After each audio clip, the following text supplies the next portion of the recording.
Triple XL up in the pen, you can't shake that. All the way gassed up, full tank, man. Moving too quick, keep the cameras in the playback. Dang, so tell me how you feel with it. You put a lid on it, I ain't got no chill with it. This right here your problem, you gon' have to deal with it. Lay it on the line, high risk, that's the meal ticket. Yeah, we ain't never fall back. Hold our ground where we at, never fall back. No lies, no facts, we gon' stay right where we at. We ain't never fall back. Yeah, we ain't never fall back. And you can find me where I'm at. We ain't never fall back. We ain't never fall back. And you can find me where I'm at. We ain't never fall back. Been way down, never falter. Came with the hands out, get them off us. I'm 24/7 in the office. Pay attention cause I ain't repeating offers. Yeah, never met a man I've been scared of. Careful, you gon' get exactly what you asked for. Careful, whatever you bring me getting handled. I answer to no one, I don't need the hassle. Yeah, we ain't never fall back. Hold our ground where we at. We ain't never fall back. Hold our ground where we at. Never fall back. We ain't never fall back. Hold our ground where we at. Yeah, no lies, all facts. You can find me right where I'm at. We ain't never fall back. We ain't never fall back. Yeah, we ain't never fall back. And you can find me where I'm at. We ain't never fall back. We ain't never fall back. And you can find me where I'm at. We ain't never fall back.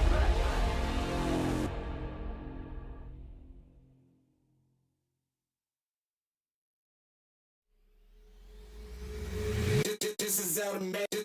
This is automatic. This is automatic. This is automatic. This is automatic.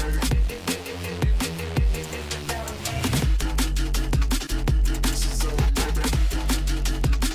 This is automatic. This is automatic.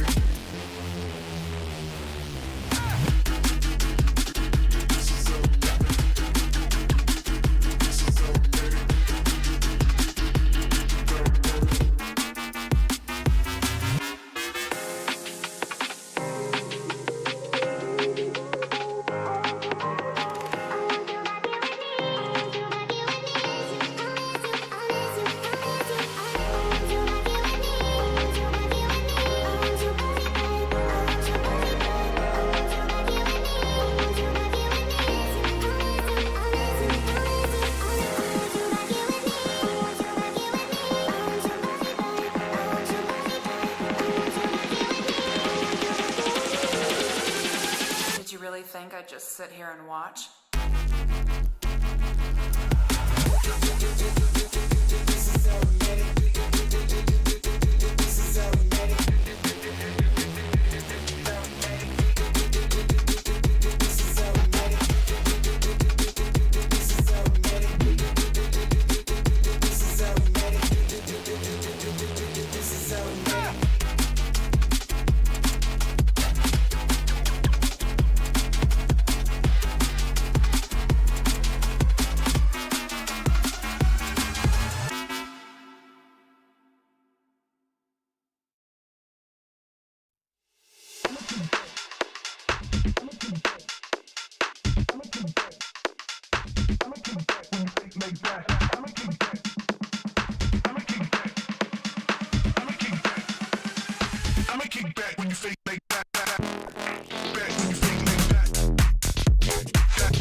like that.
Yeah.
Yeah.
they just think they are. Another little wannabe gangster trying to play hard. Ding dong, they just think they are. Another little wannabe gangster trying to play hard.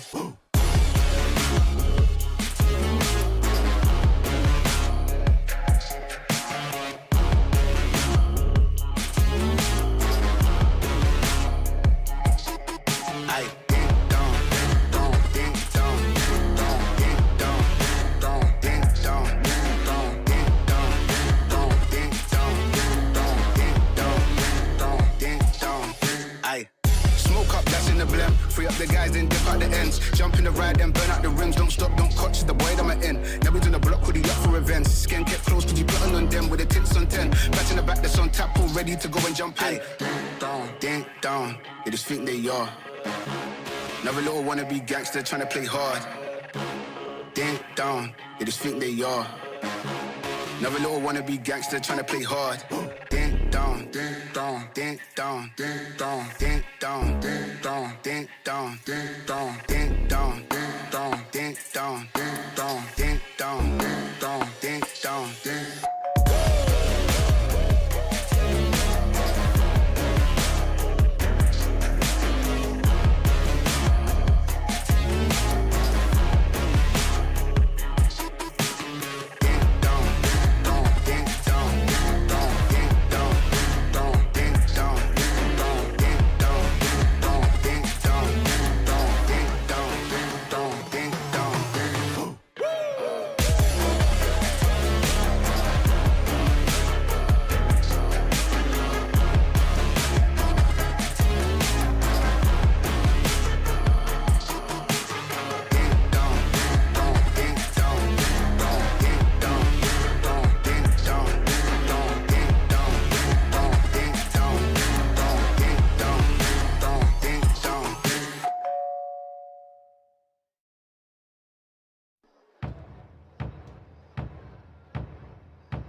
backlines. 1391, a triple kill, a double kill from the Omen. And this guy has spotted the Martyr 4 jacket.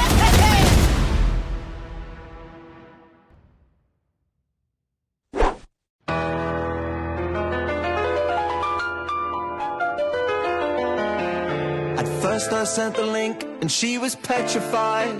Kept thinking she would be a victim of my scam and lies. But then I read a few lines and the grammar was all wrong. The hunch grew strong. He was trying to scam me all along, so I blocked his hack and reported the fraud. Oh, she even blocked my number and my phone calls from abroad. They'll try to tempt you with rewards and a fake prize. You shouldn't crumble. You should report these shady guys. Well, no, not I will survive for as long as I report the fraud. I know they won't survive. I've got great advice to give. Reporting is imperative. They won't survive. I won't survive. Scammers these days have a no new trend. It's a call from the police, but it's all pretend. And you'll regret it later if you don't report the call. But that's not all. They'll get all your details, they'll have it all. So take their advice and report our lies. Just call now and give these guys a rude surprise. I've got great advice to give. Reporting is imperative. I will survive. I will survive. Hey, hey.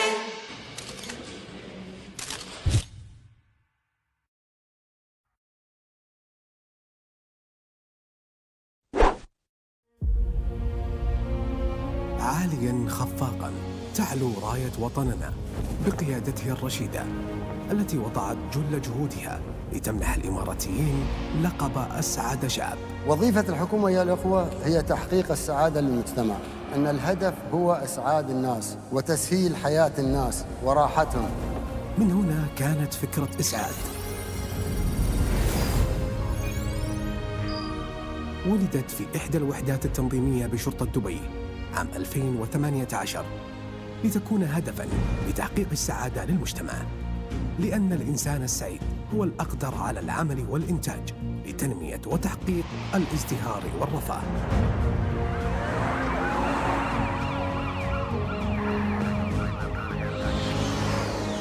تم تأسيس المركز للسعي في تقديم الخدمات لكافة موظفي شرطة دبي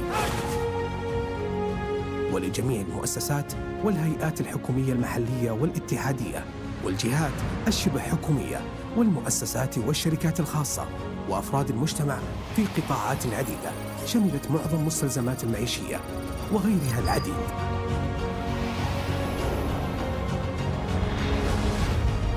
يكمن الهدف الرئيسي من توفير هذه البطاقة بالمساهمة في إسعاد الموظفين من خلال المشاركة في تحمل الأعباء المعيشية بتوفير خصومات معتبرة في مختلف المجالات منها الصحية والتعليمية والأسرية والسكن والترفيهية وغيرها، وتقديم مساعدات إنسانية ومجتمعية للمحتاجين من مختلف شرائح المجتمع، حيث تجاوزت بجغرافيتها وأهميتها لتشمل العديد من الدول والقارات بعروض ونسب مبهرة تتناسب مع العرض والطلب لكافة شرائح المجتمع.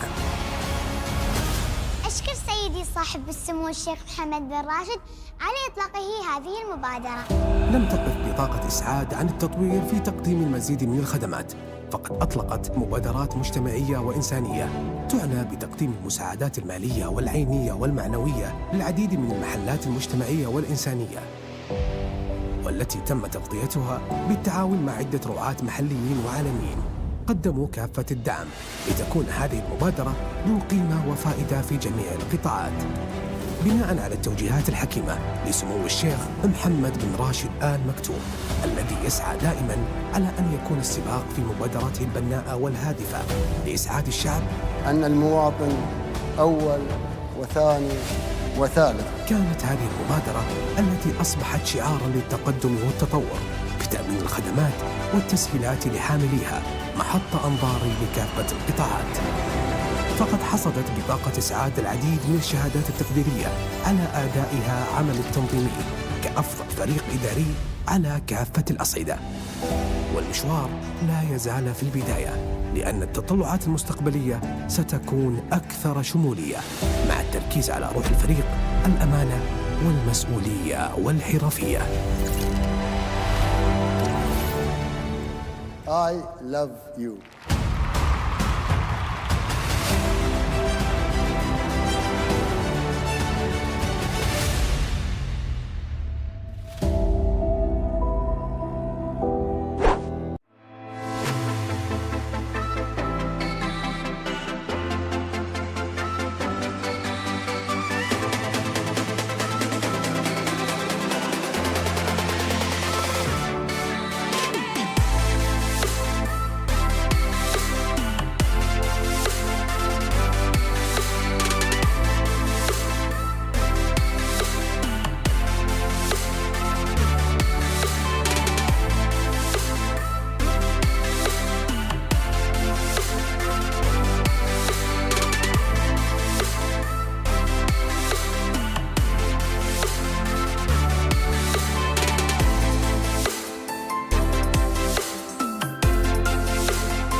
He wants to take initiative. Tension deciding he wants to fall about the jump. That gets a triple. What is happening to Smash right now? He's got the knives. One more shot.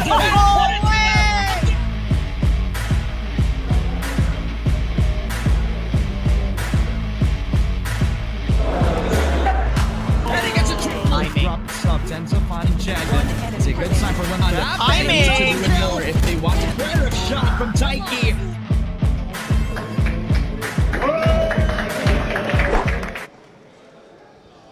اهلا وسهلا، وراح نبتدي اليوم الرابع من بطولات دبي بوليس اي سبورت بمباراة فالورانت بين فريق شاهين اي سبورتس وفريق فورسيكن. الفايز منهم راح ينتقل منا للمرحلة القادمة ان شاء الله، وراح نشوف مباريات حماسية جدا بألعاب عدة. فتابعونا وراح ننتقل معنا هلا للطاقم التعليق.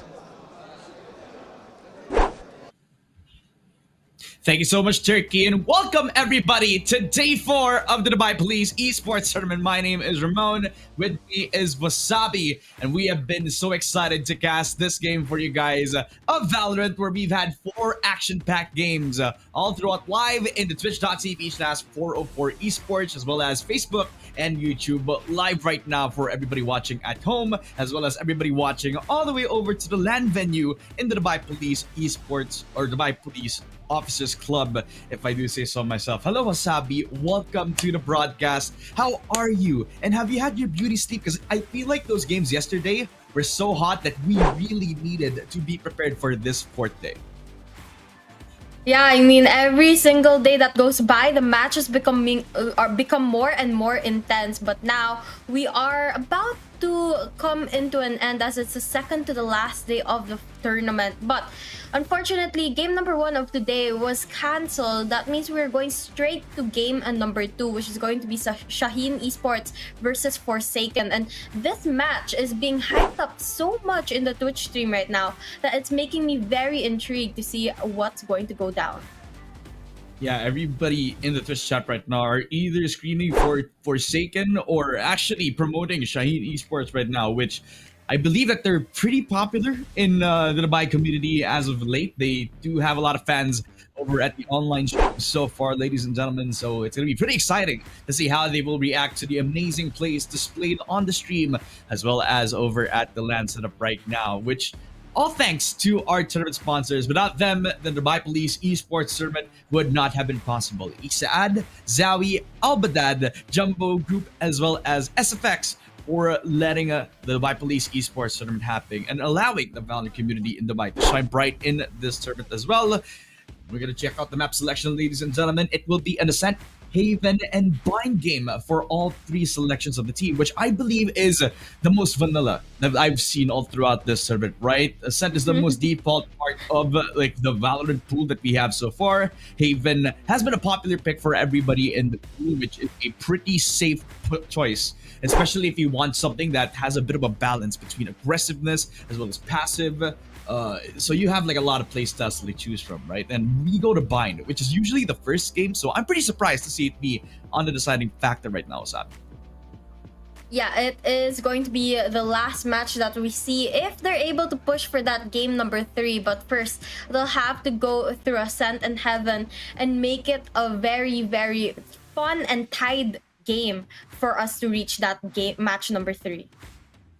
Yeah, I mean, if it gets that tough and if it gets that tight, then that Bind game is going to be one heck of a bruiser to actually call it off really well on. But nevertheless, we head on straight into the Ascent map, which, again, over at the APAC region and MENA region as a whole, Ascent becomes one of those most important maps where all the most important games are also played up upon, because this is one of the most basic maps to like learn when it comes to like the Valorant scene as well. But we talked about maps for so long now that I actually want to think about the teams that we are going to be facing up against each other right now. So Shaheen Esports, I haven't casted them for this tournament as a whole, so I don't really know what to expect from them at this given moment. Forsaken though, now that's a different story because I've seen them play against Team Risky, and they have made Team Risky as conservative as possible with how aggressive they are. 5-man pushes every single time over at that bind position and just not giving them any space to breathe. And I feel like that's something that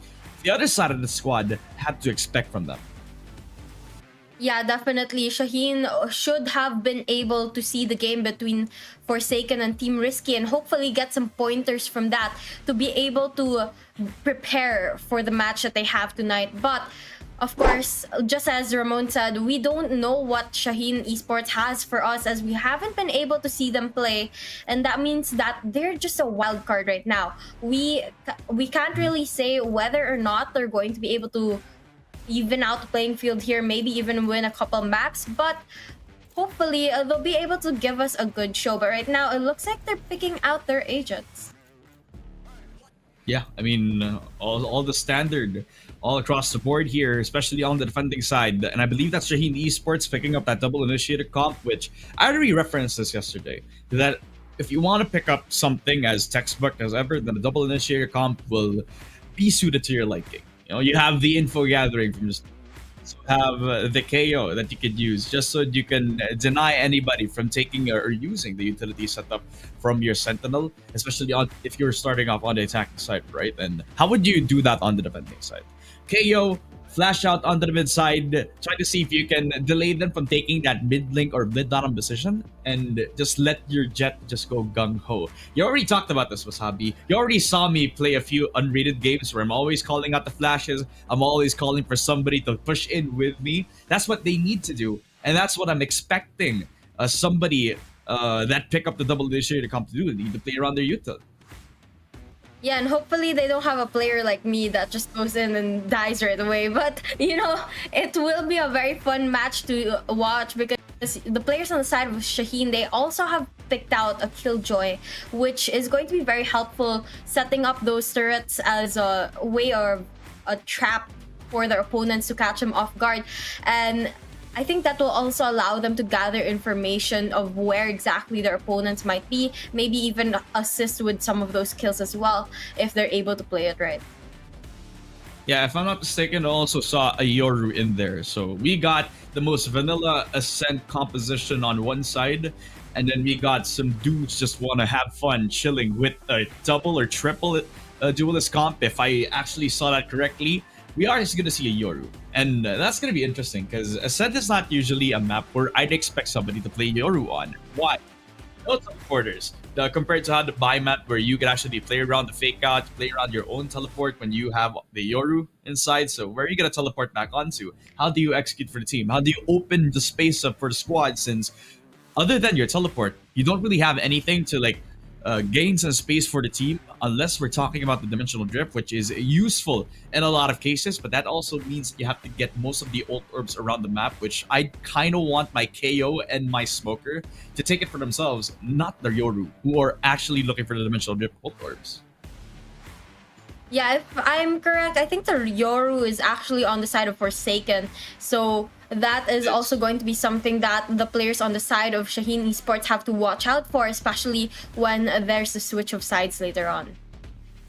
Yeah, I mean, it's the most Forsaken thing that I've seen them do. Triple Initiator comp.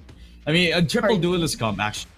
If you, like, think about that, you remember their Bind game? They had, like, the most vanilla comp. I think they just realized I don't think this is too entertaining to like pick up next time that we play a tournament. Let's just go all duelist. Let's just go 3-man duelist. Have everybody fight off everybody from the defending side. See if we can get an angle. See if we can get the fighting chance, which was the game plan from their Bind game in the previous games that I've seen Forsaken play. Right, that's always the fast tempo, but now that relies on the challenge given to Shaheen Esports right now. Can they play against the tempo of the side of Forsaken right here? Because that's been like the key thing about Forsaken. It's the tempo game.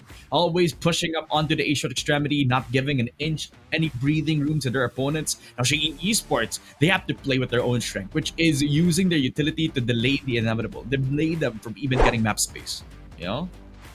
Yeah, I think you're absolutely right there. If the players are of the side of Shaheen's able to delay Forsaken long enough, that's gonna also break the momentum of Forsaken. When again, just as you mentioned, Forsaken relies on that a lot, and so it's going to be something that maybe the players of Shaheen might be able to take to their advantage.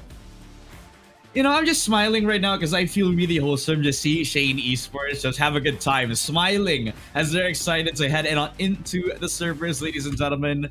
I just can't wait to see how this game goes out right now, because even if Forsaken actually go the distance with this one, even if they steamroll them over, I'm sure that Shaheen Esports are going to be enjoying every single bit of it, because they're here in the LAN tournament and they're here as friends, just having a lot of fun with playing against the Forsaken squad, which I believe is also one of the more popular teams that we have here in the Dubai community. So, you know, we're going to have to wait and see if they're able to bounce back against Forsaken right now. Before anything else, ladies and gentlemen, we would like to welcome you to the Dubai Police Esports podcast, because the game has not started yet, and we're just having fun. I'm getting to know Wasabi a little bit as the days go by. We haven't really casted before this event, so, you know. How are you doing, Wasabi? How are you doing with the event? I know that you have a lot of fans on the Twitch chat right now. I hope that you're at home in the broadcast desk as we speak. Well, aside from you bullying me, I'm pretty good, actually.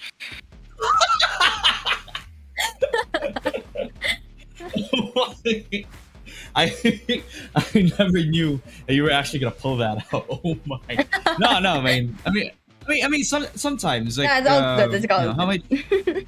It's like a brother-sister relationship. You know, you just have fun with each other. You know, you pick on them. You know, you steal their food away when they're not looking. You know what I mean? Oh yeah, because I'm your 12-year-old younger sister. I forgot about that. Oh yeah. I forgot you're 12 years old. Yeah. That's cool. Yeah. All But right, well, we are just waiting for the game to begin, and again, map number 1 is going to be and Ramon, since you are the pro of Valorant, give me some tips when you're going into this map. well, think about it, right? Then the team composition is already something that we've always talked about, right? What type of team composition would you be comfortable with putting down on the Ascent map? You start with a double initiator comp, perhaps, especially in the pro setting. That's usually something that I would want to keep up with a team. You go with a Sova, you go with a Jet, then you already have a duo that can stick together, taking map control for the team with the utility alone. You have the Sova drone, which you can just pull out, be the first man in the squad, with the drone actually being the first thing inside of the site, right? Then you have the Jet. Just follow the drone, play off of the drone, see if somebody shot at it, see if somebody reacted to it, right? Or see if the drone itself actually saw anybody from those corners. That's when the Jet actually pops up in the end. 8 out of 10 times, the Jet can be somebody who top frags. But 2 out of those 10 times, you don't really need him for you to be the star of the show, right? You just have to be somebody who clears out the space for the team. Sometimes it's okay for you to just be there, and you let somebody else, like the Sova, like an initiator, just play around their utility or play around their duelist just so they could bait them out and get themselves like the multi-frags that they needed. That's technically like one of the things that I'm expecting from a map like Ascent. Another thing that they can do, they can just play shotgun, play around B main, never let go of that position. It reminds you of like when we played that unrated like just a few hours ago, where you were on bind and then you had to like hold that U-Haul position with a Bucky, but then you left the U-Haul position and then you died. I wonder why. I wonder why. I did not leave. I just died. There is a difference, okay? I mean, I think that is a possibility. I gotta give everybody some context. So we were playing unrated, and then we were playing on the bind map. We started on defense. Wasabi was playing Viper, and then we were on eco. So we needed to buy shorter guns, right? She decides to buy a Bucky, and then I just told her, okay, if you're gonna play that gun, then why don't you just hang out around U-Haul and then not leave? And okay, she started on U-Haul. She didn't leave, but then I saw her like run out, TP on into the B main position, and what happened? The ADHD struck. Oh no. It is history, ladies and gentlemen, that you have somebody as aggressive as that just pull out their shotgun, run away to the other side of the map, and let everybody know that they're coming at them despite you, a shotgun player, having the least amount of utility to play off against. So, you know, that's just how much of a Chad. I did you a favor. I did you a favor. Yeah, that's true. Actually, you gave me the gun. And then I killed you. Yeah. It's part of my plan. Sometimes the most random of things, you know, just happen, and then, you know, you're able to like get something off of it. But anyways, ladies and gentlemen, the podcast has to get cut short. We'll back into Agent Select yet again. It is a double initiator comp set up by Shaheen Esports, while on the other side of things, I do see a Reyna and a Jet being picked up on the other side for Forsaken. So pretty standard for how they played so far. They want to play around the tempo, aggression. I talked about the Reyna earlier, Wasabi in one of our unrated games, and let me tell you, if a Reyna gets fed, and it is very hard to make them famish right now. Yeah, definitely. And I think, if I'm not mistaken, I also saw a Viper at play there. That's going to be very helpful for them as well, if they're able to really maximize all the lineups that Viper has in this map, and they might just be able to get a couple kills even before, like as soon as the round starts. And if they're able to use this double controller comp, then it's gonna be big benefit on the side of Forsaken. You have to note that they don't have a Sentinel though, which is pretty standard from how they've been playing all throughout this tournament. They never cared about holding the site itself. They always want to push, and they always want to have an opportunity. We start with the first round, ladies and gentlemen. The pistol in the way of Forsaken, starting on the T side. Early flash out on the mid, with Tesor leading the charge.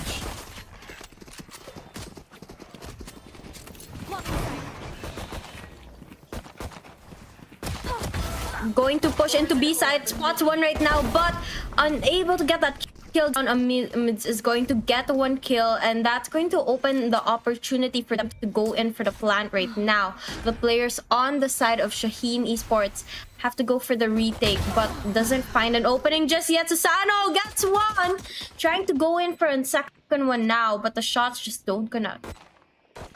Yep, just quick hold after taking market without that much hesitation. And really, Shaheen Esports didn't really make it that hard for them to take that market control anyways. They just let them take it, tried to hold for the retake this time around, and that stairs position that was trying to be held up by the defending side, it was just not the biggest challenge at all. Tesor just aggressively taking that space, and even though the Sova did his best to try to get the 1-for-1, Amidas out of the smoke was just able to handle business. So a quick 1-0 for the pistol of Forsaken.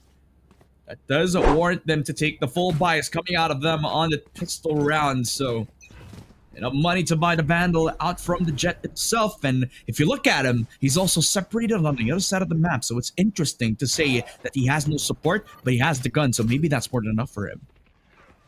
Maybe let's see if he's going to be able to use it to their advantage. But now look at this. The players on the side of Forsaken going to push all the way into B side already, and no one is up them. That means Plato spike once again, and the players on the side of Shaheen just has to go for the retake. But look at this. Zasar going to be pushed away as the players on the side of Shaheen go for an aggressive push towards mid, and unfortunately not able to stay alive. Forsaken is going to get another round to their side. All smiles on their faces right now. Yeah, just having fun with the deal. A quick 2-0, especially with an aggressive buyout from Tesor and the rest of the squad, making sure that that Vandal stays hefty and valuable, to say the least, as well. Pretty interesting that they made a lot of noise to make around that mid side. When you remember where Tesor came from and where he started with his route all the way from that mid-top position, but he does go back to B main, which kind of confused me, and I'm very sure it kind of confused Shaheen Esports, to say the least. Blinded out, and this is what I'm talking about. Play off the tempo and play off the utility. Flash out through a second out for Amides, who does not meet his demise until Gu shuts him down with a double kill. A quick and easy first round win for the side of Shaheen Esports, but pretty costly considering that they lost 3 of their guns in total. Well, either way, they're still going to be able to purchase those Vandals, so I think they're going to still be able to play it pretty well in this next round. Hopefully, they'll be able to keep the same momentum that they just players on the side Forsaken and continue on to the next round. In just a couple of seconds, the walls are going to go up, but look at this. Shaheen, they are split between B and A, trying to find where exactly the players of Forsaken are pushing towards. I don't think they quite realize that Forsaken's going for a similar push, but a little bit more towards that middle area instead. There. Yeah, I can see the positions out for the KO right now. I'm not quite sure he's able to hold this on his own. He doesn't. Goo just kicks himself out of the picture with the sword and pen following through very aggressively, taking CT without that much hesitation, leaving it all again to the Sova, who just walks into a bullet. A triple from the Jet, and it makes it look so damn easy. A 3-1. I wouldn't say lenient, right? I wouldn't say it was complacent, to say the least. You do forget that Forsaken are playing off of tempo yet again, and they're not afraid to take the fights head on, even though it is at the most dangerous positions. Because when they were pushing on market, there was a small opportunity for the Honored One to actually take control because he had the angle set up on that market position. But because they pushed that fast without hesitation, they weren't able to be given a window. It was just a free run all the way to the market side. Yeah, they were really able to take a huge advantage of that. But right now, look at this. Forsaken going for a push towards A side. Secret going to be able to get one, but decides to back away after seeing so many players there. And we are going to see some of the players on the side of Shaheen start rotating towards that A side as they try to hold down the area. But Forsaken, they back away from A, making their way towards mid now, trying to look for the opening frag. Not quite sure if they're going to push towards A or B just yet, but Viper on the side of Forsaken is gonna try and clear out that B side for the team. Yeah, just lurking around, see if he's the insurance policy, but the timing was just not impeccable. Kuzan caught with his pants down, seeing if he could smoke for the team, but he cannot forget about his back turned while he was holding down at Acer Extremity. Goo get the angle on CT, but then again, Forsaken are already inside of that CT position. Goo trying his best to lay the shot through, and he does on Tenza with just one bullet from the Guardian. But they forget about mid, and that was where they rotated back to see if they can secure B for themselves. However, it's not free, and they realize this. That's why Amides gets the ball banked through, finding the Sova, but they traded out with the 2 versus 2. And Amides just popping off his game, kill round after round, able to secure those kills that are needed, and now about to come into contact with 2 players now. Secret just about to peek out, but not aware that the Midas is there, gets the double kill. And another round win for the side of Forsaken. 4 points already, but Shaheen, after one round that they were able to take a while ago, unfortunately, it just wasn't something that they're able to pull off consistently. And now they're having a little bit more difficulty doing it again. Yeah, I mean, this composition, this double initiator comp that they cooked up for themselves, this is suited if they want to be the ones who take the early fights head on. That's what they're looking for. And in this round, that's like the best chance for them to do right here. Early Sova Dart over towards that beam in extremity. Well, you have the Jet also rush. Another round win for the side of Forsaken. And they didn't even lose too much in that match. I think only Jet was taken down, meaning the rest of the team's going to be able to save their weapons for the next round as well as that armor, and that's going to help their economy a lot. Look at this. They have Amidas has almost 8,000 saved up, and that means even when they have a bad round, they're still going to be able to get those rifles to their hands. Yeah, and the thing about that as well is that they don't need the operator just yet on the attacking round. So it's a lot cheaper for them to buy fully into the next coming buy rounds rather than the defensive side required to get the Vandal. But Honored One, he's too focused, not leading the charge against Amidas, but it is Gamer aloof. Finally will take her down, finding the Viper, being a little bit intrusive with his thoughts. He peeked around the corner, swinging to get the Vandal shot, but not expecting to over towards that beam in extremity. A huge breakthrough for Shaheen Esports. They do get the spike back, especially with the ultimate, but they're all trapped inside A short, all because of the utility thrown at them by the KO.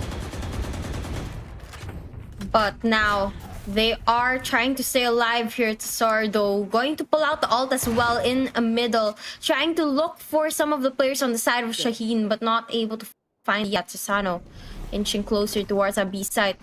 Here's the footsteps of the two opponents on the side. Going to be able to get that one, trying to go in for the second now, but unable to connect the dots. And it's going to be down to Killjoy here, but Killjoy gets taken down as well. That's going to give them the opportunity to go in for the plant. The rest of the players on the side of Shaheen trying to rotate. Going to be all stuck on to that attacker spawn, but only one of them going to survive here. Jet all alone decides to back away, but now finally going for the engagement. Tsar gets the kill. Jet versus Jet. Looks like the ult will win there. This is what you call an anime battle. Pulls out the knives, right clicks him down. Looks like a shotgun, but it's actually 3 blades to the face of the enemy Jet this time around. Secret finally picking up the operator, but if you look at this, the way that they're approaching the B site push is in the way that they're avoiding the Killjoy Molly set up by the Honored One, right? It's always towards that lane position, but they never even need to push lane down anyway. They're always around that market position if ever that they want to take that piece at extremity. That's why the Killjoy always pushing down B main. He wants to be the proactive player, but it doesn't usually convert into anything. So the Honored One has to play a little bit more proactive this time around. But everybody else on Forsaken playing around the A side extremity yet again, blinded off the face of the earth, and he can't do anything but blind himself before Tesor and catch him off with his pants down. Secret with an operator in hand. It's Geo with the second, but Amidas and Pen, they combine to get themselves the 2 versus 2. And slow and steady, they hold down the side right now, but it looks like Pen going to go for a little bit more aggressive push. Viper going to pull out the Viper spit to block out the area. Pen going to land a couple shots, but not able to get the kill. Jet is the last and final player on the side of Shaheen. Decides to back away, maybe trying to save that operator, but knows that the players are right around the corner and is going to play this very defensively. Yeah, he can take that operator, run for the hills, but it is giving the Forsaken players another round in the mix. The 7th, I would say the least, and he's just being chased down by 2 players all the way from the T-spawn of things. It's pretty interesting, though, that it's very rare that you would see Forsaken play around that domain extremities, right? They usually would play around that mid-market position, try to see if they can get the A-shore extremity. But no.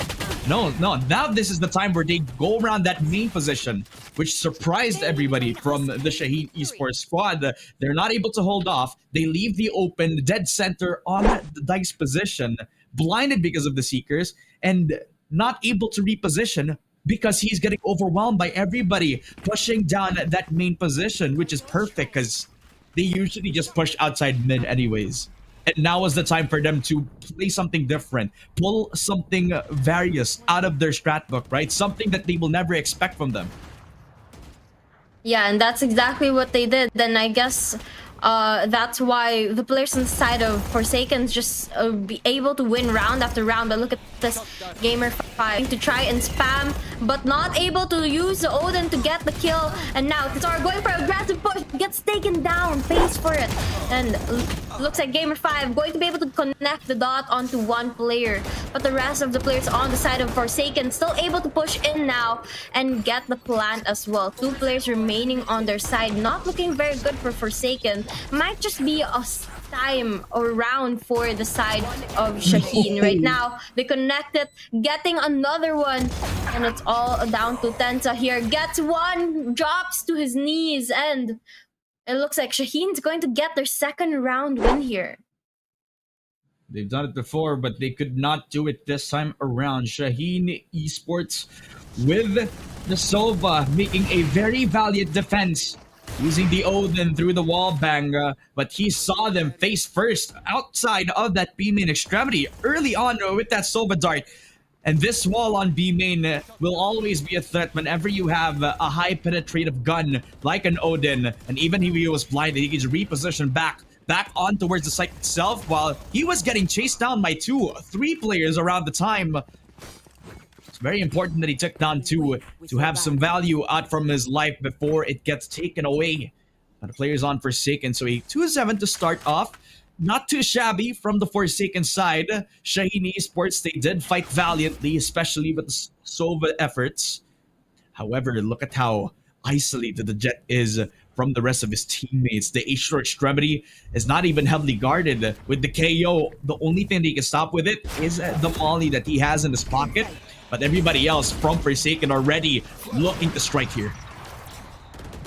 And a couple kills going out early, and Secret here with the upper. Going to try to shoot one, spots a couple of them, but gets taken down from the side. And Pen is going to be rotating right now as the players on the side of Forsaken push into A site, going to be able to get that spike planted and also guard every single entrance there. Shaheen has to go in for the retake now, but Heaven's being occupied by the players of Forsaken is going to be a little bit more difficult for them. Looks like Gamer 5 Loof pulling out that Odin once again, trying to spam everyone and trying to them taken down, but not able to find anyone just yet. Killjoy is going to get one as well, and there only 2 players left on the side of Forsaken. It's not looking very good for them, and it's all going to be down to Viper here to hold down. But it looks like Shaheen is going to go in for the Ninja Defuse, and finally they get another round. Finally, they do. And it was off the back of like beautiful retaking and the cost of a Killjoy lockdown, which I believe was worth it since Killjoy lockdowns are usually suited for the retake anyway. And they were playing with all the numbers that they have too. So pretty aggressively were Forsaken as they pushed out of what they were already gaining, right? They already have the A site push. They already had everybody around the A short extremity, but they had to fight off against the Honored One and his lockdown, which the very important player that was this guy and Pen already shut down before he was able to destroy the lockdown here. So they were forced outside of the site. Beautifully done from the Honored One and everybody else on Shaheen Esports now. They tried to go something different. They pushed out the B main, but the amount of mollies that are pushed out of that, Hisor is isolated. They do spot out Secret. And even if they have the efforts of defending the side from the previous round, they have to do it again on B, but they're giving the space again. They have to fight for it on the retake. This is going to be a difficult one. Susano going to be able to get one, but gets taken down as well. The trade goes through. G60 gets taken down by Pen with that operator and the players on the side of Forsaken. Able to take the rounds back to their side after losing two back-to-back to the players on the side of Shaheen. Now, it's going to be the last round before the switch of sides. That means everyone's going to start investing into those rifles. Maybe a couple of operators. Not quite sure if they're going to choose to pull that out. But one thing is for sure, after this round, when the reset comes, this is going to be another opportunity for the players on the side of Shaheen to get a new start with the new economy. If they can reset, that is the question. They are heavily down in numbers. The Sora is already popping off, showing that the Admiral, he is with a double kill, cleanly taking them off. And with another Blade Storm, a Secret already spotted. Tenza following, beautifully done with the Odin. The Geo left all alone, a beautiful flick down and a triple from the KO himself. It's an opportunity for the ace clutch. They spot him, and Pen is able to snipe him down with the Vandal in hand. A 3-9 to start Forsaken's campaign in the Ascent map. And it was just as expected. They started off hot in the Dubai Police Esports tournament. Hot on their heels, dead to rights. Geo, that beautiful shots isolating each fight, but it was just not enough, especially with how close the sky was up on his vicinity. And now, the next round is just about to start as we have the switch of sides. The players on the side of Shaheen is now going to be the attackers, while the players on the side of Forsaken is going to be the defending team. But look at this. Viper is going to be the only one by that A side. Everyone else going towards mid and Omen on B. Let's see if this strategy is going to work out for them as the players on the side of Shaheen are heavy towards that middle and B side. Yeah, just playing like how Forsaken are used to. Secret though, and surprises Pen with the quick taps through with the Ghost. The Mives pretty quick on the trade here. Secret just relying on the wall bangs and is able to find himself a second two-piece. Get himself another round here. Triple, a 4K for Secret. And if they needed a start, then this has been beautifully done from the Shaheen Esports squad. They let Forsaken take the space over at mid. But it was an overpush if I've ever seen one, because they got isolated by each fight.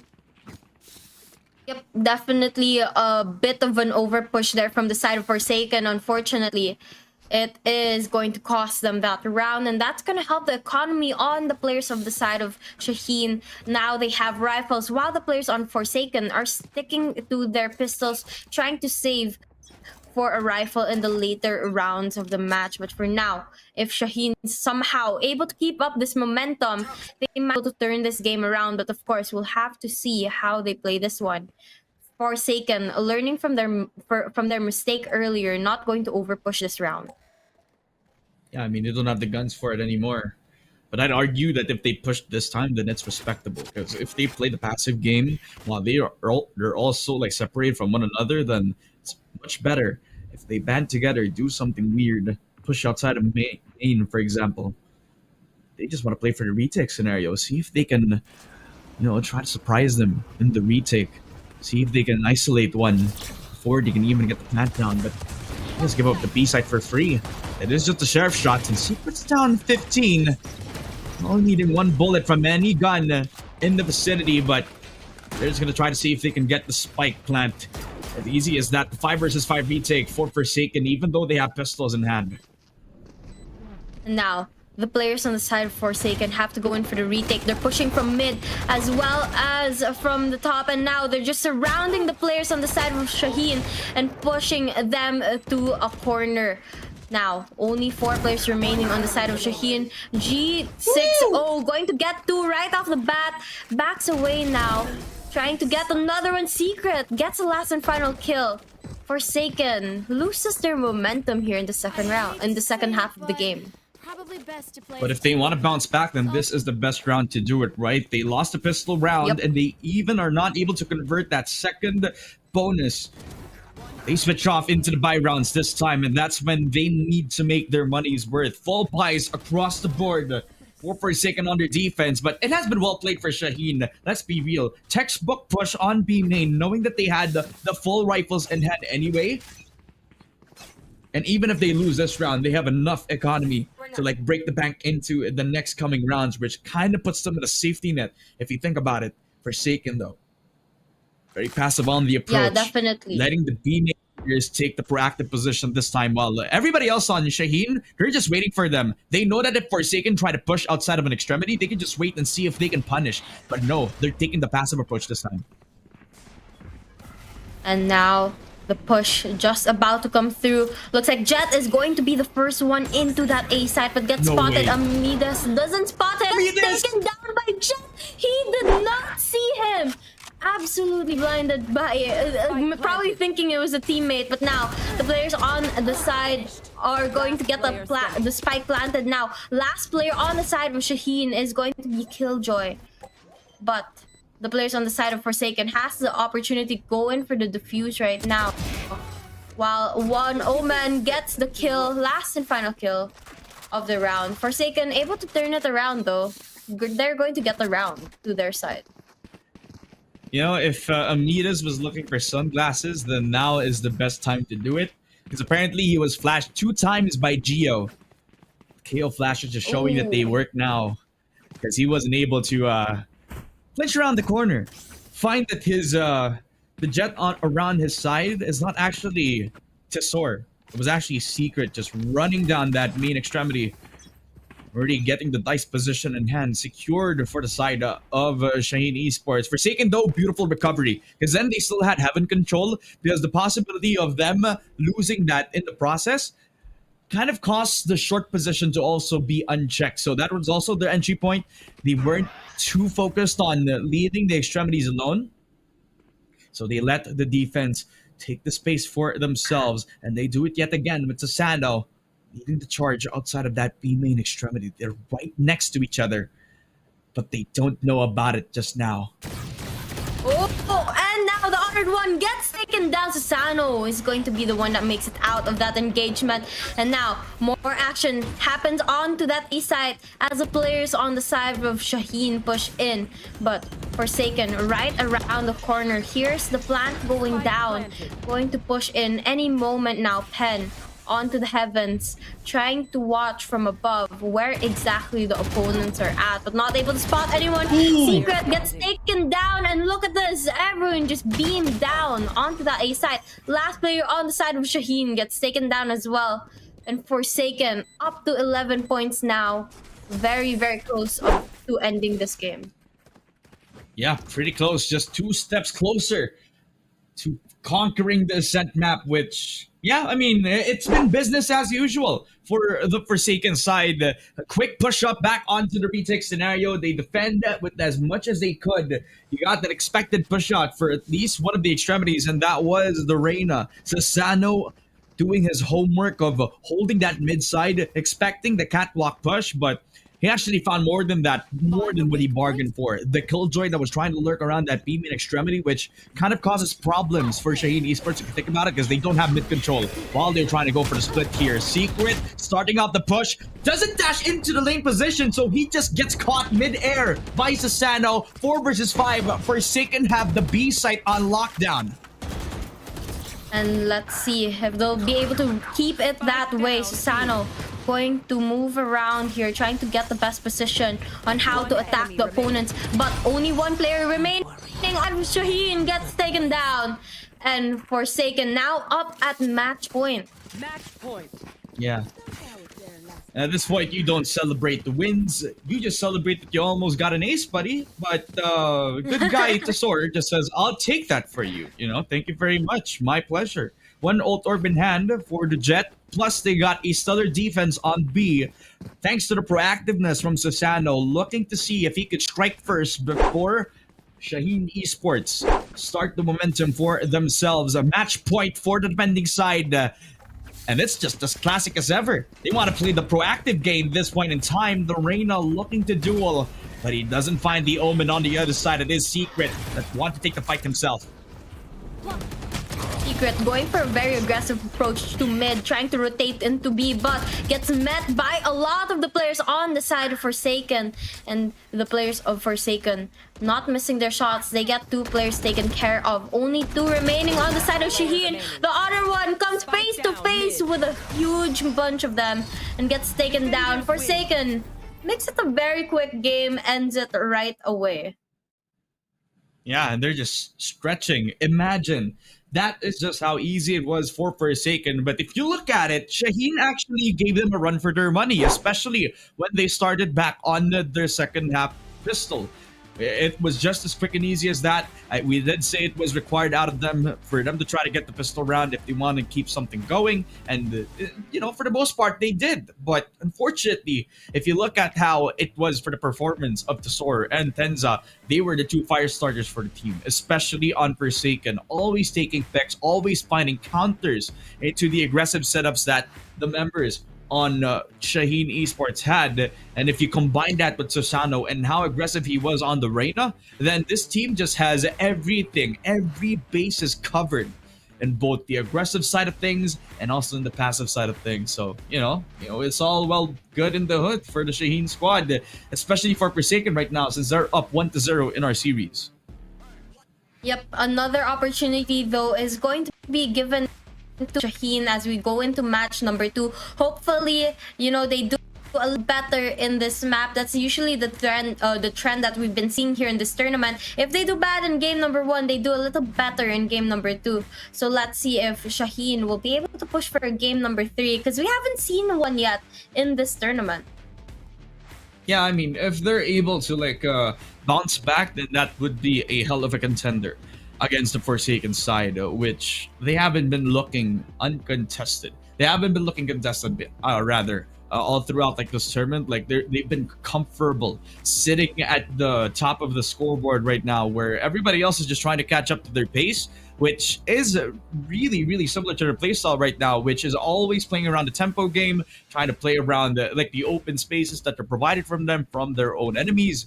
And if they're able to find an exploit, then they exploit it in all full hell. So, that's just one heck of a way to approach a game, especially in a pro game like this. I want to see Shaheen Esports try to bounce back from this, see if they can try to slow them down. I want to see something really, really unique from them, possibly a double Sentinel comp, which I don't really feel like is too optimal in this point in the meta. So what else can they do? Possibly a double controller comp. Maybe have somebody play the proactive positions again, but maybe not let him be alone at that point. I don't know. There's just too many things that you can throw at them with. I just don't know which one they need to prioritize here. Yeah, and not to mention, we're also going to Heaven, which is a very, very big map. 3 sites that they'll have to be able to take care of at the same time. So I think having a couple of agents that are able to wall off one of those sites is going to be very helpful for them, as well as some agents that can set up to be on the side of Shaheen Esports. Yeah, it's Gio who actually claimed the victory. Even though he lost the game, he did put up a really, really good fight, especially against Tesor, who I believe was also the team MVP for the squad. This guy on the KO was just nuts. Really nice flashes, even blinding out a lot of key points on the map as well. Do you remember Amidas, who just got blinded on the side of that A main extremity? Yeah. Man, he had no chance at all because of this guy's utility support, which is a really big talking point as well for us. Yeah, allowed Secret to just walk right in there and get the kill easy without Amidas even knowing that he was right beside an opponent. But again, that was just a very unfortunate series of flashes for Amidas. Unfortunately, not able to see exactly what was going on in that side. Yeah, it's just the KO in a nutshell, I would say, And in combination of that, he was also playing with the Omen too, so I'm not quite sure if he was also blinded by the Omen. I think it was just one quick yellow flash. And I think the KO was the only guy who was able to do something like that. So, praise for Gio. But that was from the Ascent map. If I was on Haven, if I was on Shaheen Esports, this is a time to reset. This is a time to find your form, your identity. Because they were playing the passive game all throughout. It was almost like they're letting Forsaken to take the space without that much contention at all. They need effort, and they also need initiative to take the space for themselves.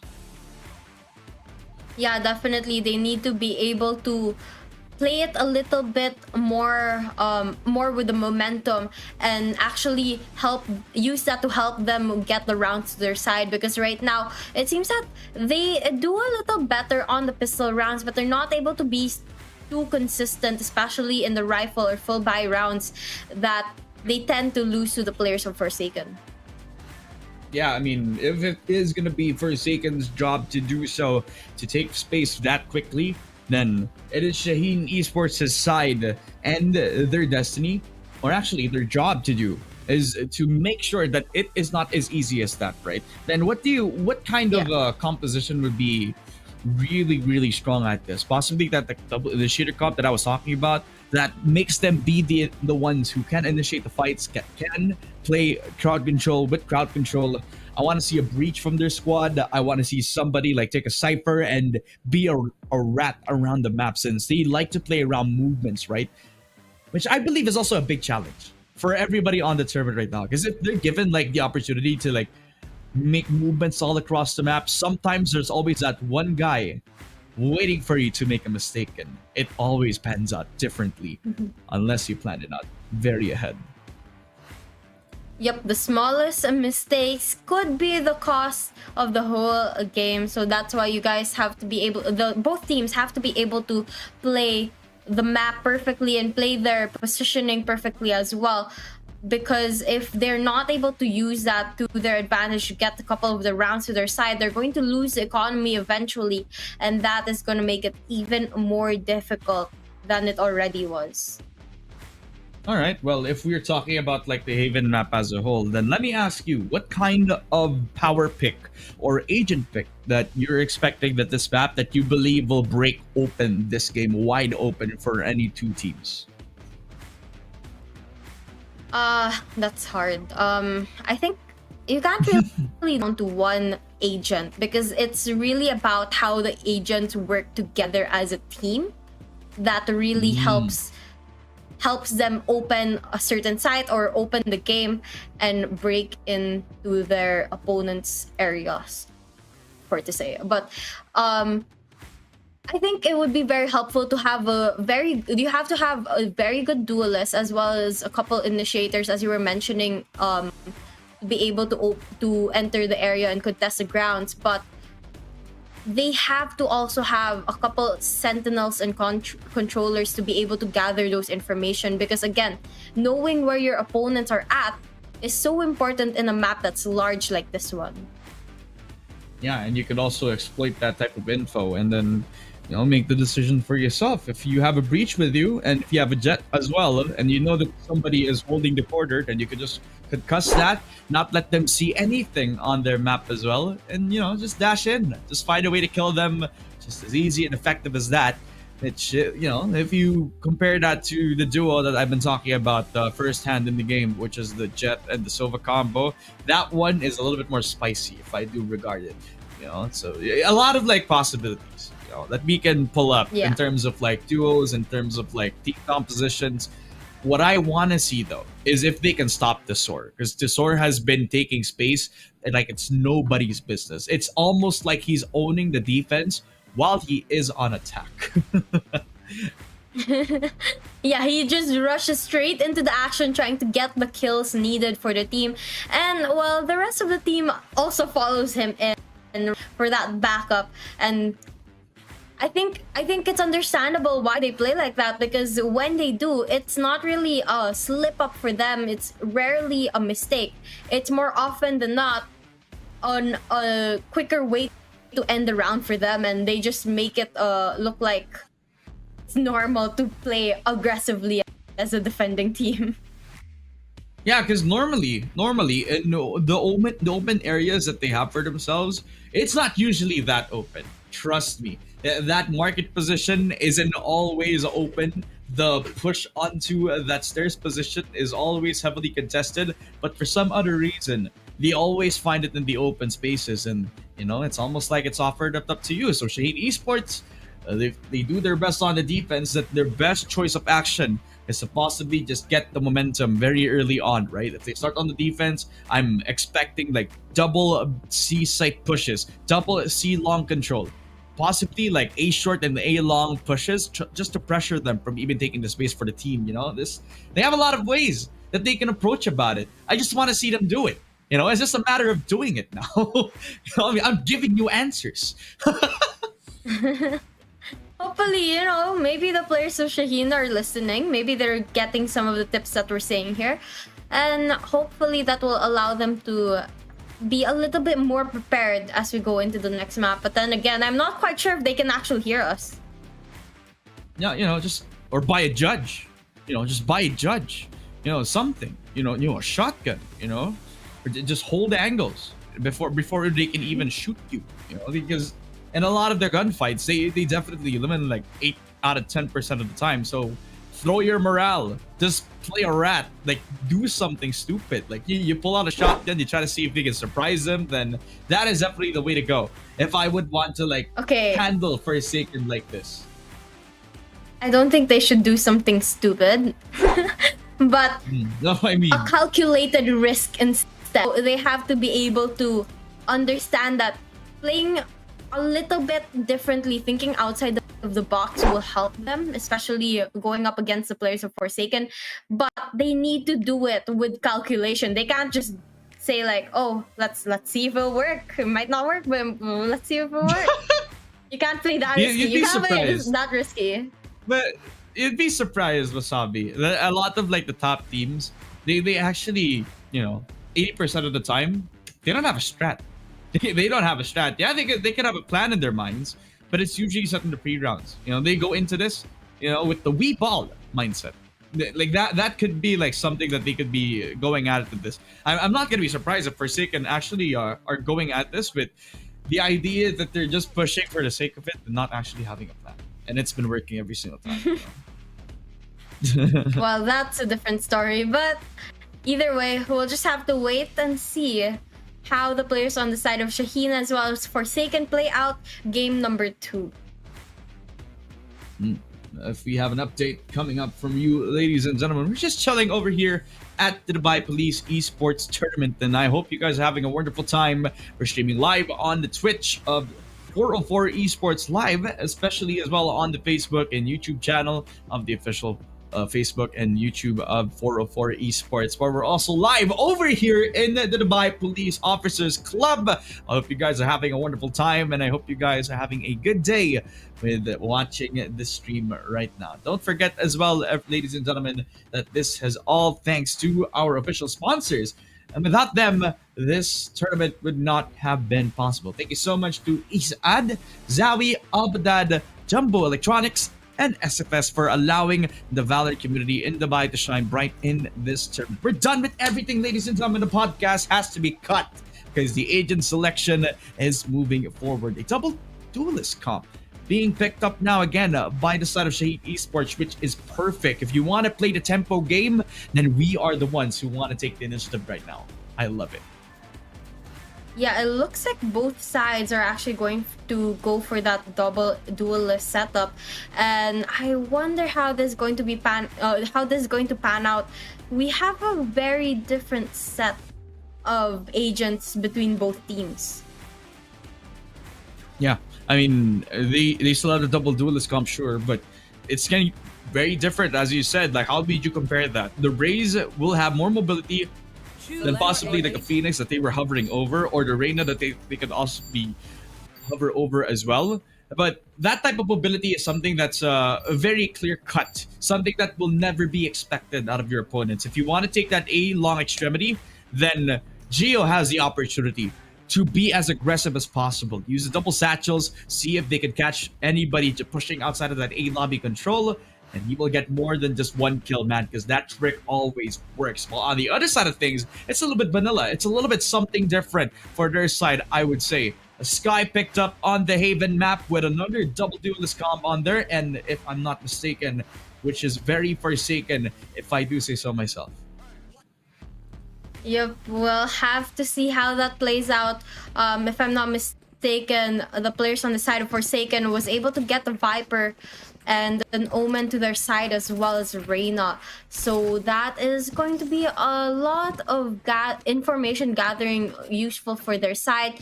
But then again, Shaheen Esports has their Omen as well as their Joy and Raze as well to aid the team. So let's see how this plays out. It looks like the match is about to start already as the players enter into buy phase. Yeah, buy phase now. Pistol round in. They start on the attack. So Forsaken, this is pretty solid. Separating everybody from the fray. Starting off with the 1-2 score, or the 1-2 positioning. Letting themselves know that map control will be heavily key to this victory. Secret spotting 2 over that grass position. This is perfect because now they can rely on holding down that garage position, which is closer enough to even hold out that C and that B position. You disappoint me. And a lot of going on to the side of Pen as they inch closer towards a C site from a mid. Slow and steady, they try to push in. But the players of Shaheen decide to back away a little here, not wanting to go in for the aggression just yet. But Forsaken, they take B site now and they get the sword taken care of as well. And now it's going to be down to a 4v3 situation. Spike getting planted. And they just have to wait for the retake from the side of Shaheen. But look at this. Susano going to be able to get one. Gets taken down as well. But Pen goes in for the trade. And finally, Forsaken gets the first round to their side. Pistol round. Won by Forsaken. Yeah, this is what I love about taking that mid side very early on, because you can just convert through. If you make presence around garage, then you can make them scared, think that they're trying to rotate back through the garage control and get taken care of once they could get themselves the C side push, right? But they actually pivot, throw in a curveball, take the B side very early on the pistol. Usually you'd expect them to take that pistol round and the eco and take that B site as fast as possible. But no, they use it on a pistol. They throw up curveball into the mix. And this is what Shaheen Esports never expected this time. Separating everybody from the fray yet again. Spectre in hand. Pen does get taken down to 60. And they're forcing down his positioning. He could just dismiss and see if he can catch the players off guard. But Tenza had his back all along. Now, only 2 players remaining on the side of Shaheen. They try and back away, but stuck, surrounded in that B side. I'm not quite sure if they're going to be able to make it out. Susano goes in right now, as well as Pen, going to be able to get one. Raze all alone, gets spotted by Pen. 3 kills in 1 round alone. And a while ago, Pen was also popping off. Yeah, popping off indeed all throughout. Pen has been so consistent all throughout in the Ascent map that he has translated everything. His skills, his mechanics, his aim back onto Reyna, channeling his energy and forcing it down onto the Shaheen Esports players. That's the big problem. Now they have the full buys. Now they have to make this worth it. But if they lose out these gunfights, then their economy is going to be in shambles later on. This is crucial. Now they need to make this buy run happen. Let's see if it will work out in their favor. But it looks like Ray is going to get a kill onto Viper, taking him down. Forsaken, down on the numbers, are going to decide to play it a little bit more passively, going for the slow push on A-Link right now. No sudden movements just yet, but it looks like the Honored One spots them from afar, trying to get a couple wall bangs, trying to land a couple of those shots, but it just doesn't connect just yet. And Forsaken making their way around, trying to go back into their base, but Secret waiting for them, going to be able to get one, gets taken down as well. Oh no! Gamer 5 gets taken from behind, and Susano gets that kill.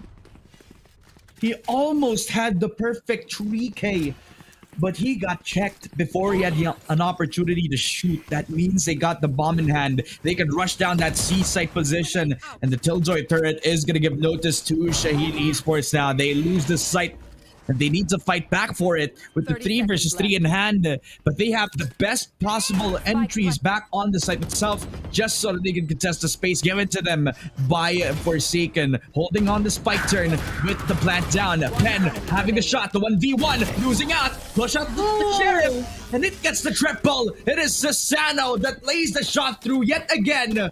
Well, they also reconvene, take the garage position in hand, the 3-0 scoreline for Forsaken. Their dominance is just unfolding all throughout the Haven map again. Absolutely crazy plays from the side of Forsaken. They knew how to go in for the retake for the defense there, after the spike was planted, and they were really able to hold it down despite having a slight disadvantage when it came to the positioning, as the players on the side of Shaheen had occupied a lot of the entrances. But now look at this, as they push towards C site, Shaheen is going to lose majority of their players down to 2 left, and it looks like they're so far from the site that the players of Forsaken is going to be able to go in for the plant. And I think it's going to be Susano going for the aggressive push now towards the players. Sisor finds them, gets one, looking for the last and final one, finds Raze, takes him down. And there you have it. Forsaken, 4 points already. Forsaken on a high right now. Confidence is beaming all throughout this game. With how fast they pushed up that garage position, I'm surprised that they didn't. They like took more than just 10 seconds. Even if they had a defense set up, man, the pistols not really gaining that much control and value out of this one, as they are giving the space set again over to the Forsaken squad, and they might do it for the second time in a row. Now that they have their sights set up, the pings laid out over at the garage control, now that Geo and Gamerloof actually are aware of this. They put out the Odin. These gets one onto the grass position. Flash out sees the guy holding down that grass position. They keep handling with business. Odin in hand yet again. They get a 4 versus 3 very early on, thanks to the Odin set up by the sky. Now we are going to see Tesor trying to rotate around the area, but about to meet Raze right around the corner as they try and go back for that spike. Looks like he'll be able to win that engagement, but Secret waiting right around the corner, gets one on him as well. The trade going through. Amidas, last player alive, picks up the spike, but looks like Sky is aware of that, takes him, blinds him down. Amidas able to win that engagement, and it's going to be down to a 1v2, but still a lot of work for Amidas as he needs to plant that spike and stay alive as well. Shaheen, both of them sticking together, trying to play for the trades here, but not quite sure where exactly to go just yet. Yeah, and he hasn't spotted anybody around that garage position, so he has all the time in the world to give the info for himself now. I like that smoke, because if they hear it, then they're going to think that he's around that backside position, but he's the one scouring for any information given to them. But the Honored One and the Jet, they're moving it as slowly as possible. They put up again the same poison orb, where he's just wrapping around it, using the platform, thinking that he's defending a second, as Amidas almost becoming the hero of the squad, but Secret reconvening with the shot.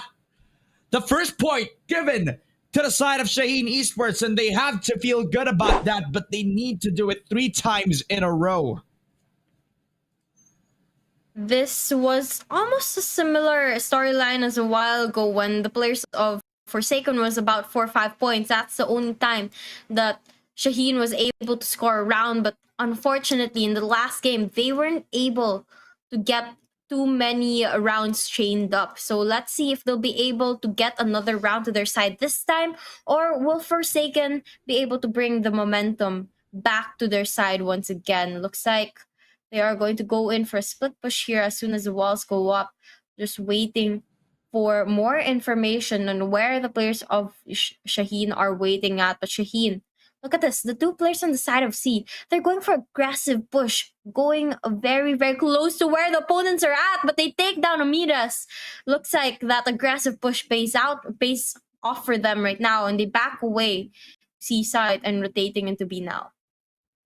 That's what I'm looking for, right? Aggression coming out of them. Them getting the first blood because they pushed down C Long, that they now have to fight off against 4 with Secret getting the second frag with a beautiful paint shell given up to Sasano. They put out the showstopper, and Gio, he takes himself to the grave, but it's okay because Secret can pick it all up. Everyone from Shaheen Esports rising to the occasion and picking up the energy from the previous round. I told you that morale boost is just needed from them. And if they can keep striding with this momentum, this heat that has been claimed up for the past couple of rounds, then this is a done deal. Shaheen Esports are back, and I am all for it.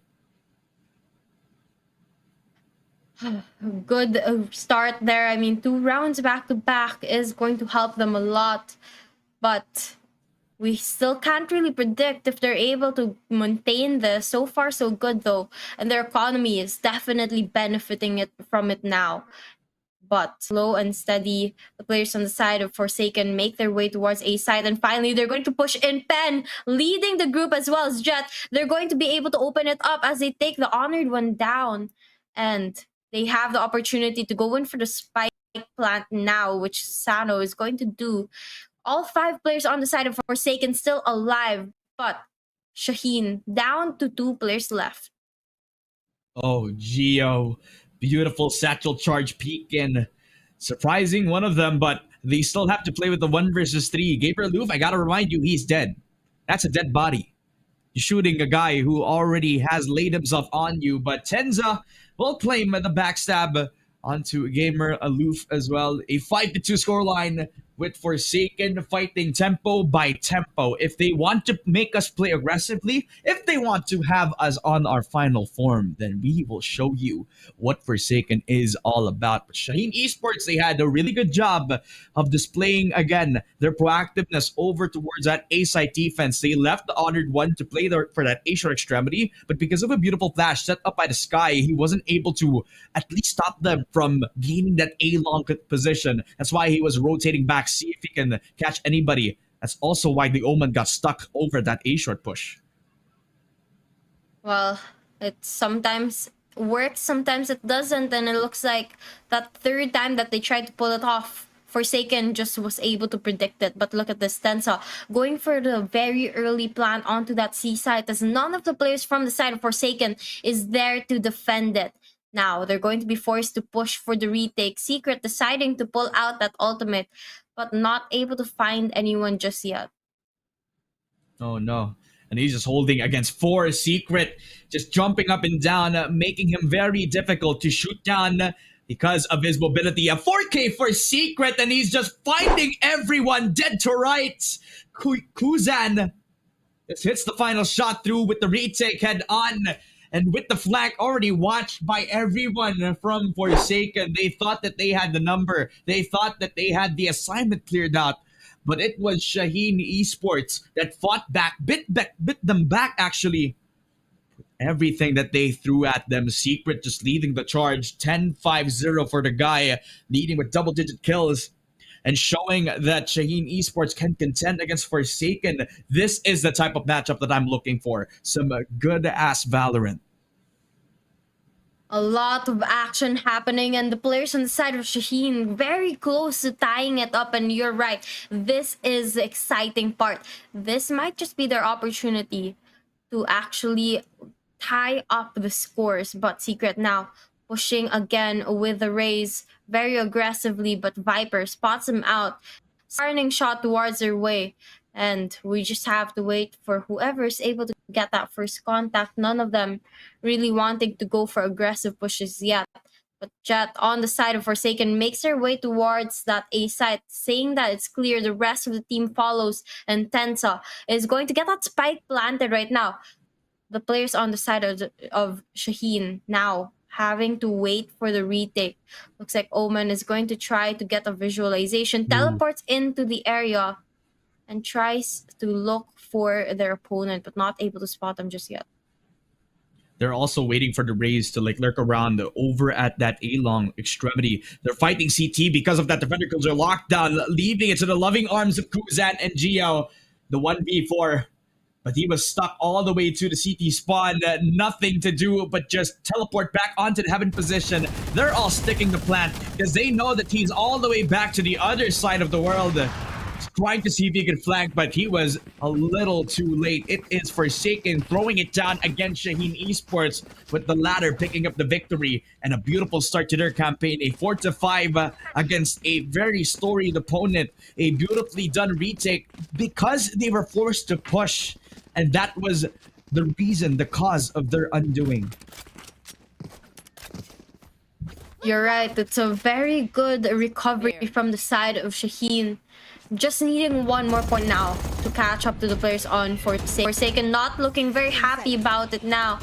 They look to be playing a little bit more aggressive, and same goes for the players of the side of Shaheen. Now they wait on mid, trying to look for that first contact. None of them really spotting each other just yet, but Secret about to peek out now, decides to back away, puts a smoke there as well to stop the players from pushing into B side. Yeah, just as quick and easy as that. They switched the tempo. Trying to flip out the side. Jump peeks on just to see if he can commit onto holding the C site. And he spots them, sees them, and decides to hold the site on his own. Odin in hand, off angle ready, but he gets blinded. He doesn't know where to shoot. And a perfect flash just lets loose with another shot through from Pen, and he alone picks up the Odin now. Set up by the defense. Pen and Tesor, the duelists, are doing a lot of work now. Getting the defense, keeping them on their toes, with Shaheen Esports left to bite the dust. Left to fight off for themselves in the 2 versus 5. A retake that just is not gonna happen. I mean, Viper's Pit also going to make it way more difficult for them to do so if ever they decide to. But the Honored One just looking for some upper kills here, but decides to back away, knowing that Jet is right on his track, but they continue to go in for the fight. And it looks like, unfortunately, he's not going to be able to save his weapon for the next round. Forsaken, putting an end to his life even before the round ends. Yeah, definitely. The big impact again from that C-long position, which goes to show that sometimes the best way to go forward is with your brothers. To push together as a unit, which overwhelmed the opposition. You saw Gamer Loof and his Odin, the perfect weapon for the job against 5 people. If you have the best gun, it does not matter if you are blinded off the face of the map. Beautiful utility usage. The perfect play from the attacking side of Forsaken. Now, they put something very unique into the table. Back onto the A-long extremity push, leaving the Viper to play around the lurking position on mid. Now, they start making their way towards A site. None of the players on the side of Shaheen are waiting for them. They're going to get that spike planted, watching the entrances already, waiting for anyone to come by. But Omen right around the corner just gets spotted by the Jet that's waiting for them, but knows that they have to be careful. They have to be aware of their surroundings. And it looks like Shaheen actually going to attempt a split push here onto the players of Forsaken, but it looks like Forsaken just ready for the attack. They're going to be able to get a couple kills. Secret though causing a lot of damage here, and it's going to be down to one last player on the side of Forsaken. Will he be able to clutch this up? Low on health.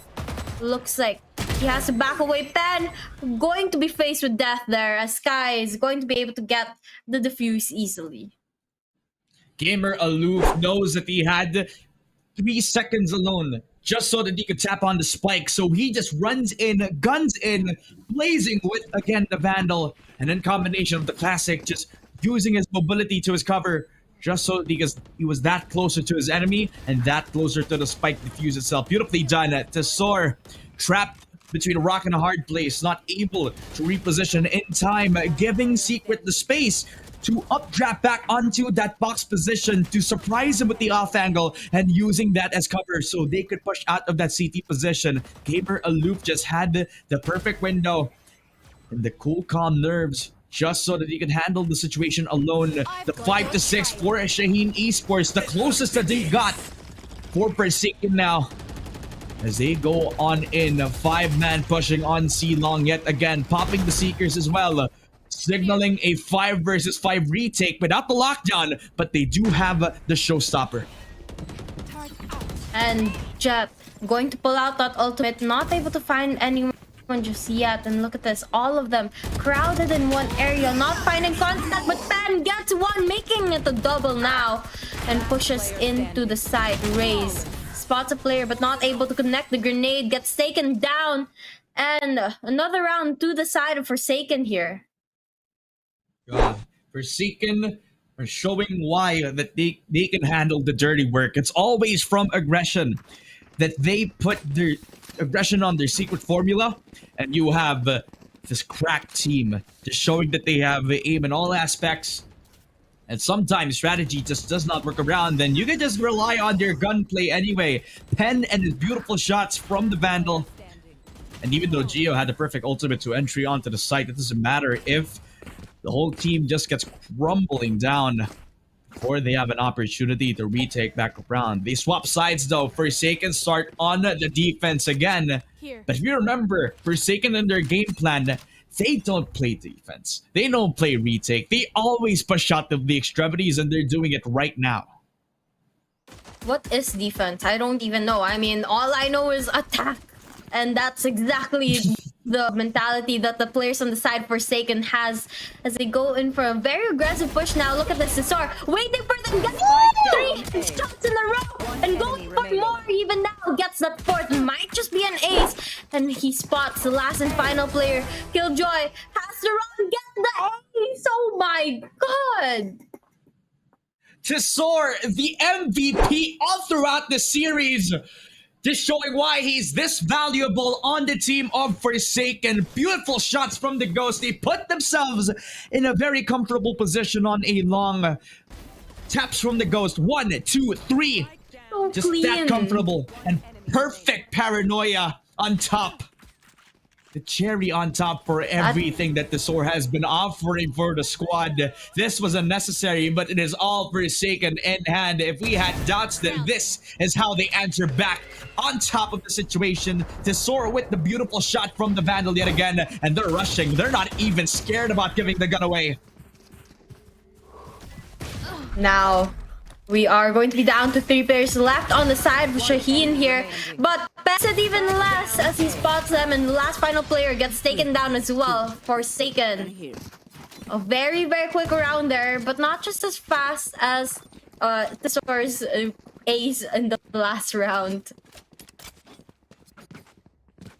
At this point, I just want to see it again. I just want to see that ace be rolled back. If Prod can listen to me right now, if there's a way that we can listen or look at the ace again, then it's just appreciated for all means necessary. That was just a beautiful play. We can do an in-depth analysis of the ace. See, there's no need for analysis anymore. That was just 3 beautiful shots. Yep, super. And right now, let's see if it's going to happen again, because the star waiting right around the corner gets taken down. Secret is going to be the one that opens up the game here, getting 2 kills already and pushing into that A site. And now the spike is finally going to get planted, and the players on the side of Shaheen have the numbers advantage here. Yeah, they do, but they don't have the guns for the job. Sheriff in hand again for Pen, but he gets caught with a ball. Bang. All the way from default, all the way to the other point of the map. 4 versus 2 in hand. A perfect flash shot as well delays the push to retake scenario. Guardian in hand again for Susano. Even puts out the Trailblazer, but through the smoke, Secret does not need to see him. He has X-ray goggles, ladies and gentlemen. A 6-9. A very nice scoreline for the rebound that we have to expect from Shaheen Esports, because they are not letting this go without a fight. Not giving up just yet, and that was a big round. That was their buy round, and they were really able to take advantage of it, winning it to their side. Now they keep their weapons, they're able to help the economy as well and level up some of those armor as well. So let's see if they'll win another round here. Scoreline still doable. 6 points for the side of Shaheen and 9 for the side of Forsaken, but Shaheen has to step up their game soon. And now they push towards the seaside, going to be able to put some blinds here to catch their opponents off guard, but Secret popping off there. Triple kill right off the bat. Backs away to heal with the team before going in for another push to get that spike planted. See, if I was them right now, I could just wait for the Killjoy to take the space for them, because he's already wrapping around that CT position, while the Jet to soar is trying to make noise around that C-long position. He's low on HP. The Honored One finally makes his presence known, and they make the C-side push all the more easy, while the Omen, he's just chilling on the other side of the map. What's the guy doing? Nothing. I wonder if he's having some connection issues. I mean, he doesn't seem to be moving either, so that could be just some issues on his half, or wanting to save that weapon as well. But it looks to be that it just might be around for the side of Shaheen for this one.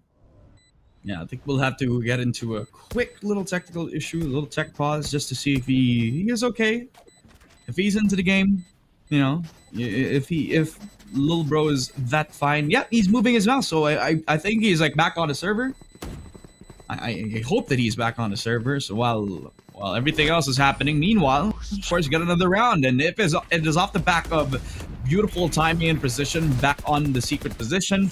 See why he is heralded as one of the more underrated duelists that we have on the turbot right here. Nice isolation from the picks. 18, 11, and 0. And have you seen a bigger hard carry than this? I don't think so. Well, 10 on the other side, 29 and 8, I think, is also pretty amazing for him, getting a loss back to back. And I don't know, it's quite an even match here. It's just a slight difference between the two teams. Still a huge opportunity for the players on the side of Shaheen to retake this. But now they push towards that A site, looking for the opening. It looks like Ray is going to send a couple grenades towards the players on the side of Forsaken. But look at this, Jet walks right past Susano. Susano going to get a double piece there. Backs away now, trying to heal. Secret spots him, backs away, not wanting to go in for that engagement either. He gets spotted because of the Trailblazer set up. Amida's picking it like a cherry on top, leaving the 1v1. Gamer aloof, just wrapping around the default position. And in the 1v1, he spots him. Perfect flash, blinds him, sees him, and shuts him down. Gamer aloof, the clutch of a century. Down to 35, and it was almost like he never needed the help of his teammates. That guy is just on point this time. A perfect flash, concussing the last guy, trying to wrap around that smoke, but Amidas had all the possibilities. He had all the round in his hand. That was almost one heck of a comeback, but Forsaken lost the ball on this. Forsaken is in a bad situation right now. The players on the side of Shaheen have won 4 rounds back to back, and now Forsaken is on their last full buy. If they're not able to take this round to their side, they'll be forced into a save round. But for now, Susano playing very aggressively, trying to get a couple kills, going to open up the map, getting one to soar, going for an aggressive push as well, gets one but gets taken down. Pays for that aggression, and it looks like it's gonna be down to a 3v3 here. Oh no! Teleports back on the same box. The Jet actually lost himself over because of that A-short extremity 2 times that they got baited by the same angle. And they are running for the hills, back on that C-side defense. But the problem is, though, the only guy that can stop them is Pen, and he's at the right place at the right time. Gets him, and the spike is down. Now he waits for the last 2 players on C-Long. And even thinking about both options, both on CT, almost spotted with his shoulder. He gets him, just misses back to the backside position. And Geo is in a lot of trouble. He's stuck on that corner. He doesn't need to peek. He just has to wait. He's trapped between a rock and a hard place. 3 HP in a dream. And Amidas all the way from downtown picks it up. The easiest kill of his life. Thanks to the Reyna. Pen is unstoppable.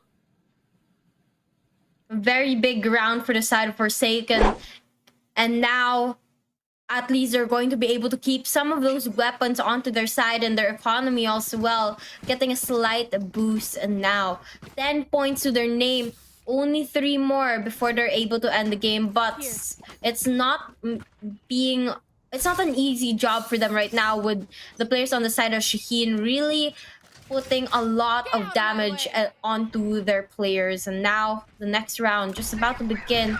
The players on the side Shaheen going for a split push now onto that C side, entering from multiple angles, trying to catch the players of Forsaken off. Viper going to put the wall up, going to be a slight distraction there, and it looks like the players on the side of Forsaken is going to falter. Down to 2 players left, who's forced to enter from the spawn area. Oh, he eats the paranoia, so he has to stay inside of his own cloudburst, wrapping around from that default. But they're also concussed, they're also pressured by the same flank, being held up by the 2. Tisor second, as Honored One has his back. A 1v2 now with Kuzan holding the last nerve, holding the last shot, finding Tisor before he has an opportunity to even tap the spike. A beautiful push over to the C-long position. They're just exchanging gunfire, exchanging rounds left and right, because now Shaheen, they see themselves as equals against Forsaken, where the latter actually struggle to even get a point in. It was definitely a huge struggle for them, but nonetheless, still a relatively good round. But now, let's see if the players of Shaheen is going to be able to tie this up. I mean, they're only 1 point away from catching up to the players of Forsaken now. And so far, they've had good rhythm here in the second half of the match. But Pensa going to be met by the Tiger, backs away here. And the players on the side of Shaheen playing it very, very slow. Yeah, they don't have the guns anymore. So relying on pistols means that they have to play the passive game, letting them take the space for their team. And he thought that he had time to pull out his bird, but he's not able to use a flash. Comes out of the push, and they are just falling down like flies, one by one by one. A domino effect. And if you think about that bonus round, yes, it was that close, but it also affected the economy set up by Forsaken, so relied on taking the push for themselves. A line of frag from Geo expected because they still had the full control of the A site. The 10-10, ladies and gentlemen, as Shaheen Esports have caught up to Forsaken, as it is just one more round away for them to say that they are leading up against Forsaken, who we've been talking about as also one of the favorites in this tournament to win the whole thing. Yeah, definitely one of the teams that you have to watch out for. But it looks like Shaheen is trying to prove that they are someone to watch out for as well. And now, both of the teams tied up at 10 points. It's going to be a very, very interesting last couple of rounds here. Looks like we're going to see the first engagement here. Jet versus Jet. They back away though. And it looks like Secret is going to be the one that falters for that one.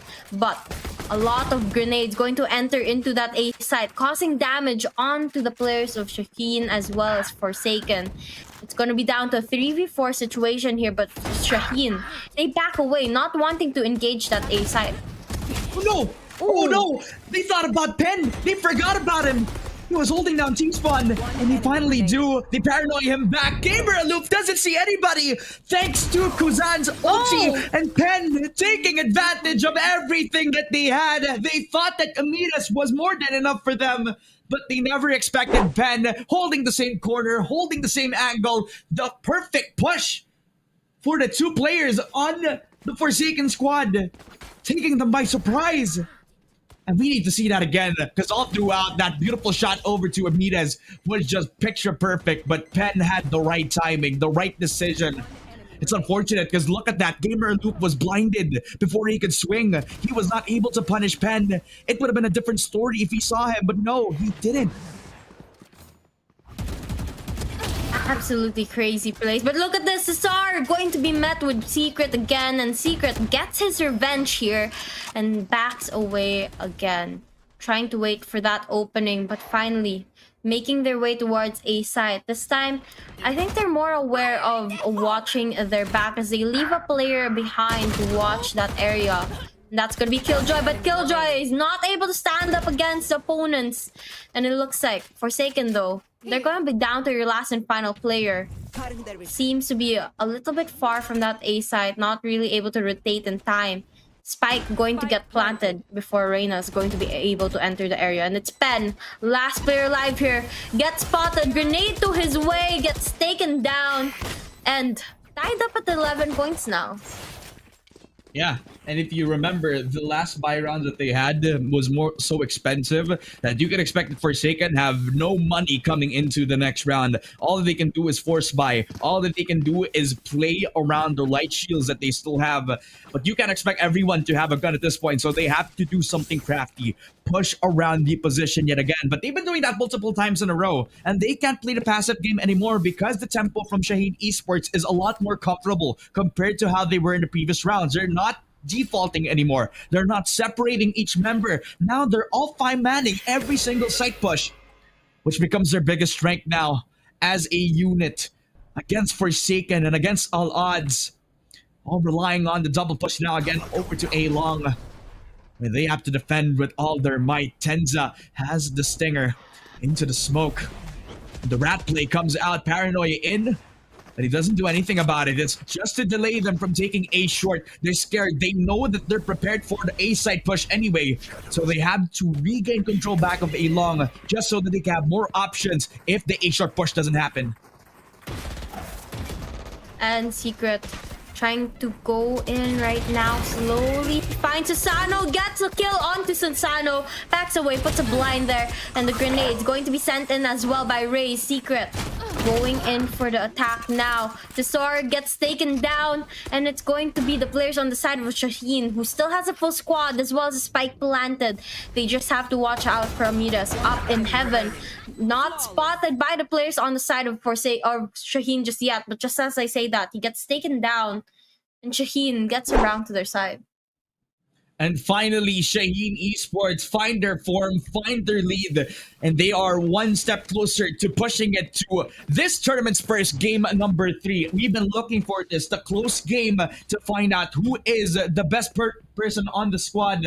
But this has been so close, to the point that this is just showing the potential that Shaheen Esports are in the mental game. Secret's been doing really well on the entries. Gio has been reliable with his utility usage on the Raze. Now they fight off with a force buy, and Kuzan surprises him with the wallbang headshot. They just have to push C-Long right now. And the players on the side of Shaheen, they are trying to push for game number 3 now. Very aggressive play as they get the spike planted already. But unfortunately, Forsaken goes in, catches them off guard, gets 3 kills right away. And Forsaken now has a numbers advantage. One player left, it's all down to Killjoy, but far away gets taken down. And with a bunch of players from the side of Forsaken.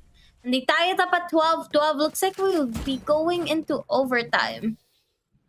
Yeah, it's not just that. Overtime for the first time ever. Again, right after that first day. This has been so well done from both sides of the squad. Aggression out for the duelists. Pen and Tesor, the duo that always make openings if ever that they are not given to them by the enemy team. It was a beautiful entry from Secret.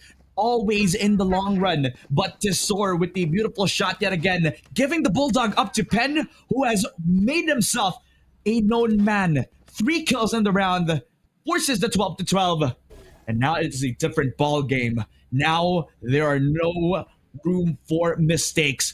Everything is do or die at this point, especially for SES, because now they're on the defensive side. They can't let Forsaken take the first opening. And now, both of these teams have a lot of pressure onto their shoulders. So they're just making sure they make the right decisions. But look at that wall bang through the post. Gamer 5 is going to be able to get a kill onto the players of Forsaken. Now, down at numbers. And now the information to the side of Shaheen that the players of Forsaken are pushing towards that C site. Now, more aggressive approach coming in as Jet goes straight in for the action. But Gamer 5 still able to get that kill before getting taken down by Pen. Pen trying to find the revenge here, gets 2 back, down to a 3v3 situation. Oh, this is so unfortunate because now they have to look at where they left the C-Long position. Secret staying true to his name. They don't know about him flanking on the other side of the map. Even though Tenza had a quick glance on the C-long position, he didn't spot him, so they have to fight them now. Ramirez loses the shot. The 1v1 duel does not work out for the Viper. A 3 versus 1, leaving it all to Pen, but he gets shut down by Kuzan. The lone guardian from this site has been taken care of by Shaheen Esports. They are one step closer to pushing to game number 3. Oh, this is becoming so interesting right now. I'm sure everyone is on the edge of their seats waiting to find out what happens. But now, Forsaken has to be able to tie this up if they want to end the game. I'm sure if I was in their position, I wouldn't be wanting for game number 3. But that's exactly the wishes coming from the side of Shaheen Esports. And now, this is where it will be the determiner of whether or not Shaheen's going to be able to push for game 3, or will Forsaken push for more overtime. Yeah. And you don't usually see Tesoro on the operator. So he pulls out that risky gun now. Pen, beautifully done on the rifle. He's going in and out of cover, just surprising secret. Now they know that the Reyna is on A. And they don't know where the Jet is at this point in time, who has the operator. So that is their trump card. Something that Shaheen Esports are unaware of as of the moment. While they also have options to take foot forward, they can still try to rotate back around that A-long position. So nobody's holding that cross, but on B is where they focus. They leave up Ramirez, sole survivor of holding down that B site, since that's also the closest angle, the closest vicinity to where they can run from. Now they make their presence known. They're planting the spike, but that's actually a bait setup. They leave open that A site extremity, but they don't know about the Reyna. Pen hits the second, and he's coming in for more. Gio is using the fake flash, and Pen thought that it was going to be a full blind, but they haven't cleared out. Sasano will get another, and everyone from Sasano is just rallying behind him. Forsaken have gotten the 13th round. We go straight into one more overtime. They've chosen overtime, and now more action coming your way, guys. And we have to see which among these teams are going to be able to step it up. I think this is our second overtime already, or yeah, entering into our second overtime already. And the question now is, will it be like a day number 1 where I think we saw 4 or 5 overtimes with Caster JT, or will this be a little bit longer, shorter? Let's see. I mean, if it becomes that big of a banger, then I don't really mind. Because this game cannot end like this, especially if you are Shaheen Esports. You have to fight through these conditions. Kuzan is contested to soar with another up jab frag. With Gio getting overwhelmed, they leave the A side open this time. They don't even care about the flank, because at this point, all they want is to move forward. Nothing to stop them in their tracks now. Now that they have to play the 5 versus 4 retake, Shaheen Esports are down in numbers. And look at the secret, going to get the ult right away and looking for a third one now, but not able to spot it out. And Pen is going to tie up the playing field there, getting 3 kills. And the players on the side of Forsaken is going to be able to get the score onto their side, but again, they have to be able to win 2 rounds in a row to end the game. Yeah, and this is the perfect timeout to do so now. High pressure, especially for Shaheen Esports, who had it in the bag, especially with Secret providing this for himself. He misses the updraft, and that gives the opening for Sasano to take advantage through, since he was around that A-short extremity. Beautifully done to follow through again with the defense on the spike plant.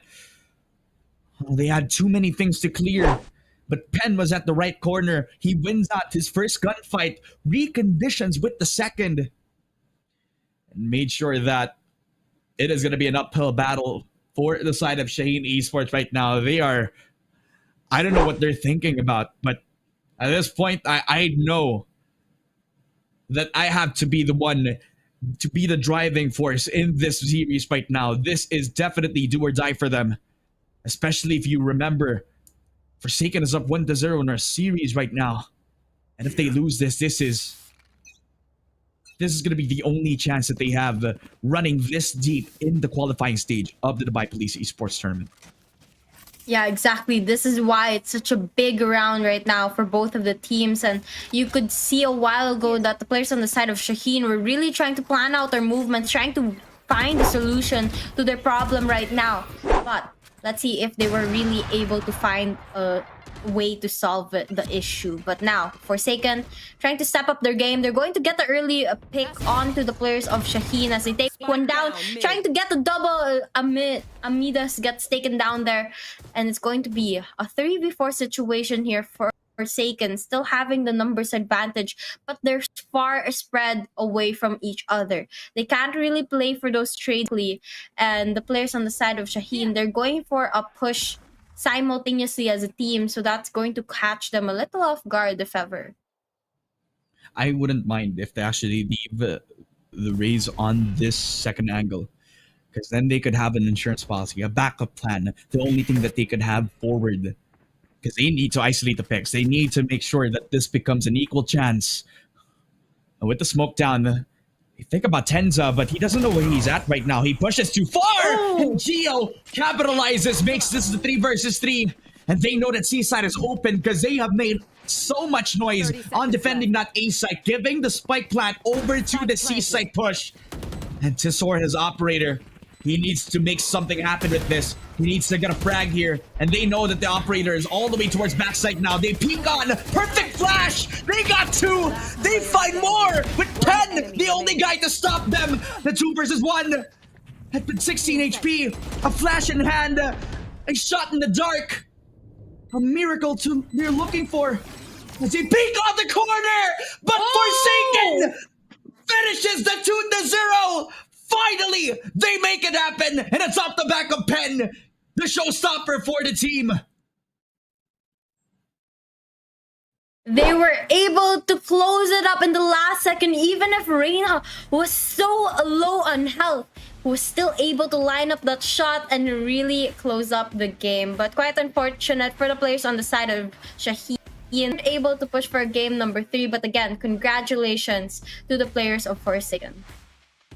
My goodness, that possibly might have been the best Haven game that I've casted in so long, because both of these duelists are pulling out their best force, and it's just difficult to pinpoint exactly what was the driving force for both Shaheen and Forsaken, but trust me, I am gonna do my best right now. So we got Tisor as well as Pen being the showstoppers for the team. They were very standout in their performance in this map right here. If Tisor is the guy who is somebody you'd expect to do the dirty work with the first bloods and a lot of counts of like high impact frags, then Pen is the guy that makes sure that you will consistently win unwinnable rounds. That is just amazing to see. That is everything from Forsaken and everything we've expected from them. But really big kudos as well to Shaheen Esports, because they did wonderfully into pushing them to their limit. Yeah, very good plays from both teams there, but of course only one of them can come out on top. And of course our MVP is gonna be Pen Arena, that last and final player alive in that last round. Again, this player just knew how to clutch up rounds, get those kills that were needed, and then really assist the rest of the team. And paired up with Desor was us to be reckoned with. Yeah, they are a duo. Brothers of Destruction, I would have to say. Which is, if you're a wrestling fan, then you know the reference, right? They're the Undertaker and the Kane of this generation, and I'm sure that they're gonna have fun knowing that they are up in the bracket right now. I wouldn't say easy as that, because that was one heck of a game pulled out by the players on Shaheen. They have made them a sweat to take themselves into this distance. But it has been set, ladies and gentlemen. Because now we have Fraggers and Forsaken coming up soon in the same tournament. And I'm very excited to see that soon. I believe that's like tomorrow's games. Yeah. Tomorrow's first game as well. So if you guys want to check that out as well, then, you know, be sure to follow everybody here on the 404 Esports Live. Right here on Twitch, as well as Facebook and on YouTube. We're all streaming up there on those social media platforms, as well as our tournament sponsors, that have made the Dubai Police Esports possible. Esaad, Zowie, Al Baddad, Jumbo Electronics, and XFX for allowing the Valorant community in Dubai to shine bright in this tournament. Wasabi, what do you want to say about the series? Because this game, especially the Haven game, has been one heck of a banger. It was an absolutely crazy game. I mean, from the source ace all the way to the clutch from Reina, that was just one that everyone will probably remember from this tournament, considering how well both of the teams were able to play it. But we're going to be able to talk to some of the players as we have an interview already for everyone. Yep, and we'll be throwing it down over to Turkey so we can find out what they have been feeling all throughout the game, especially that spicy Haven map. Oh, that's a good enough reason. All right, thank you so much. That was a crazy game. I have Team Forsaken right here with us, and usually, you know, I have to beg for one of them to come on screen so that we can interview them, but this time we have 3 members here with us, so please introduce yourselves. Hello, my name is Tansa and I'm the IGL of the team. I'm Pen, I'm the flex of the team. Tyson, I'm the duelist. Alright guys, that was an intensely close game. We went into overtime and the cheers were so loud, I'm sure you guys could hear it. Yep. How did it feel with all that emotion in the crowd? Did you feel like if you're gonna lose, the world is gonna end? Or how did you feel? Tell me, describe your feelings towards the end of that game. Honestly, it was actually really nice. Like playing in front of a crowd feels way different, especially when you clutch up. I didn't do anything, but like when you clutch up, like for example, this dude dropping 40 kills, you know, I don't know how he's feeling. How are you feeling, bro? I'm feeling good. I didn't expect to get 40 kills. To be honest, I didn't even expect to win. That map is crazy. That map is not our map. What do you think, Tyson? I think that map went well. You know, we did some nice plays in the overtime, like the clutch and the first bloods with the op. Awesome, thanks. So I love the energy and I love, you know, patting the back of your top fragger over here who wasn't even sure if they were going to win. Usually when I say, are you going to win? They're like, for sure, we're confident. But the top fragger right here, 40 kills, am I right? 40 and says, 40 kills, I didn't guys. think we were going to win. What was that? I'm Pen. I'm Pen, know my name. All right, well, one more thing I want to ask you guys. How long have you actually been playing together? Because the synergy feels really real. Like 1 month. That's it. Roughly 1 month, yeah. You guys have been playing for 1 month. Yeah. And how many times a day do you usually practice? Not a lot. This guy's in school. The other guy doesn't even come on. This guy goes and plays GTA before scrimming. Like what? Twice a month. Twice a month. Twice a month. Twice a month at best. Okay, fair enough, fair enough. One more thing I want to ask you guys before I let you go. I heard there was some sort of bet happening if you guys lost. Tell me a little bit about that. If I had lost, Zayn on my head, and yeah, no, not happening. So you would have shaved off your hair? Yep, even though I bottom frag, and it's not a deserved one for me, but this guy, please do that tomorrow, please. I hope. Inshallah, inshallah. All right, so next game the bet will be if the top fragger will shave off his hair, right? Is that happening? Maybe. We'll never know. We need motivation to get the win. We need motivation, all right? You got this? Tell me, are you going to win your next game?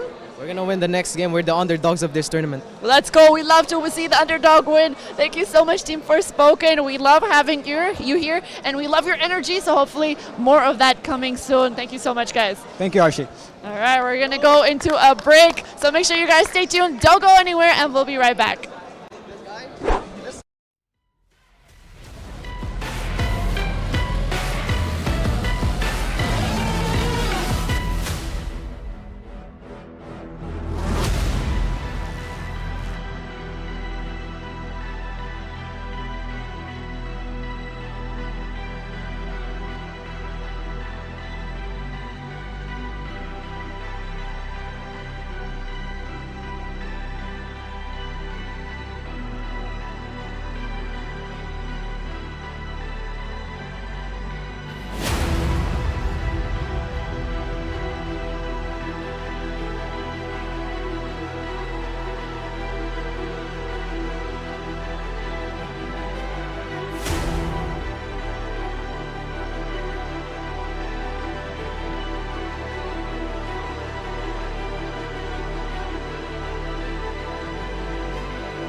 cameras in the playback. Dang, so tell me how you feel with it. You put a lid on it, I ain't got no chill with it. This right here your problem, you gon' have to deal with it. Lay it on the line, high risk, that's the meal ticket. Yeah, we ain't never fall back. Hold our ground where we at. Never fall back. No lies, no facts. We gon' stay right where we at. We ain't never fall back. Yeah, we ain't never fall back. And you can find me where I'm at. We ain't never fall back. We ain't never fall back. And you can find me where I'm at. We ain't never fall back. Been way down, never falter. Came with the hands out, get them off us. I'm 24/7 in the office. Pay attention cause I ain't repeating offers. Yeah, never met a man I've been scared of. Careful, you gon' get exactly what you asked for. Here for whatever you bring me, getting handled. I answer to no one, I don't need the hassle. Yeah, we ain't never fall back. Hold our ground where we at. We ain't never fall back. Hold our ground where we at. Never fall back. We ain't never fall back. Hold our ground where we at. Yeah. No lies, all facts. You can find me right where I'm at. We ain't never fall back. We ain't never fall back. Yeah. We ain't never fall back. And you can find me where I'm at. We ain't never fall back. We ain't never fall back. And you can find me where I'm at. We ain't never fall back.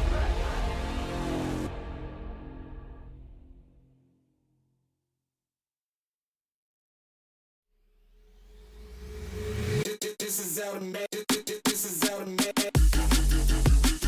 This is automatic. This is automatic. This is automatic. This is automatic. This is automatic. This is automatic. This is automatic.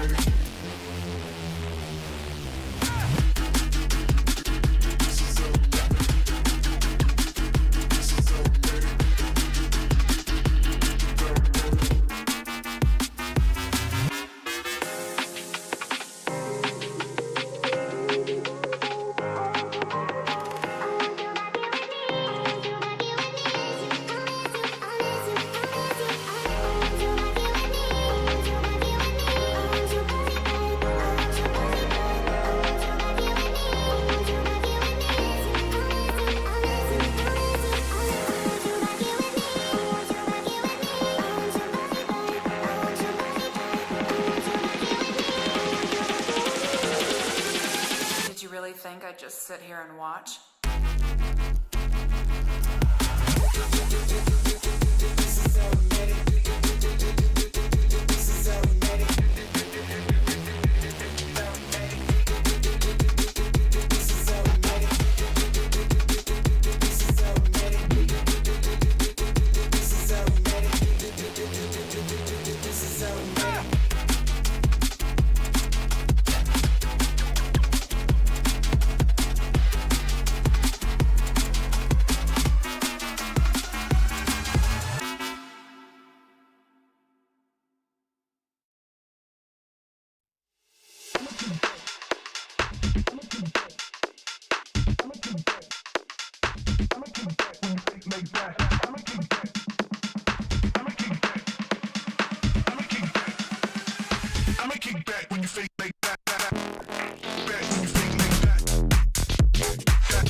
Triple XL up in the paint, you can't shake that.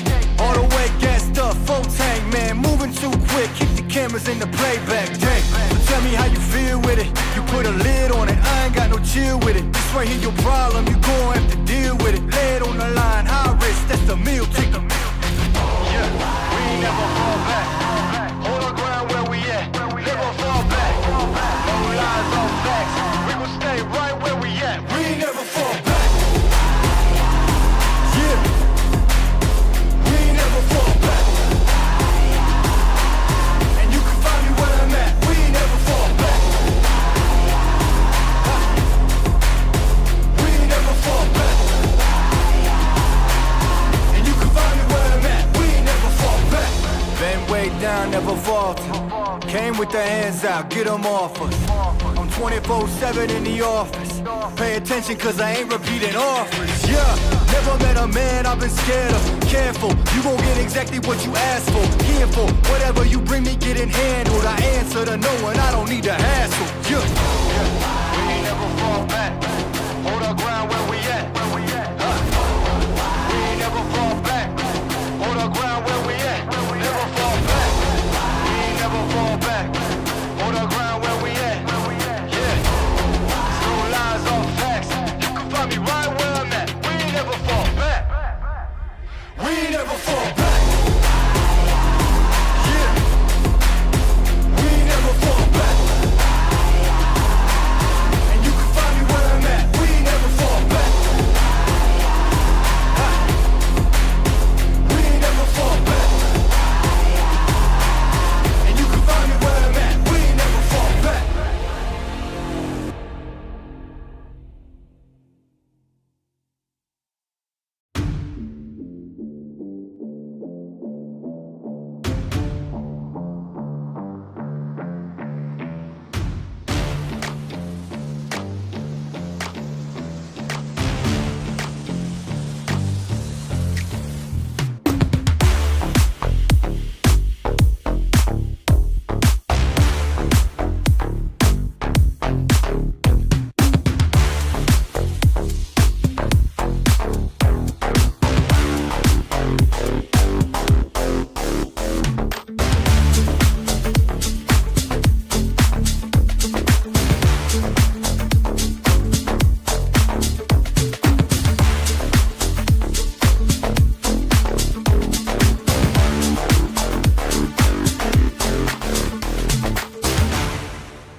Down, they just think they are.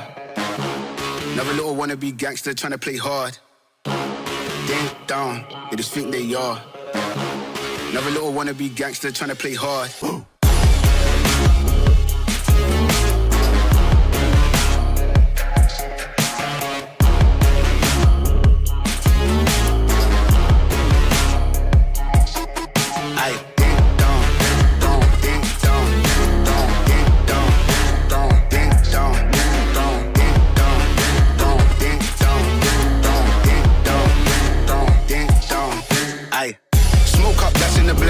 The guys then dip out the ends, jumping Skin kept close, cause you plotting on them with the tits on 10. Batch in the back that's on tap, all ready to go and jump in. Ding down, they just think they are. Another little wannabe gangster trying to play hard. Ding down, they just think they are. Another little wannabe gangster trying to play hard. Ding down, ding down, ding down, ding down, ding down, ding down, ding down, ding down, ding down, ding down, ding down, ding down, ding down, ding down, ding down, ding.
down, they just think they are. Another little wannabe gangster trying to play hard. Ding down, they just think they are. Another little wannabe gangster trying to play hard.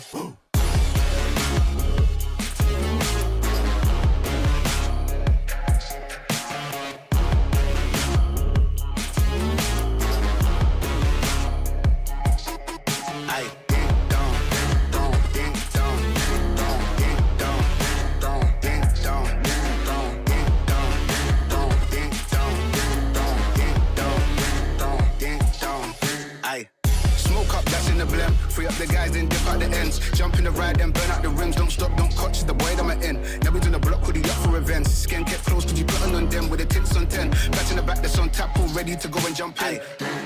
Ding down, they just think they are. Another little wannabe gangster trying to play hard. Ding down, they just think they are. Another little wannabe gangster trying to play hard.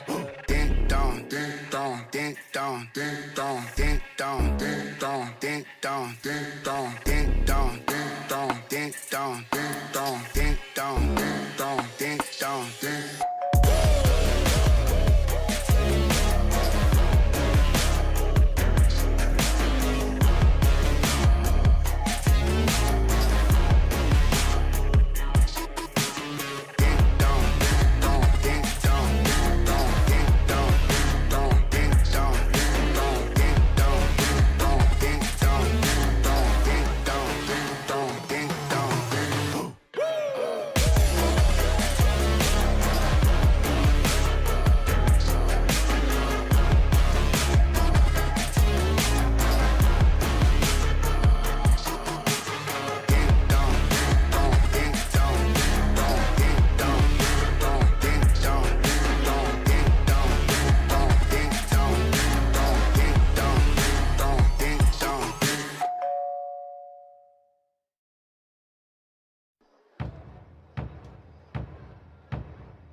guy has spotted the more tier 4 jack.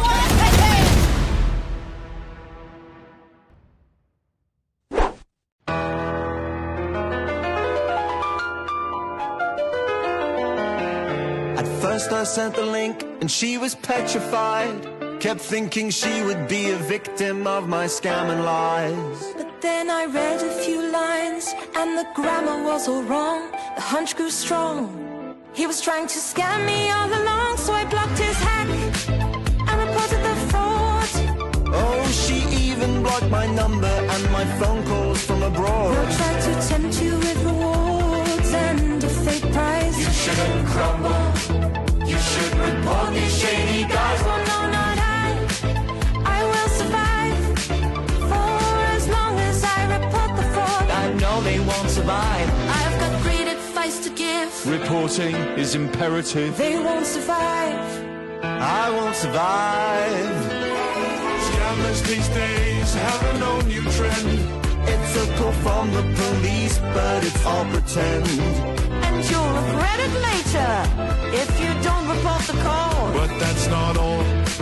They'll get all your details, they'll have it all. So take their advice and report our lies. Just call now and give these guys a rude surprise. I've got great advice to give. Reporting is imperative. I will survive. I will survive. Hey, hey.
Welcome back, everybody, to the Dubai Police Esports Tournament. It is day 4, and we are live on Twitch, Facebook, YouTube, as well as the LAN event over at the Dubai Police Officers Club. My name is Ramon, and with me is the wonderful Mochi, who I'm sure is stellar about the next coming game. Pip the Pap versus Team Falcons in a best of 3, and it is going to be a damn derby, Mochi. Yep, definitely. And of course, I guess we already have an idea between these two teams. I mean, so far, all records 2-0, but we're gonna dive right into our map selection. Okay, good thing it has been pulled out. It is the Lotus Vine as well as Split. I remember that Petapap has been able to play onto Lotus already, as much as I can recall. Even Vine has been taken on their end as well. So this is going to be something very familiar on their end, but for the side of Team Falcons, I'm not quite sure that they have been able to, you know, like get any additional matches, considering that they are usually the team to look out for here, especially that there is some quite amount of history about them. Yeah, I mean, here, let me give you, okay. So I did a bit of digging on my own, right? And I was like researching like what we can There you expect go. from these teams.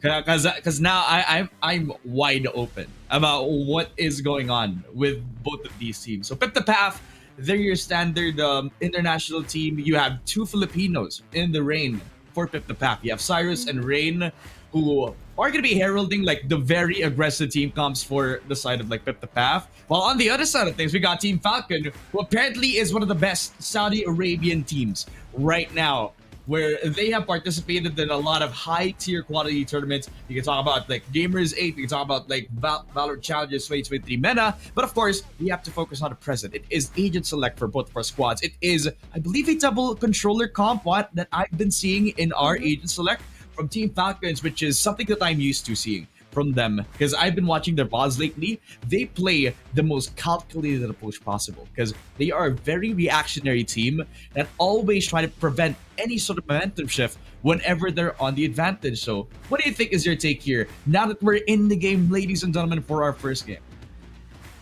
I mean, not gonna lie, this is going to be pretty difficult to scale for us, except for the fact that there is, like what you said, there is already the amount of history that both of them has been able to facilitate their amount of strength and as well as their prowess.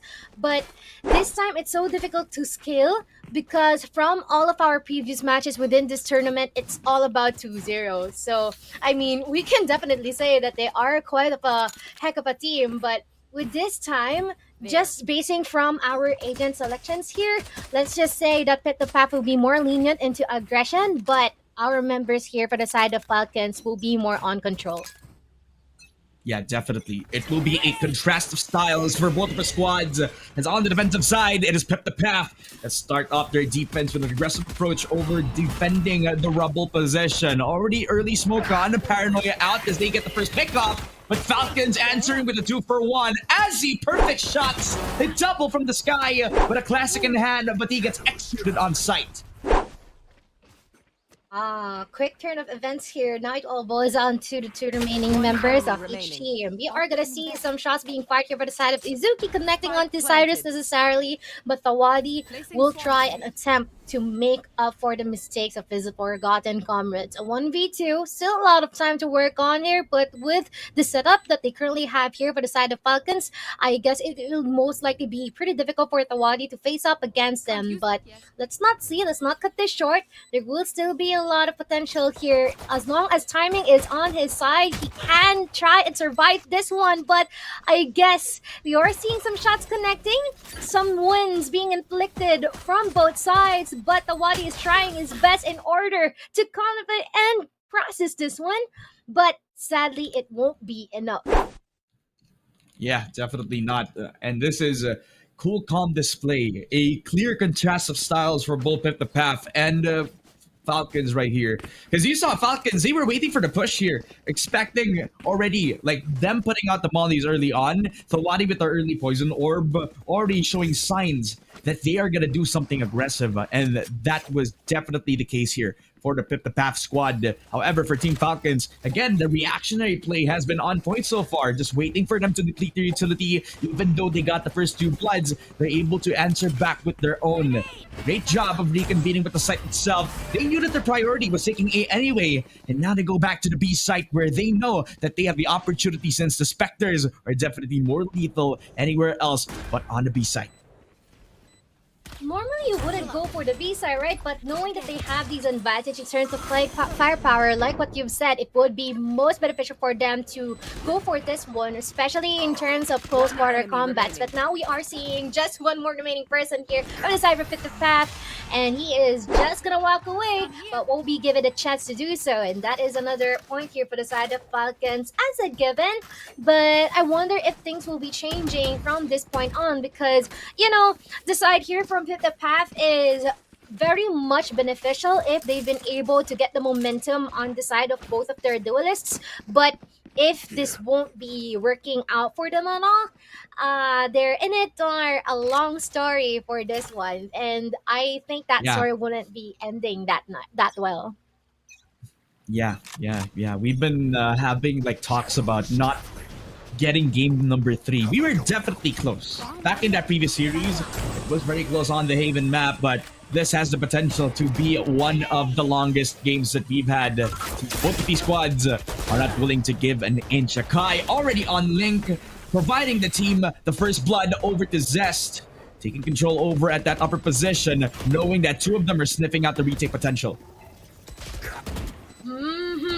but we are gonna see someone's gonna be down below. He'll be swatted, and the rest of them will be able to consume them, just like food for lunch or dinner. But that is going to be a good point here for the side of Pit the Path, and we can see that this is already the time for them to try and opt for their retribution, try to look out for revenge. I mean, it's just pretty early here, and I'm not gonna lie, I won't be surprised if there's going to be such of a close game for the similar to earlier on, but we are still yearning and looking out for that 2-1 scoreline in our series.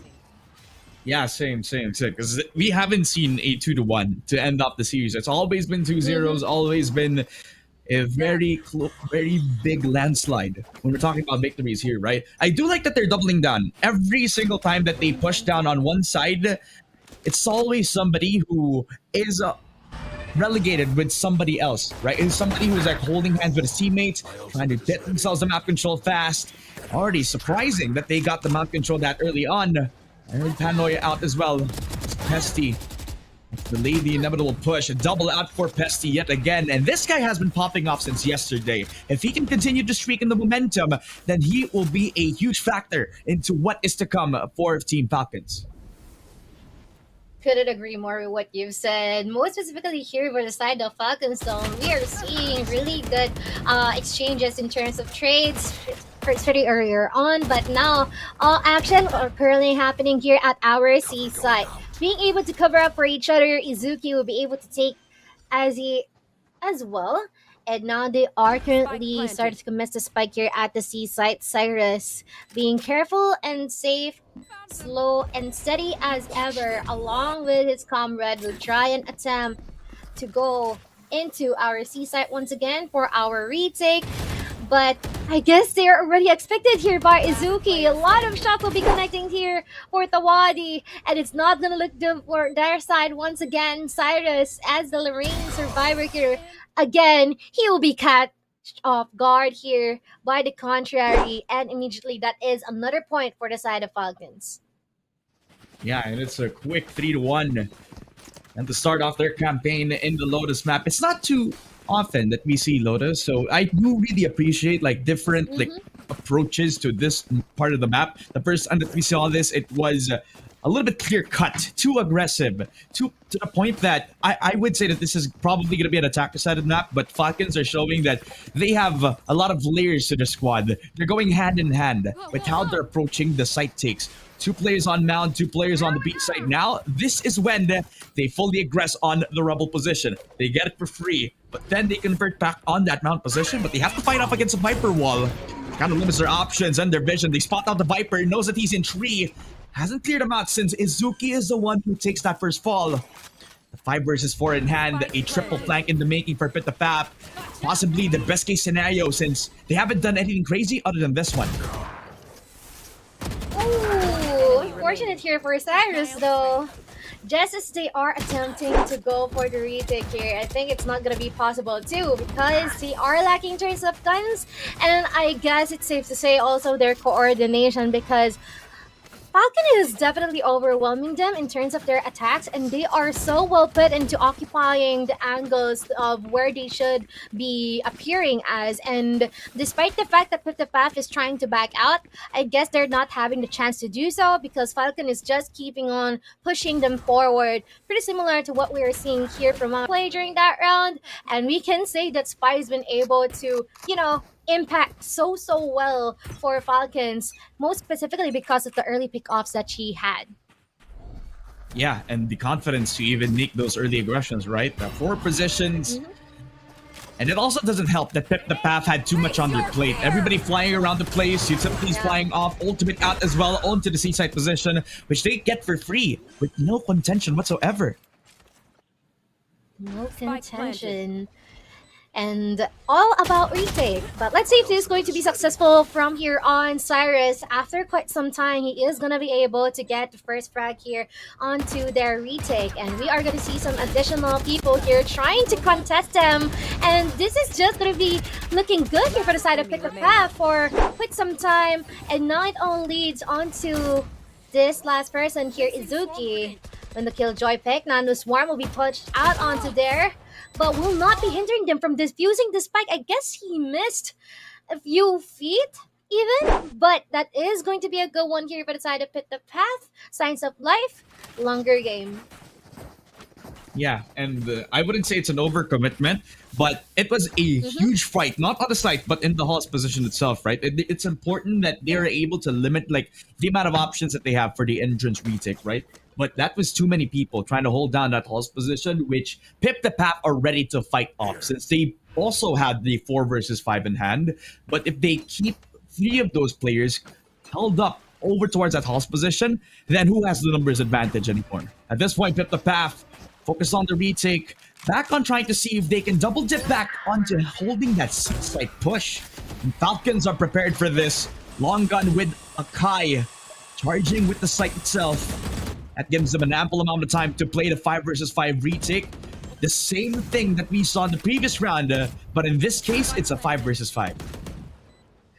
Yes, and I love the minimal changes that Pit the Pap has been able to do right now. They are keeping themselves safe here, making themselves complete before they even get the D done. But unfortunately though, they will be delayed further because of the lockdown being placed here by Izuki. But Showstopper can be connecting a lot of trades already currently happening, but still Falcon got the advantage as the couple of these people here by the side of Pit the Path will be left here at our B side or near the entrance of our attackers. But I'm not quite sure how they will be able to make this work out, knowing that there is already the constraint in terms of time. But let us see if they'll be able to get some exit frags even. If I could put some tech into what I want to describe Falcons, is like it's like watching like a monitor be upgraded from 60 hertz down to a 240 hertz monitor. It's buttery smooth. All of the things that they have working out for them has always been in sync. It's the fact that they push as a unit, and not only that, they also know how to play the post match correctly this time. This attacking round has been winnable by all the accounts that they've been pushing out through, but Pip the Path, I wouldn't say this is unwinnable. They have been fighting them off, especially in the retake. But against all odds, they're fighting off a heavy A-stack push with enough time for them to actually deny the space happening. Rumble, fully controlled again by the Pip the Path players. And they do spot out Nakai, who's already jumped on down, seeking for another frag, but he gets punished. Yeah, unfortunately though, just as they are striving to look for that position to gain the advantage here, on the contrary, they haven't been able to give it to them because of Pesty. But now, all intersections wise in terms of our smokes currently happening here at A site. This is about to be an interesting round to see. Currently though, you are gonna see some utilities being connected here, specifically the Prowler onto B site and as well as the C's, and this is going to be them being able to make their way here on our B site, baiting it all out, and it is going to be their opportunity to go onto A. Readily available for them onto taking this, and there is still a lot of utilities that they can actually use for the post plan.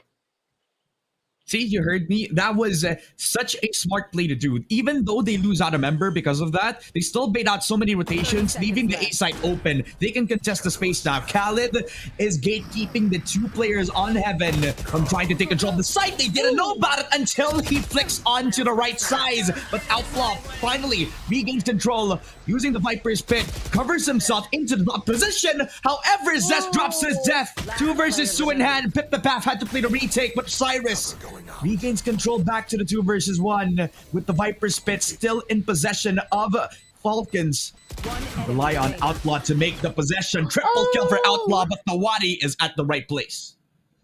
Look at these guys being so pumped up after winning that round. Good play as well. It's just so unfortunate for that Viper here for the side of Falcons, because he almost made it work out here for Outlaw. I really love how he has been able to work around his way with the Viper's Pit, and despite that Zest tried to contest him right after he put out that ultimate, he managed to make it work. He managed to gun them down and even secured a couple more kills after that one. So still a good play, but we are gonna see that Pip the Path is really eager in equalizing the scores here current time. It's just the first half after all, and this is on the defense. What more could they do once they're on the attacking? Yeah, what if the sides have been switched, right? Then the story can be different. full trust on putting the Viper and his pit over towards that A main extremity, but it's kind of clear the Team Falcons don't really want to even contest that, even think about it. Early B-site rush, and there's no fake anymore. They are fully committed to take that B-site, even having to lurk around that mount position, thinking that they can rotate back, see if they can cut the rotation back off from the path, which kind of makes them think about the 5 versus 5 that we have right now. We're seeing all kinds of fireworks happening right now. All utilities being thrown at each other here, and even bodies on the floor here at our B site. But still, all boils down to a 2v3 here, as Falcons still gaining the man advantage onto this one. While they are trying to defuse it, they won't let them do that. And still an advantage for the side of Falcons. Really good coordination and how they've been able to, deny them and whatever they're trying to do. Still a nice try here for the side of Fit the Path, but I really didn't expect that, they'll be facing difficulty knowing that B site, there's a lot of stuff you can do here, especially that you want to offer a retake. Like every single one of you could go from every single entry points that B site has and get the advantage. Unfortunately, Falcon didn't let them do that. Yeah, 2 entry points for the flank, plus you also have the door to kind of use as cover, use. So you can have an aggressive flank for yourself, right? Now it's a 5-man rush from Falcons, trying to knock on the door for Pip the Path's low buy against the eco round. So this is going to be an easy take for them. What happens next is very important though for the retake, because they only have pistols and they decide to have 5-man pushing down on CT, waiting for the Neon to use the overdrive and get some kills. Double from Pesty, and now that's a really good start. Definitely a good start. Unfortunately, though, he has been stopped in his tracks because of the patience has been thrown by his comrade. But it's not gonna stop. They will try to continue on what they are meant to do. Already a 1v2 here. Cyrus attempting to ghost for the last 2 people, but unfortunately will not work out on his end. And you know what? They're off to a good start here on their retake here for the side of Pit the Path. It's just quite unfortunate that they haven't been able to put out the fullest potential that their Neon here has, or for Pesty, but they've got From the Shadows ultimate available for both sides, and as well as our showstopper once again for Akai. So this is going to be a deadly one for Pit the Path, just in case that Akai will want to use this one, Yeah, if he's able to use that, that is the question. Double dipping back on the rubble position, and just as easy as that, they take A site. This is the buy round again for Pip the Path, and they can ignore the showstopper entirely because that's the space given. But if he pushes out of it, then that could be a really, really bad thing for Falcons. Good thing that they don't push out of their boundaries. Now it's left up to the retake. Now it's left up to the triple flank yet again for Pip the Path. How they work around this is the crucial point, and this has to be the turning one. Oh, Outlaw and Akai, though, be able to get themselves a kill for each. One step ahead of what is currently happening. Cyrus trying to fight so hard into narrowing down the numbers here for the side of Falcons, but Izuki at the sidelines, as well as Pai, he'll be able to get this last person on their end, denying him into getting further away onto this one. And this is going to be the last time before our switch. It is still indeed a dominating run here for the side of Falcons, but let us see if it's going to change on our second half. But at the current time, it is undeniable that they are having difficulty in doing their retakes, because despite of them having like an advantage in terms of their pickups or even their utility usage, they've been able to save those well and use it on what it's meant to be used for. It's not entirely enough, because Falcons always tries to find a way in order for them to secure their plants. Yeah, look at how fast they are already on that B site. So the late smokes are in. There's no mollies to intercept them. The hesitation is not present. Akai with the perfect 2-piece with not much contention. A triple for Akai. Flawless for Team Falcons. You can't see a thing that hinders Team Falcons while taking the B site by storm. The 3-9 to start off their campaign on Lotus. And if you see standouts, it is everyone across the board. If they want to do something, they do it on the same page. If they want to try something new, then they have to play for everyone's sake here. Look at how many times they don't separate their team. Look at how many times that if they do separate their team, it's with purpose, with cutting off rotation, with getting themselves an aggressive setup on one side of the map, while you also have a stable force hunting for kills and getting objectives. What a beautiful play from Team Falcons. The Path have a really big play to handle here on the second half. I know. I really love how they've been able to cover up for each other in whatever situation it might be. And it's just really wonderful to see the Falcons been able to, stay true to their name and what they're known for. But it is going to be a different story from here on because Path will be attempting to go for the attacking stance. It is actually a really good combination to have. It is specifically the Sky and as well as the Neon, but it might actually be a double-edged sword once again, considering that there might be some instances that there will be some utility usage here that won't be that coordinated as much as they want it. But let us see if that will be the case, because most of them are already hovering on RC side, but I'm quite sure the Falcons already got an idea about that as well, but they'll try to go and offer the entry here. Really good start for Pesty, but just like that, it's all down the drain. Yeah, definitely. The only two people from the Path. They already lost control. They can't cover ground anymore. Khaled with the 3K as they're hunting for Tawadi now. Pistol in hand. A classic through onto Khaled, but Izuki will shut that momentum down. Not even given an opportunity to clutch here as Falcons gain back the 10th round win. Almost as if it was destined for them. the Path are putting up a fight. But it's not the fight that they're looking for since they were trapped up on that same spot towards that vent position. And it doesn't help that mollies are being thrown at them at every point of the entrance. You can see that even though the smoke was doing a really good job of shaving off their time, they're still desperate to take the push anyway. I know, and so far they are having some sort of difficulty that even if they're trying to make their way around it, it's not necessarily working. And at the current time, it might be the effect here from how they've been able to, have some difficulty from our first half. They're trying to contemplate and seeing what they could do next. It's just that Falcon has been able to show that they are more worthy of the wins in every single round. Every single round, these small wins are accumulating, and before we even know it, we are one more round away from the match point.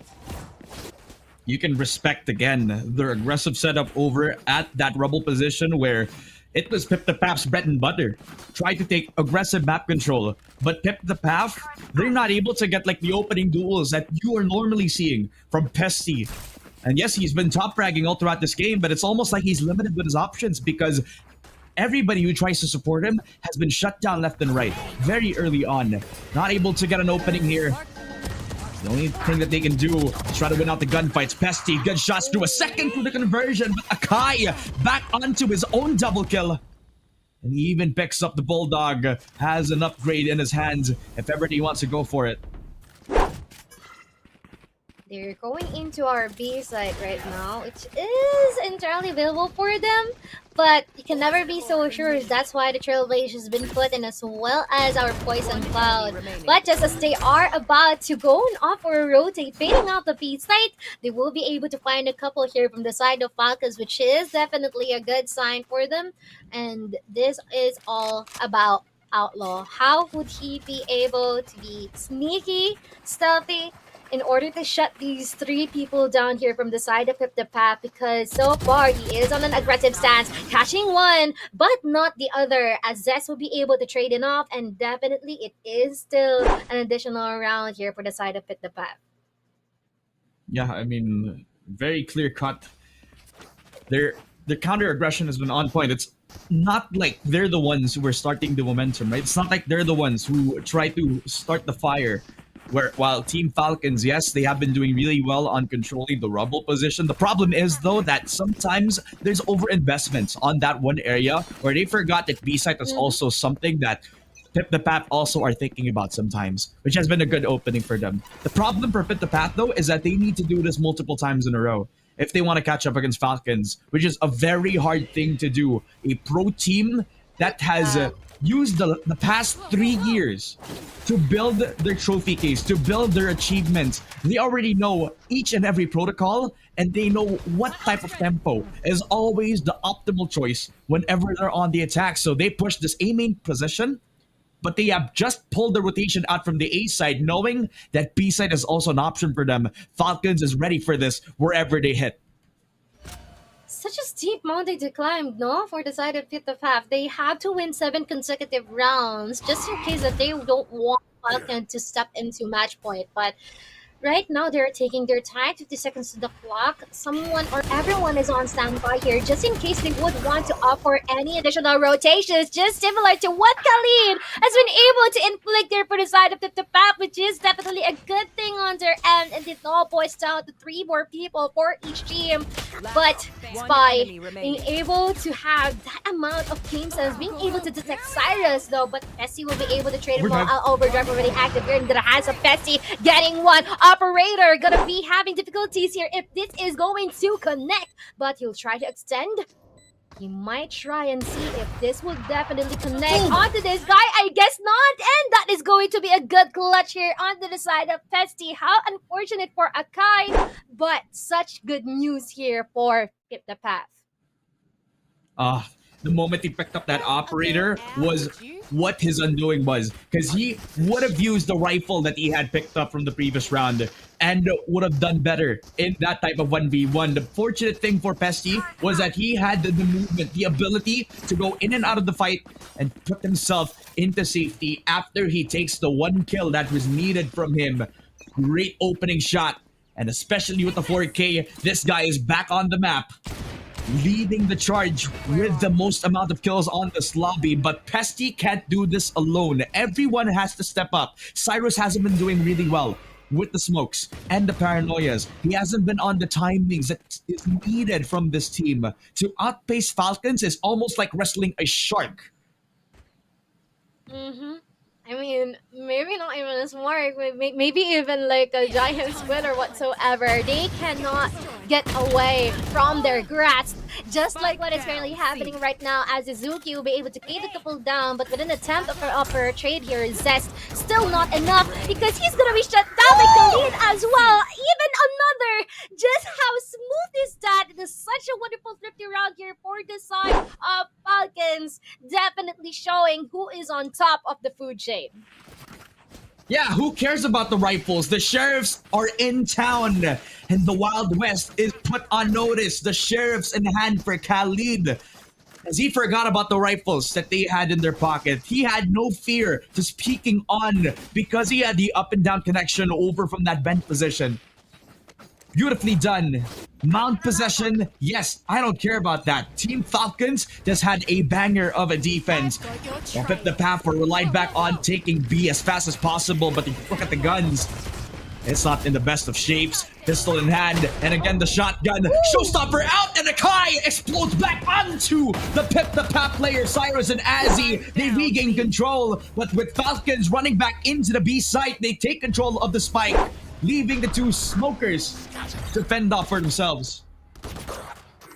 Yep, and he will try and attempt to get this one, but oh, that's not gonna turn out well onto him. Now a 1v2, I'm not quite sure what happened on that one, but all I know is that ultimate didn't end really well for them, and that is going to be the period we're looking for this chapter here. Falcons will be able to take over this first match of this series, and we have been able to witness what they've got in store for us. Yeah, and it's almost like they haven't reached the glass ceiling, but beneath that final form, it has always been stability over the precautions for the side of the Falcon squad, right? They had all the fundamentals in the world. They knew never to overpush. When they got the space needed, then they're able to squeeze as much value out of it as they possibly can. So well done for Team Falcons. They know the win cons, and they know how to approach every situation with loving arms from their teammates. It's almost like Pip the Path had no chance at all ever from the start, but you gotta give kudos to them because they also fought back in the few rounds that they also took, pushing the boundaries, especially the limits of Falcons and what they're trying to do. Pesty with the 4K and the clutch to try to attempt another momentum shift, but in the end, Team Falcons were just quicker and better in every single aspect all throughout this game. Yeah, still props onto Pesty here because you can see how much effort has been able to put out in order to contribute to the success of the team. It's just unfortunate that once again, these are all team plays. It wouldn't matter if you are the best if you won't be able to coordinate or synergize with your team that much. So I guess it's going to be quite of a learning curve for them, and also going to be an honor considering that they have been able to face up against one of the strongest teams here in Dubai, specifically Falcons. But I am quite wondering who really stood tall amongst the Reds here for the side of Falcons. It is going to be our I guess it's going to be. I think personally, it's going to be like the one who stood out tall here for the side of Falcons. I mean, personally, for me, it's going to be Outlaw. Considering that he has been able to use the Viper in ways that we never even imagined that it can be used for, all taking advantage in terms of the extremities that can be divided here by the Toxic Wall and even the Poison Cloud. Just definitely perfect here on their end, and even being coordinated with Khalid during that second half. So spicy shots here from the Sheriff. It's just definitely perfect, and I just really hope that we will be able to see some members here from the side of Pick the Path step up, because pretty similar. Yes, indeed, Pesty is the MVP on their end, and I am really looking forward to see more of these teammates. Yeah, I mean, the first time that I saw Pesty, we knew that this kid can be somewhat special for their squad, right? Yeah, and he has pretty only shown his special. impact even in this game. Even in that Lotus game, he has shown respectable stats and decision-making on his side of the table as well. So if we can see more out of him from this, then there's possibly going to be a change in pace here for this second game, which will be one interesting map right here. Team Falcons have shown their dominance on that Lotus map, but we're not done because we have the best of 3 on our hands, ladies and gentlemen. And this just means that Team Falcons are one step closer, in fact, but they're not in the playoffs bracket just yet. They're not even done trying to mold themselves into their final form. There's possibly a chance for PAF, especially if they push this to 1-1. But Mochi, remember, we've never had this push to a game number 3 so far. Never did we ever have to break that record too. Every single match that we had so far is just a clean slate of a 2-0. Sometimes quite close, maybe a 13-7, 8, or 9 whatsoever, but not necessarily enough to push it towards for game 3. But I hope this is going to be one of the series. We are still hoping and yearning that maybe one of these games or these series will be able to push that onto that one. But this time around, I believe the map that we are gonna playing at is going to be in the Land of Bind. And of course, this is definitely perfect because this just means that they will be able to capitalize more on the fast rotations, fast pacing, and being able to use these terrains in order to make their utilities work out, combine them with each other in order to meet a certain goal, right? Yeah, I mean, this also is the map where Falcons played their first competitive game, in my eyes, right? Where you already saw like a good chunk of it always being the reactionary team that plays to a T when you're talking about team play, right? They're always playing together as a unit, which I believe is also like they're all in the same hive mind, if you want to put that into near perfect words. They have this thing about them where it's not about utility usage. I don't really feel like the utility usage is like the best case for this team. I think it's just that the amount of time and the amount of effort that they don't even need to handle with, because they always play together. They always play in the right mindset, which has become like a really good thing for Team Falcons moving forward. And I feel like that mental fortitude will always be the biggest barrier that every single team has to face up against Team Falcons, which has been their winning formula ever since they've been playing in these Tier 1 tournaments. And not only that, as long as they have this certain familiarity of this map and they've been able to, coordinate with one another on what is going to be the plan, it's so perfect to see, especially here in a small environment that is Bind, and what can be the stuff that can go down onto this one. On the side of the map as well, though, I am really looking forward that they will be able to coordinate their aggressive pushes, because I feel like that can be a really good strength on their end. So yeah, I really hope that we'll be able to see more here for the side of the path, not only for Pesty, but also the other teammates as well. Cyrus is a candidate, to be honest, because earlier on, yes, there are some moments that some of his smokes aren't that coordinated, but in terms of how he has been able to secure some frags from here and there, he's been able to get the trades done. Yeah, always the perfect second guy to be in the team with, right? Every single time that you go for an execute, you rely on him to do the dirty work yet again if he needs to trade someone off after he sees the duelist die off in his hands right there. So, you know, a really big responsibility for one kid, which I had to remind you guys is also one of the youngest players, if not the youngest player on the squad in this tournament alone. So, you know, if this guy performs, then he could be the youngest champion here in the Dubai Police Esports tournament, but that is a journey for another day. We have to focus on right now because Pip the Path are at the brink of getting knocked out of this tournament early, knocking away their dreams of becoming champions of the Dubai Police Esports tournament, and another shot at taking the 8,000 dirhams prize pool as well. So for Team Falcons, they're one step closer if ever they get themselves the buying map. But of course, without all of this, without the sponsors that we have for the tournament, then this would not have been possible. We would like to thank our tournament sponsors, Esaad, Zowie, Al Baddad, Jumbo Electronics, and XFS for allowing the Valorant community in Dubai to shine bright in this tournament right now. Thank you so much to the Dubai Police for letting us manage this tournament, as well as for Esports for making the stream, the production, and everyone comfortable and watching and enjoying the tournament moving forward for all these 5 days. So thank you so much from the bottom of my heart. Mochi, back to business. What are you expecting from Pip the Path? Now that you know the Team Falcons are the best passive team that we've had in the Dubai Police Esports tournament, then what is the play here for Pip the Path?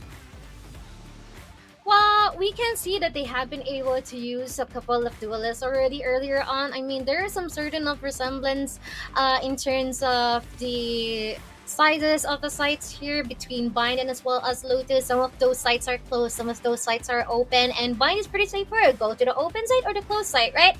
And I guess they can actually use the same, oh, not the same, but pretty similar lineup of what they have like earlier on. So just in case they really capitalize and move more with the aggression that they currently have, since I feel like that would be nice to see, that might be one of their options. But if they want to play slow, I feel like they should really switch it up, because I can see some certain rounds earlier on wherein they are having some difficulties in trying to go for certain executes and even some rotations. Like there is always someone who's being left behind and stuff. So we wouldn't want that. This is much better if they will be able to do this slowly but surely for the side of the path. So I guess that's also another recommendation as well. Yeah, I feel like there were times that Pip the Path had the round on their hands, but they sometimes hesitate with what they're trying to do. So decision making could also be something that they need to work on. And if Cyrus is indeed the in-game leader, which is pretty impressive if the kid is actually the one leading the charge for the whole squad who are much older than him, then that's going to be one heck of an impressive feat to pull off against Team Falcons, who we have to remind everybody is one of the biggest favorites that we have moving forward into the tournament. Dare I say, first place prize in a lot of the tier 1 tournaments that they've had all throughout this year and the last year. For 2 straight years, Team Falcons have molded like the secret formula of what their success is. And right now, I'm looking at it. It is the best team play that I've seen all throughout this tournament. There's a standard that everybody has to follow, and if Pip the Path can actually, put a monkey wrench over the plans that they've had, the strats that they've made all throughout this tournament, then maybe they can put a wrench on it. But I don't really see it happening if I'm going to be completely honest. Yeah, there's a long way to go, to be real, right? There's a long way to go here for amongst our team members here, but it's already up to them how they will be able to capitalize on the strengths that they currently have and as well as the experiences that they had so far.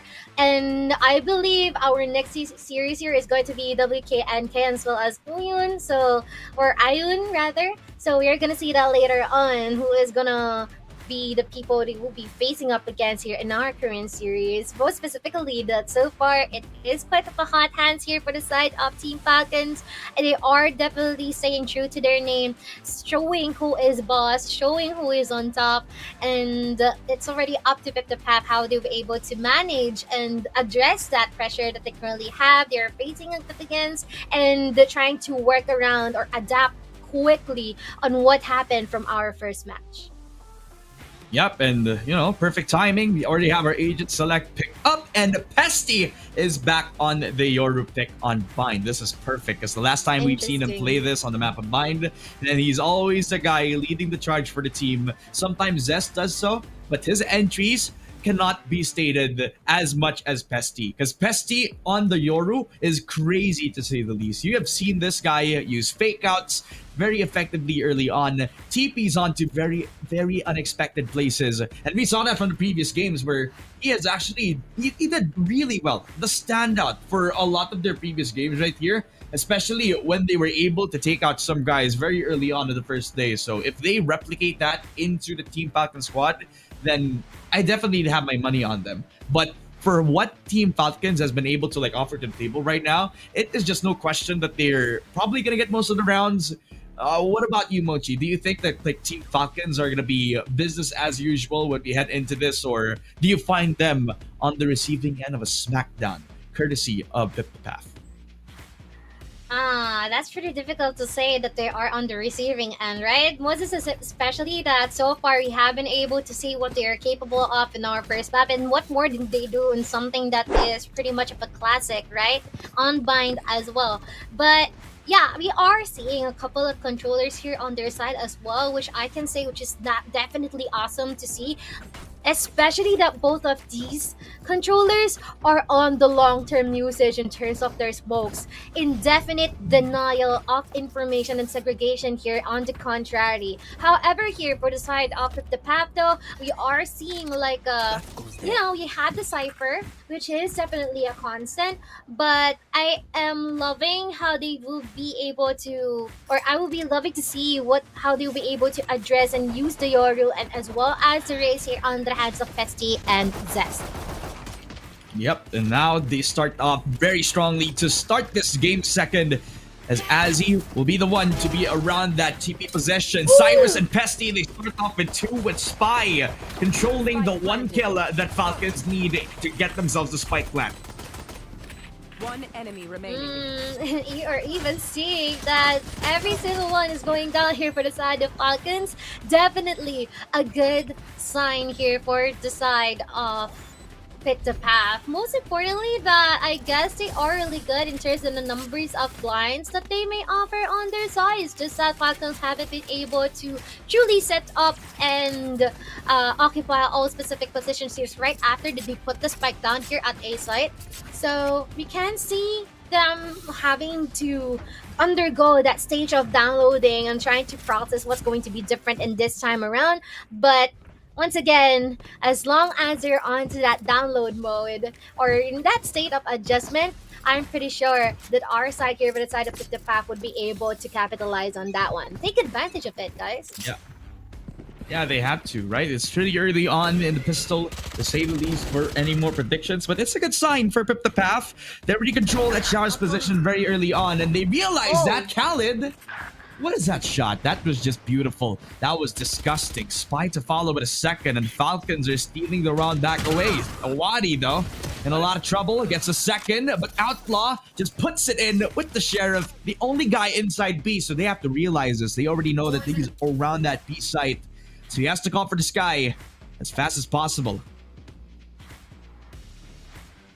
And so far, though, they will try to work their way around between this boost that's being put out here for the side of Falcons. Ozzy will be able to get Outlaw on this one, which is definitely a nice kill to have. But now Spy will try and attempt to make his way onto B site, clearing every single corner here, even using the guiding light just for good measure. But this is going to be quite scary on his end because he might be well expected here. Ozzy though will be able to stun him with the Trailblazer. Quite unfortunate scenario here for Spy, but once again, I guess with the guns that they currently have right now, it is definitely a given. But on the bright side though, they definitely narrowed down the credits that the side of Fit the Path has, because it's just all boiled down to, or rather for Falcons, it all boils down to Spy being the lone survivor here. So let's see how this is gonna turn out in their buy round. Yeah, they already took control of the economy setup. They reset it back in for Pip the Path. They only controlling 2 guns in their pocket. Give back the Phantom. But in this buy round, that is when Team Falcons need to control this game. Leaving the only Sentinel to hold the line on B. They already know that they're pushing down and the TP back in. Spotting Akai has already made his presence over at that hookah position. Has to wait for everyone to make presence on B long as well. Clearing every corner, touching out every single part of grass. As they find a Cypher, Tawadi's just repositioning because of his cage, but a perfect shot on Pesty, a second onto Khaled as well. Perfect 5 versus 3, and this execute were just clear cut, just like how we expected from Falcons. Oh my, it is about to go down over by the side of Fit the Path, because despite of the fact that they will try and offer a retake here, it's most likely not gonna end well. But to be fair, they don't have that much guns here on their end. They are working with the remaining press that they currently have, but with the last person here, our Sky has a 16 HP left, and that is the last utility that he can use for himself. Someone will be coming from the back lines, might potentially secure him out, but he will be leaving himself open here because he might potentially be looking out for a knife kill here for Akai, but he didn't let him have that for him. Yeah, at this point, you just have fun with that, If you know that you are in a full battle, you just make the most out of it. You just kill the guy. At least he saves up the Vandal for the next round, so that kind of does a little bit of an adjustment for their economy moving forward. Falcons really needed that round, so it was a good time that they were able to save up 4 of their guns into the next round. Falcons, nice attempt at taking that B site. Already scouting that Tawadi could be all alone there. Pesty, yes, he was at the right place over at that elbow position, but because of the smoke, he didn't have the security to peek out with his gun. Back onto the default spot yet again. Falcons doing a really good job of using the enemy's utility against them. Pesty never expected the boost up, and the Kai is already on hookah. You have to be careful about this. Had to get careful indeed, but Akai already made his way in order to go on top and below off the Chu, but he's gonna be spotted out here by Tawadi, and now the rest of them has been able to take over the B side for themselves. Now with 2 more people remaining here by the side of 55, this is their illness. They are at it again, pretty similar to what happened from our previous match, always retaking with down on numbers, but we are gonna see if it's still gonna be possible here. 1v3 currently here. Quite unfortunate what happened to Zest, but let us now see with Khalid being able to take advantage of what the wall may offer for them in terms of points. This is going to be an unfortunate one for Azzy because he's gonna be left alone here and be able to secure 1 head here in Khalid. But it is going to be Aloes will be finishing him off, and this is going to be giving them more avenue in terms of the ultimates because currently Spy already got the Seekers as well, and I'm quite sure that the others already have their own. Specifically here for Khalid, he's got the Resurrection active here, but I don't think that they are going to be using it that much this round considering that Pick the Pap will be stuck for an eco round for this time. Yeah, usually the ultimate that you need to be looking out for is Cyrus and his Orbital Strike.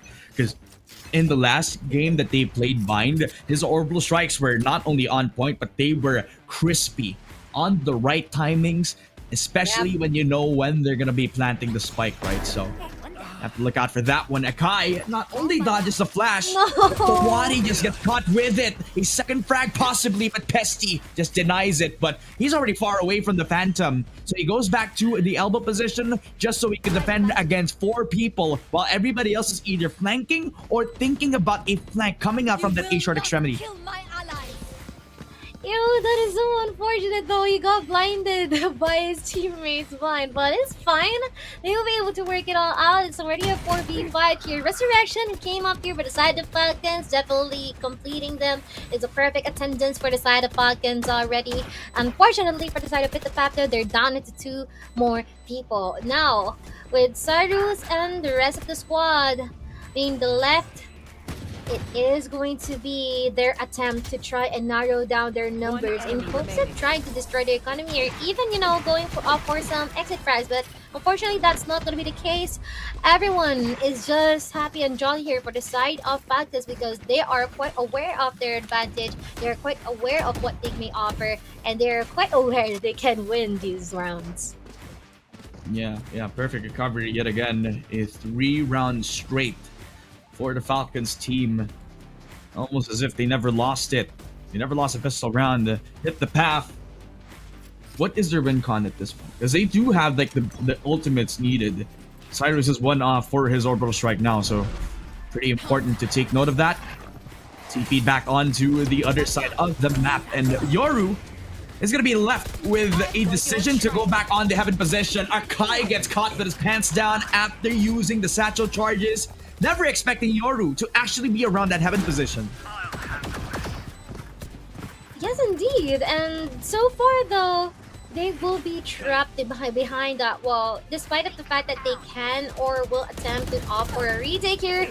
But oh, I am seeing this Yoru attempting to try and catch up with some of our members here for the side of Pitapap, but I guess Pitapap will be able to get the advantage on this one. They have been able to get all those time for themselves in order to set up for this upcoming retake, and now it all boils down to 1v4, and Izuki, despite of the molly, he will be able to get one, but not necessarily enough to deny them and win the round. So this is going to be a good one for Pitapap. I guess this is drastically different from what we have from earlier on, wherein there is some quite of discrepancies in terms of scores. If they will be able to hold up until the second half on this one, this is going to be a really good fight.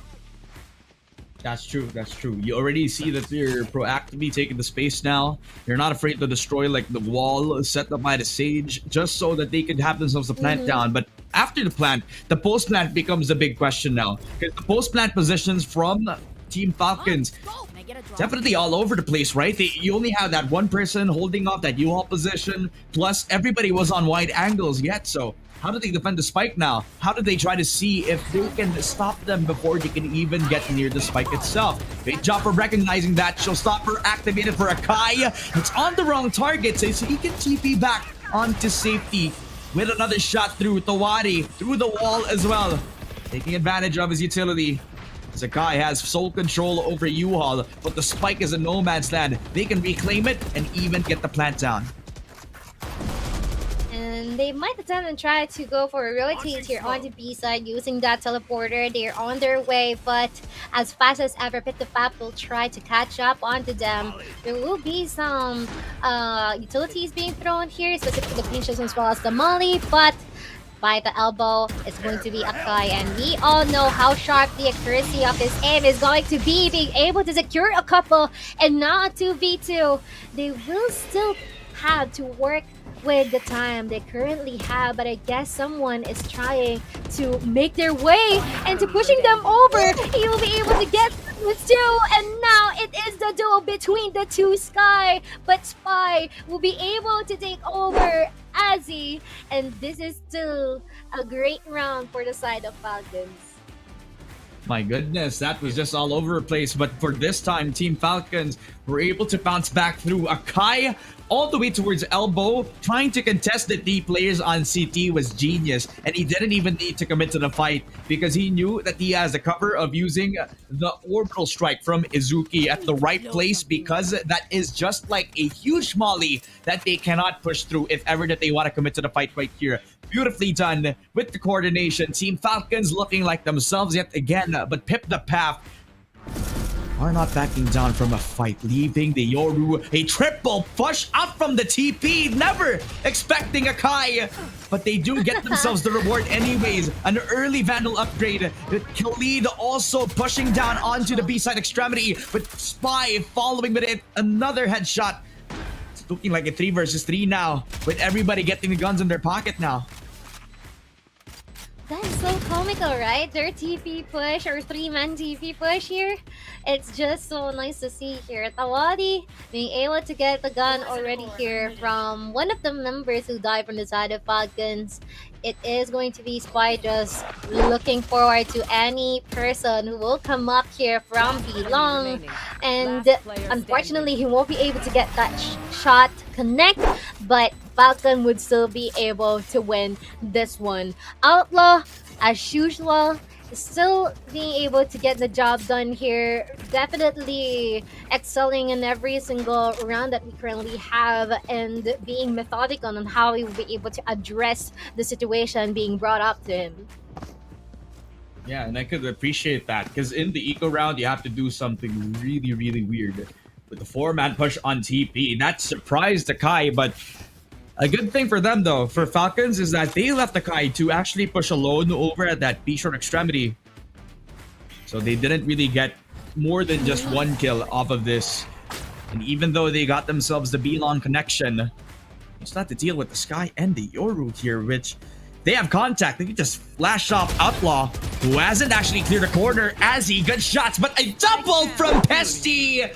This guy is insane! And he is just doubling down on the aggression through B-long. They even have the spike here. But Cyrus though will be able to get Izuki as well. And they really want to get every single person here for the side of Falcons, depriving them of that opportunity of putting the spike down of any site possible. Both of them here have their sets into anchoring each site for the side of the path, which is actually a good thing to practice, but now there is still some time. I'm not quite sure how he is going to make this work out, considering he's already down low in terms of health, already remaining 8 HP left, but he will be able to get one. And before even ending this round, being able to accumulate that ultimate for himself as well is definitely beneficial, but he is just waiting for any person who will potentially come out here from our teleporter at A. But I guess he is currently running out of time. He has through the Radiant boxes, Tawadi will be able to connect his shots. See, the thing about that, though, was the perfect flash from Pesty that supported the cause for that bait and switch here. Even if Azzy was just the lone sacrifice, it was just worth it. Perfect smoke through the flash and through the fire and flames. Azzy provided the support for Pesty to pick it all up. That was 3 kills just for 1 dying in the hands of the Team Falcons side. They got their strats back, and they have control of that B-long position. In fact, they forced Team Falcons to play somewhere else and test that A-long control. See if they can get themselves a short, to see if they can find themselves the frag on Zest, which does not work out in the end. A double for Zest right before Spy. Take advantage of this. The 4 versus 3 in hand. Through the smoke, Tawadi, almost as if he expected him. Almost with the double as well, but Outlaw tries to regain control of the spike, especially now that they have the Viper Spit in hand. As he threw the smoke as well. Flash on through Spy, reconvening with the 1 versus 2. Flash on out, but he doesn't know where to look. With Pesty double peeking with everyone on the side. It has picked the path that we get themselves the control of the game again. They pushed forward despite of whatever is coming up on them, and they fell so hard. That is actually a good thing here for the side of the path, that they have been able to gun down any people here coming up from the short. And I can safely say that I think most of those were just because of the gunfights. I mean, there is some contributions with some of their utilities, some of their blinds, but it all boils down in terms of how they've been able to address the duels and trade for each other, which is definitely well executed here by the side of the path. Now still pretty close in terms of numbers here, a 5-5, but now it's now a 4v5 in terms of numbers, and we might currently see them committing onto a B site, but Pit the Path is well aware of that possibility, and they are already hovering here at the CT. It's just unfortunate that Akai is well aware of that fact as well. hyper aware, proactive as ever. Falcons would still try and to secure the objective, and now 3 more people remain here for the side of the path.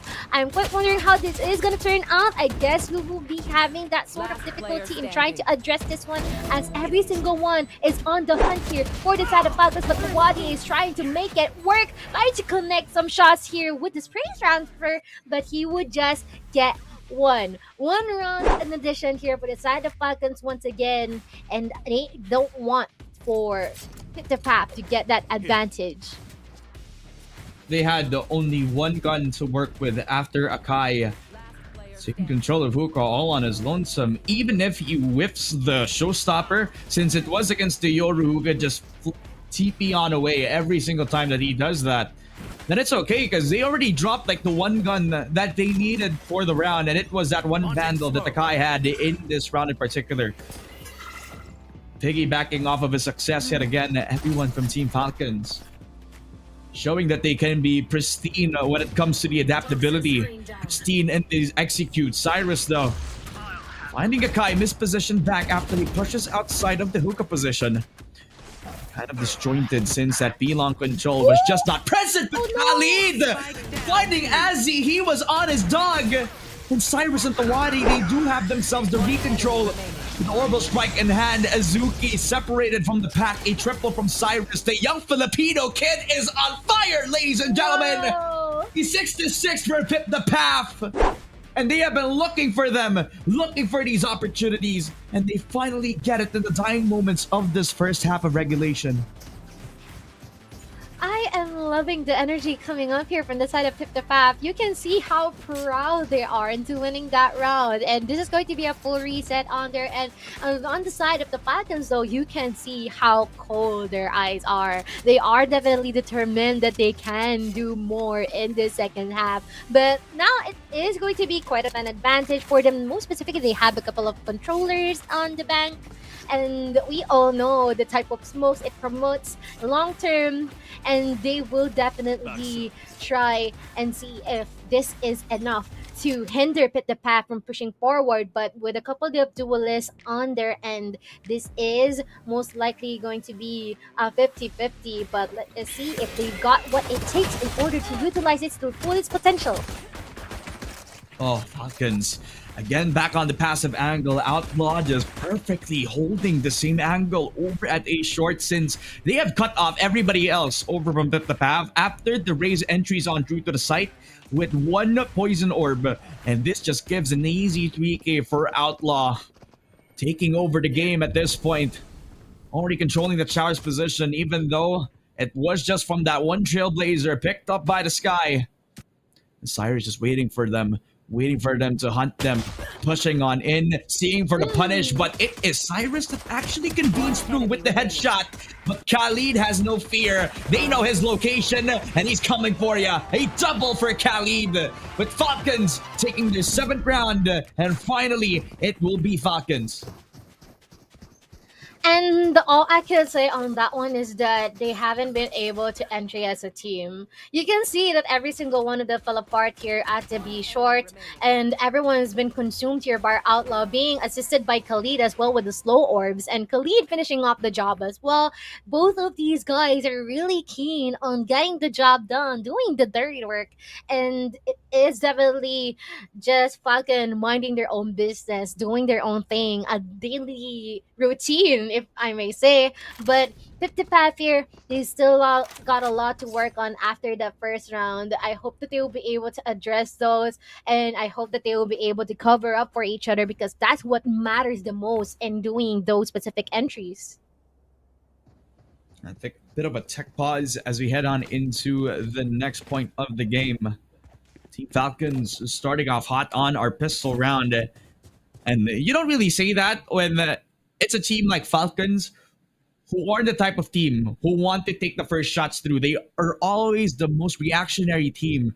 It's like they're handling everything in the smartest way possible, but they're not hard workers. You know, it's like they're not hard workers. They're playing it smart. They're letting their opponents make the mistake for themselves. But they even let Yoru play around this U-Haul position since he TP'd on in. They're not going to expect this. Ooh, Prestido with a short kill onto Khalid. They will definitely be stopped on their tracks here. More space for them to take over here at the A side. Outlaw though attempting to deny them from putting the spike down, and he will be able to take Ozzy alongside that. Spike though from the backlines, he will be able to secure Cyrus as well. One for each might be a potential team ace, but we are gonna see Petsy attempting to connect his shots from that ghost, but they are not letting them, and Outlaw will be able to finish him off just like that. And this is going to be the buy round for Hit the Path. Yeah, pedestrian at this point, something you'd expect from them. Which I gotta be honest though, this round in particular is gonna be the most important one for Pip the Path right here, and it will rely on how they set the tempo for the game. It's not a good sign for me to see Zest on the judge, which it only works in a lot of different angles. You can think about like the hookah push, you talk about like the U-Haul position if once you actually TP'd on it, but it's not the Yoru who picks it up. It's actually the Raze who needs to make the space happen for the team. And in every situation, Falcons, they're the ones holding the Shower's position. Gets one off onto Thawadi with Outlaw on the receiving out of first blood. Khalid letting Zest take control of that U-Haul position and possibly second, but Azzy does the dirty work now. And it is going to be a 3v3 here. Still a lot of time for them to work with, but they should be wary of the judge presence here at the lamps area on the hands of Zex. Still a lot of utilities that they can use here, but decided to put the path that they're currently trying to take advantage of that, but that's spam though. And the trades coming up between two sides. Zest being able to get this path for himself, but mid-air he's gonna be shut down by Zest. So unfortunate on his end, but good news here on the contrary. Wonderful execution here just in the nick of time. Zest! Hey, the scoreline 6-9. That guy was in mid-air. He was mid-air. He was flying. It's so hard to hit him with a Guardian. But Izuki correctly adjusts to him mid-air. Takes him out of the sky, a homing missile. And that's when you know they're shocked. That's when you know they're shaking. Pip the Path need this time out because that round was the most winnable one for them. They had U-Haul control for the longest time. It was a 1 versus 3 left up by the Brimstone. But as the dust settled, he realized where the last player was, trying to hide back onto that Asian extremity, but the satchel charge was just too high, making him the most open target, but that shot conversion was crispy. And you can see them being more serious than ever here for the side of Falcons. And you can see that 50pap is just really happy to be here. They're happy to show what they are capable of, and they're just chilling. Despite of what the score lines that we currently have here, it's still 6-9. Falcons is at an advantage here, but they look so serious, right? I'm not quite sure what's with them, but I guess that's just what the aura that they currently have, how serious they are, and how they want to show that they are the alphas. And so far, though, Operator is going to be active here in the hands of Akai, and they should be really careful onto this one. But with the smoke being placed here, I guess he will be delayed into using that fake TP. We'll be catching them off guard, forcing him to back out just to be safe. But we're seeing some rotations here. They're creeping up onto our B side just in a bit, and the rest of the members here for the side of Falcons decided to follow up on that one. Yeah, B-Long control set up by Spy, and he also relayed info that everybody on the team has found that B-Long control. Spy gets flashed momentarily, but Khalid on the back end already controlling the long con. The Wadi and Cyrus and Pesty all get 3 picks. TP back on Outlaw as they want to fight for the site itself, but what do you know? It's another TP from Pip the Path, trying to see if find any point of stragglers. Spy puts out his dog, but he doesn't know that Cyrus is on his back line. The 1v2 now for Outlaw gets the triple kill out the way towards that A-short extremity. Oh, loving the perspective here. 1v1 between these two. Both controllers, but just with the gun, Cyrus has been able to connect that one onto their Viper. And you know what? Not gonna lie, the moment that Spy decided to teleport, I know that is going to be trouble for him. All of these utilities, despite of its longevity, there is still that point wherein all of these were gonna get deactivated. And they are pretty good in terms of holding out because Cyrus has been able to catch up onto him just as he is about to put out the Trailblazer. Wonderful gameplay here from the side of Pip the Pap. Pretty close in terms of our scoreline, and you can see them just pumping each other up. You know what? This is what we're gonna do. This is what the plan is all about. But all of them just waiting for the guiding light to actually connect to them. They're going for such a careful way of managing things, checking these corners, but Akai would be able to get that one shot onto one and the kill for himself as well. Long fun yet again. The long angles being held up by Falcons. Early orbital strike over to the elbow position. Not the spot that you usually spot in with that ultimate, but they're held up and you know what's coming. The TP back on the A site yet again, and nobody is going to be following them this time around. Khalid back on the A short extremity. They hear it. They know they're here on the A site, but he's holding his nerve right now. He's not doing anything yet because Tawari is on the while on that U-Haul position, almost getting the spray down. But in the 3 versus 3 with the Seekers online, they can chase them and they know they don't have the guns for it. And Awadi at the smoke, it dissipates at the worst time possible. A 2v3 here, and they are gonna go into our Lambs era, trying to secure every single space here possible, trying to check if there is someone on there. The presence of the path is undeniable. Now a 1v2 as Fa will try and attempt to defuse the spike. It's not gonna reach him. The Moi's not gonna reach him, but the bullets will. Now an 8-9 here. It is getting close, and there might be a strong potential here that it is going to be equalized. Yeah, definitely. A really big round, especially for big boy Azzy, who becomes the impact player yet again for the squad, getting the very important picks in hand, even though they were down multiple numbers. With the Seekers online, yeah, it just brought them back from the depths. It gave them an opening. Gave them the info that they needed. Great shots through as well from Cyrus and everybody else on the team. And now this is a question of if they can hold on for dear life, because Pesty is already on CT. Pulls out the fake out, already spots out the Kai as well. He knows how many people are on site itself, so they just rush in to the point where A site they know is the most vulnerable. They're pushing on, rushing in, knowing that it's the Sage and the Viper to fend off for themselves. And they're doing really good with one onto Zest. Azzy and Cyrus follows through with a charge with Fly. Another headshot wall bang. And with them trying to reconvene back onto the site, Akai fights back. Another from Spy. 1v1 between skies as he runs and guns him down with the triple from Spy. Team Falcons win out in the end.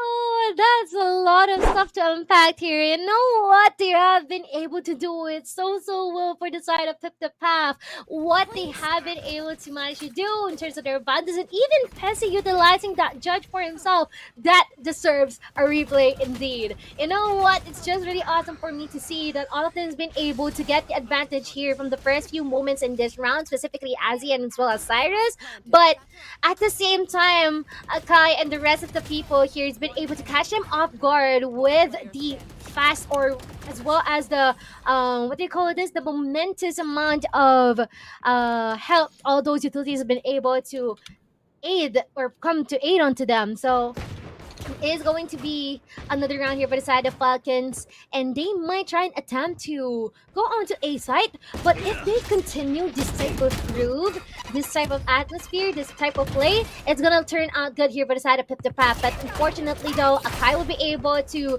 be quick on his trigger, connecting those onto their Yoru Pesty, and they will be taken aback.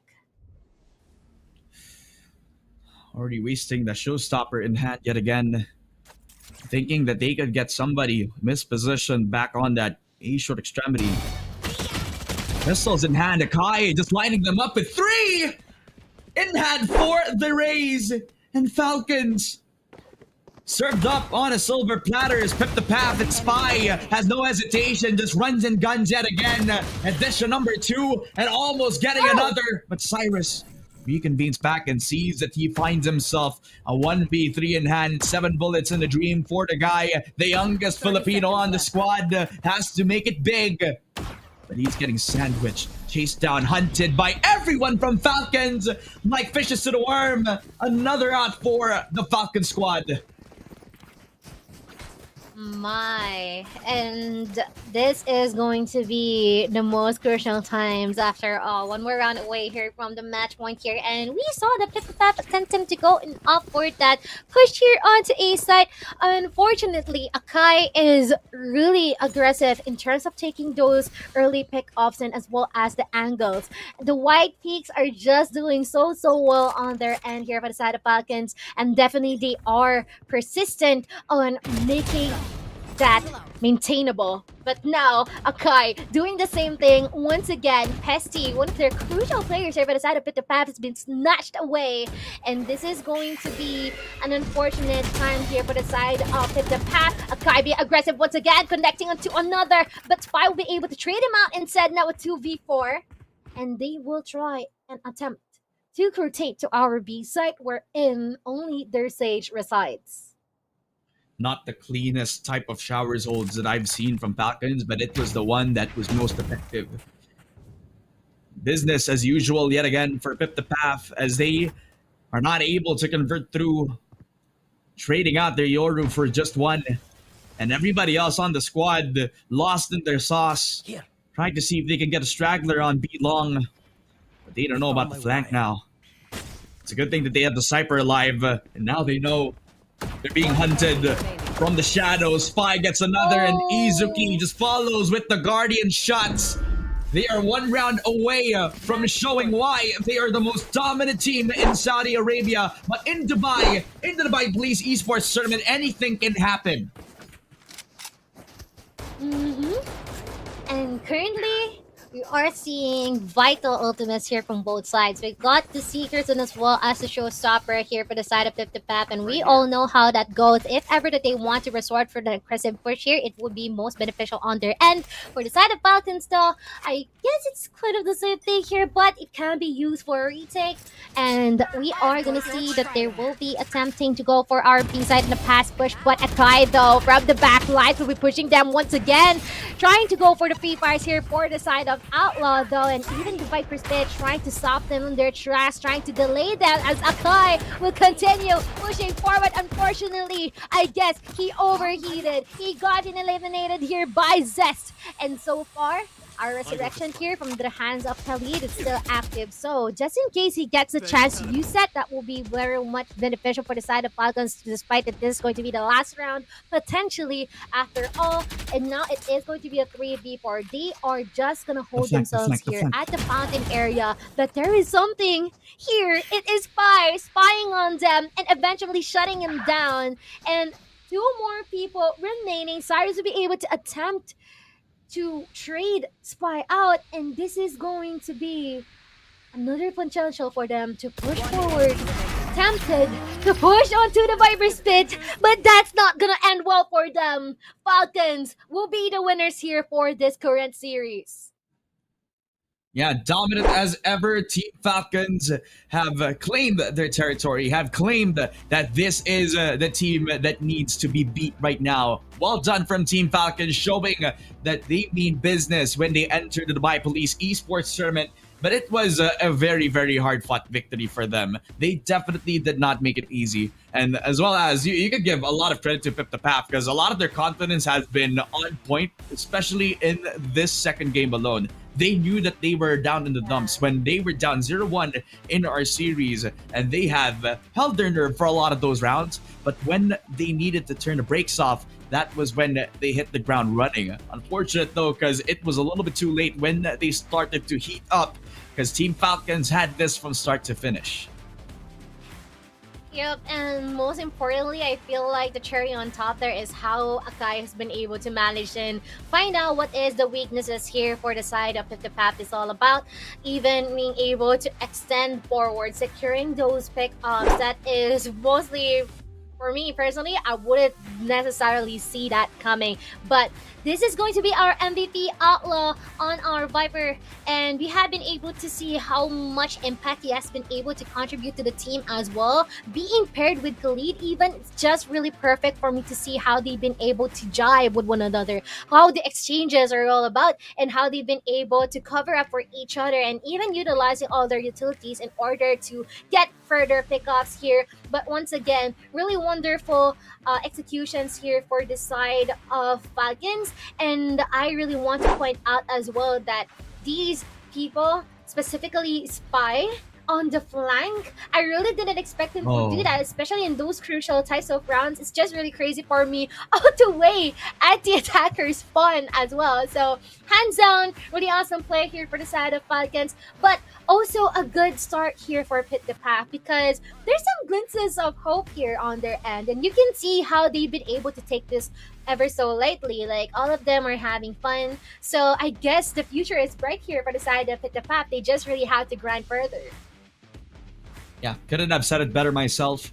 Definitely a bright future for both of these squads, especially for Pip the Path. They've shown potential, but in the end, it is the superstars of Team Falcons that actually reign on for them to take themselves into the deeper parts of the Dubai Police Esports tournament. Now, I'm really excited to hear from them very, very late into this post-game interview, because I want to know if they knew that this game was all done but dusted when they got the mind map. They sounded so confident the last time that we heard from them, but I want to know if they also have, like, you know, like any teams that they're looking to face up against. You look at the bracket, there's a lot of spicy teams that they can face up against. Down in the lower bracket, we got like Twisted Minds versus Purge. We also have Fraggers versus Forsaken. Yeah.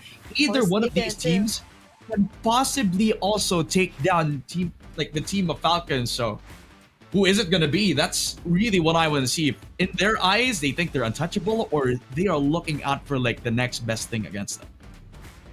Yeah, I'm quite curious too. What is or whose team would they really want to face up against, no? And I guess already up to our host how he or she will be able to actually ask or get more information amongst these teams members, because so far they have been able to show what they are capable of with facing up against Pit the Path, and we can see even their face cams, right? All of them are so serious. All of them are so focused on the game, and they are cold-blooded in terms of addressing whatever's coming up onto them. But once again, I guess it is about time for us to hear about more about our team. Our host, take it away. Thank you so much, Ramon and Mochi. I'm here with the winning team, Team Falcons. We have Outlaw here with us. How do you feel after that complete stomp of a game? How did it feel to win? It feels good. I don't think it was a stump. They played really well. We didn't expect them to play this well, so yeah, they played well. Good game. All right, well, tell us a bit about your practice regimen there at Team Falcons. Is it a very strict 8 hours a day kind of practice? How do you guys do it? Well, lately we couldn't do our normal schedule, so because of some of our people have exams, but yeah, we're trying our best. But recently, yeah, our practice was not that good. All right, well, I think some of you flew in from Saudi, is that correct? How come you guys came in to participate here in the Dubai Police Esports tournament? What kind of motive did you have to come and compete here? Well, we want to win every single tournament that we can participate in, so we saw this tournament and we asked people that, and they said that it's a good really well organized tournament, so we had the chance to come and we came. Awesome, that's really great to hear that. You are, of course, the MVP of this match. So tell us a bit about that. What do you focus on when you play? What's the role that you most necessarily take? So basically, I try to focus on IGLing the team, not focus on my gameplay, but it was a good game from me. I was lucky, so yeah. Awesome. Well, tell us a bit about you and your teammates. What kind of synergy do you have? Is it all positivity, or are you strict, and are you more sensitive when it comes to mistakes? If I tune into the in-game voice chat, what kind of things will I hear from you and your team? Well, depends on matchups that we think that are very important. We try to be very strict, but sometimes we have some fun. All right, that's great to hear. Just one more question before I let you go. Is there any advice that you can give to any hopefuls that are watching right now that might want to follow in your footsteps and become a professional Valorant player? I wish them all good luck. So just hard work, scrim, and play death matches, and hopefully we can play against each other one day. All right, thank you so much, Outlaw. I really appreciate it. And hopefully we're going to see a lot of you in the future in the Dubai Police Esports Tournament. So thank you so much for that. All right, we're going to go for a short break, but do not miss out because we have 2 more best of 3s left in the day. So make sure you guys stay tuned.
XL up in the paint, you can't shake that.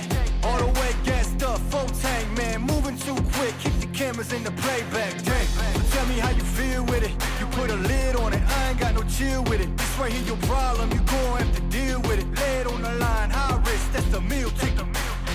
Yeah, we ain't never fall back. Hold our ground where we at, never fall back. No lies, no facts, we gon' stay right where we at. We ain't never fall back.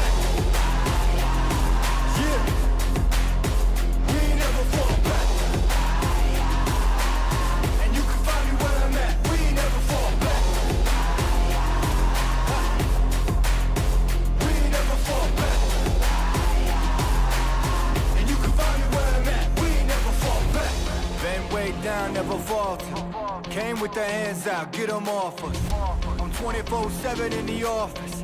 Pay attention cause I ain't repeating offers. Yeah, never met a man I've been scared of. Careful, you gon' get exactly what you asked for. Here for whatever you bring me getting handled. I answer to no one, I don't need the hassle. Yeah, we ain't never fall back. Hold our ground where we at. We ain't never fall back. Hold our ground where we at. Never fall back. We ain't never fall back. Hold our ground where we at. Yeah. No lies, all facts. You can find me right where I'm at. We ain't never fall back. We ain't never fall back. Yeah. We ain't never fall back. And you can find me where I'm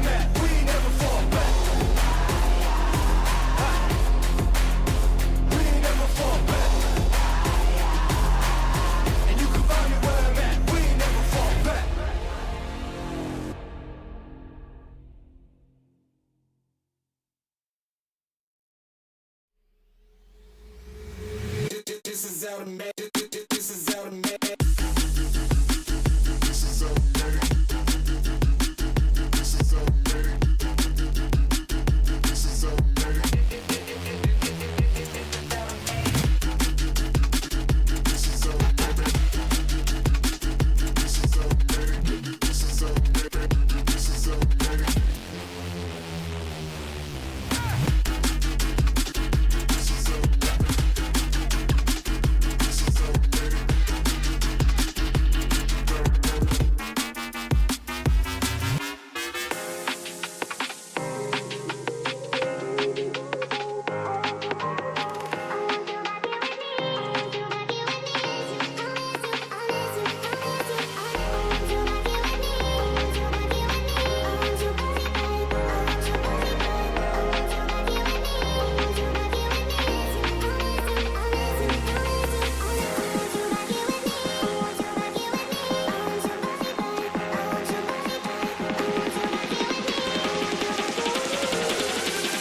Did you really think I'd just sit here and watch?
Yeah.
backlines. 1391, a triple kill, a double kill from the Omen.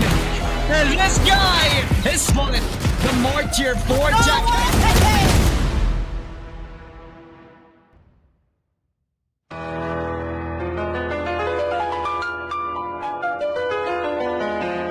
At first I sent the link and she was petrified.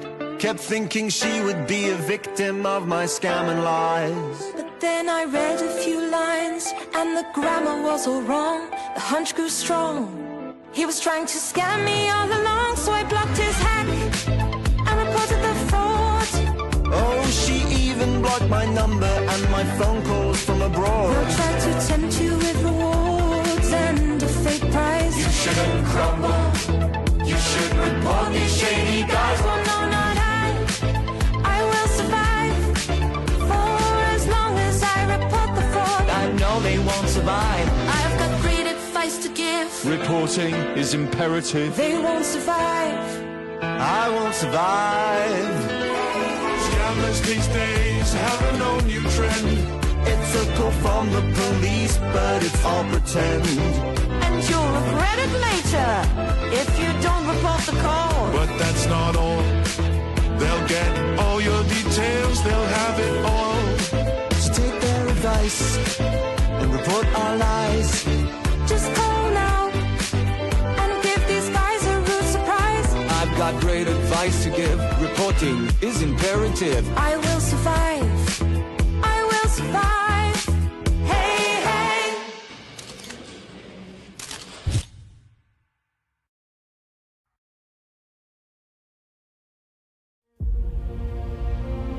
عاليا خفاقا تعلو راية وطننا بقيادته الرشيدة التي وضعت جل جهودها لتمنح الإماراتيين لقب أسعد شعب. وظيفة الحكومة يا الأخوة هي تحقيق السعادة للمجتمع.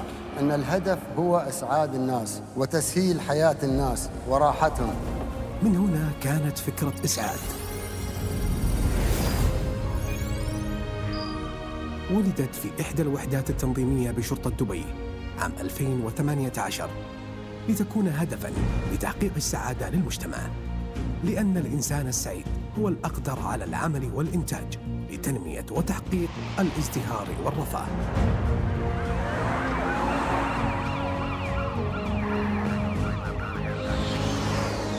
تم تأسيس المركز للسعي في تقديم الخدمات لكافة موظفي شرطة دبي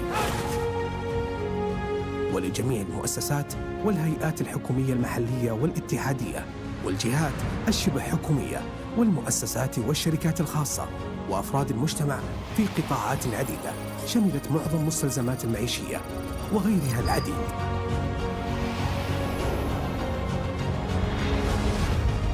يكمن الهدف الرئيسي من توفير هذه البطاقة بالمساهمة في إسعاد الموظفين من خلال المشاركة في تحمل الأعباء المعيشية بتوفير خصومات معتبرة في مختلف المجالات منها الصحية والتعليمية والأسرية والسكن والترفيهية وغيرها، وتقديم مساعدات إنسانية ومجتمعية للمحتاجين من مختلف شرائح المجتمع، حيث تجاوزت بجغرافيتها وأهميتها لتشمل العديد من الدول والقارات بعروض ونسب مبهرة تتناسب مع العرض والطلب لكافة شرائح المجتمع.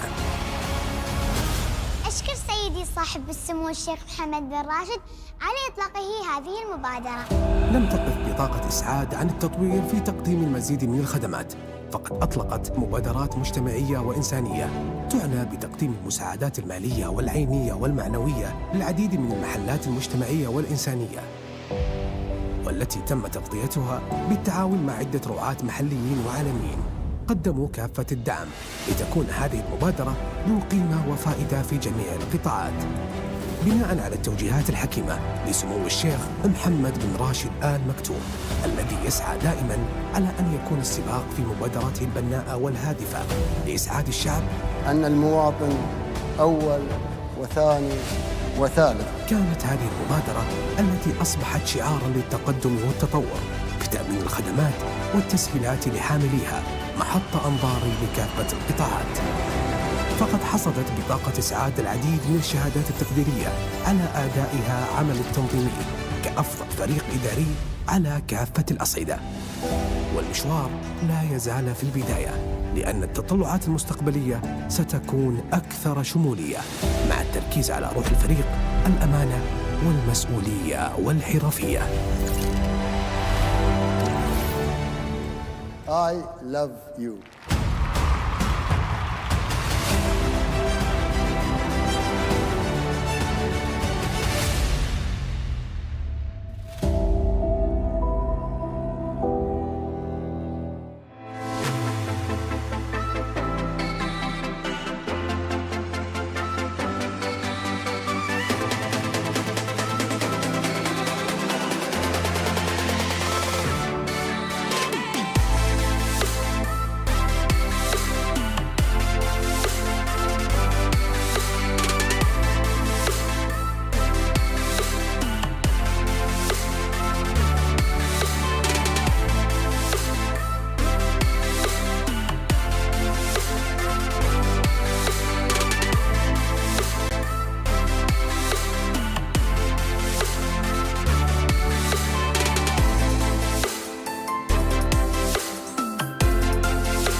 He wants to take initiative.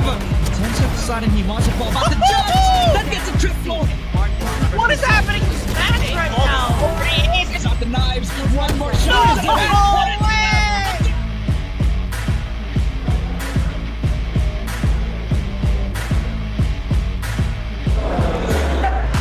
And he gets a triple.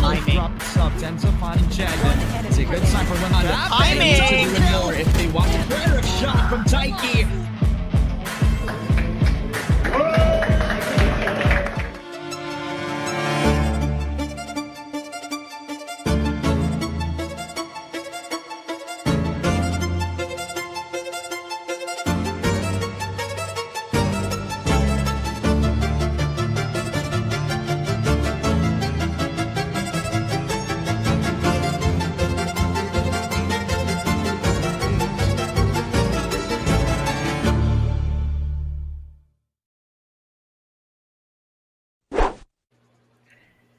Hello everybody, greetings and salutations to everyone in the venue as of the moment. Good evening to everybody who is there. Hope you guys have a wonderful day so far, because we've had a couple of interesting matches which were casted by Mochi and Wasabi as well as Ramon during that time. And by the way, Wasabi, Mochi, how are you doing? Well, I'm doing really fine. I hope that you're well as well, because so far it's a clean slate of 2-0 still. And we are yet to see who is going to be breaking that record. We are waiting for this one ever since the second day, but this time it is going to be the teams of WK, NK, and as well as Ayun. And a couple of days ago, we have been able to see how Ayun has been able to face up against K-Boys, and they have been able to perform so well. And pretty much one side, I believe it's pretty close, like to 13-3 or something like that. All I know is that the opposing team just got a single-digit score. So yeah, I'm quite excited what is going to be something here, because WK and K are yet to see what they are capable of.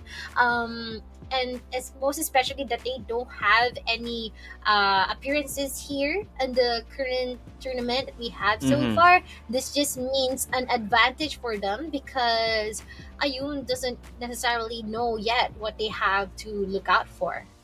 Yes, that was actually a pretty good take there, is that WKNK has not played a single game at all, and they are at like probably what we can call the nearing to the is this like quarterfinals, right? We can technically say this is the quarterfinals. So, you know, without even playing, it kind of puts an offset at the same time. Yes, you've seen Ayun be playing already, but they have already kind of warmed up to the environment, to the situation of this tournament. And sometimes when it's your first game, you end up being a bit shaky, right? So this could be a potential thing to really look at. Meanwhile, to the map selection, we see Lotus, Bind, and Haven, which I feel like has always been the standard. Like Bind and Ascent would probably like swap around, and the rest is just the ban that always happens. And I'm not quite sure, but so far it is pretty prevalent to have these three match being chosen, specifically Haven, Bind, and Lotus. And it is always interesting for me to know the reason why is it this always first map that is being chosen is always Lotus. But I guess we are yet to find that out. But I guess it's mostly because it is currently pretty straightforward, because all you had to do is to occupy the rebel area and you're good to go as you are on the attacking side, because that just means you've got two avenues. You can go through the B link and you can occupy and push forward to our A side and even play around with the rotating doors that we have there. But it is also the same thing here for Seaside. You can just win some duels from here and there, and you'll be able to make your way in without any problem at all. And go for the pause plan situation, which is definitely good because you're outside the site, but you're just pretty chill. But what are your thoughts with our agent compositions here? I feel it's just like the regular type of setup where you just have the double duelist, one being a mobility duelist and one really just going for the duels in general. But in terms of like seeing on the attacking side, right, we see Killua and Flick having that both being the mobility duelist makes it much quicker for them to enter a site compared to having a Jet and Reina. So uh, quite differentiate in terms of playstyle, I would say, is that either you want to be snappy when you enter or you want to just take your time nice and slow and just get that 1v1s, which is you know what Reina really excels at, right? Just because they have the heal, you have the dismiss, especially when you go to the Empress mode, you can literally 1v5 if you keep finding that 1v1s, right? So it's a possible potential here for WKNK, but at the same time though, you know, it's just the start. So I can't really wait to see on what they can provide. Although on defending sides, Chamber compared to a Killjoy, massive difference. Massive difference indeed, because Chamber can be like a pseudo duelist here for the side of WKN, just in case that they wanted to go down that route.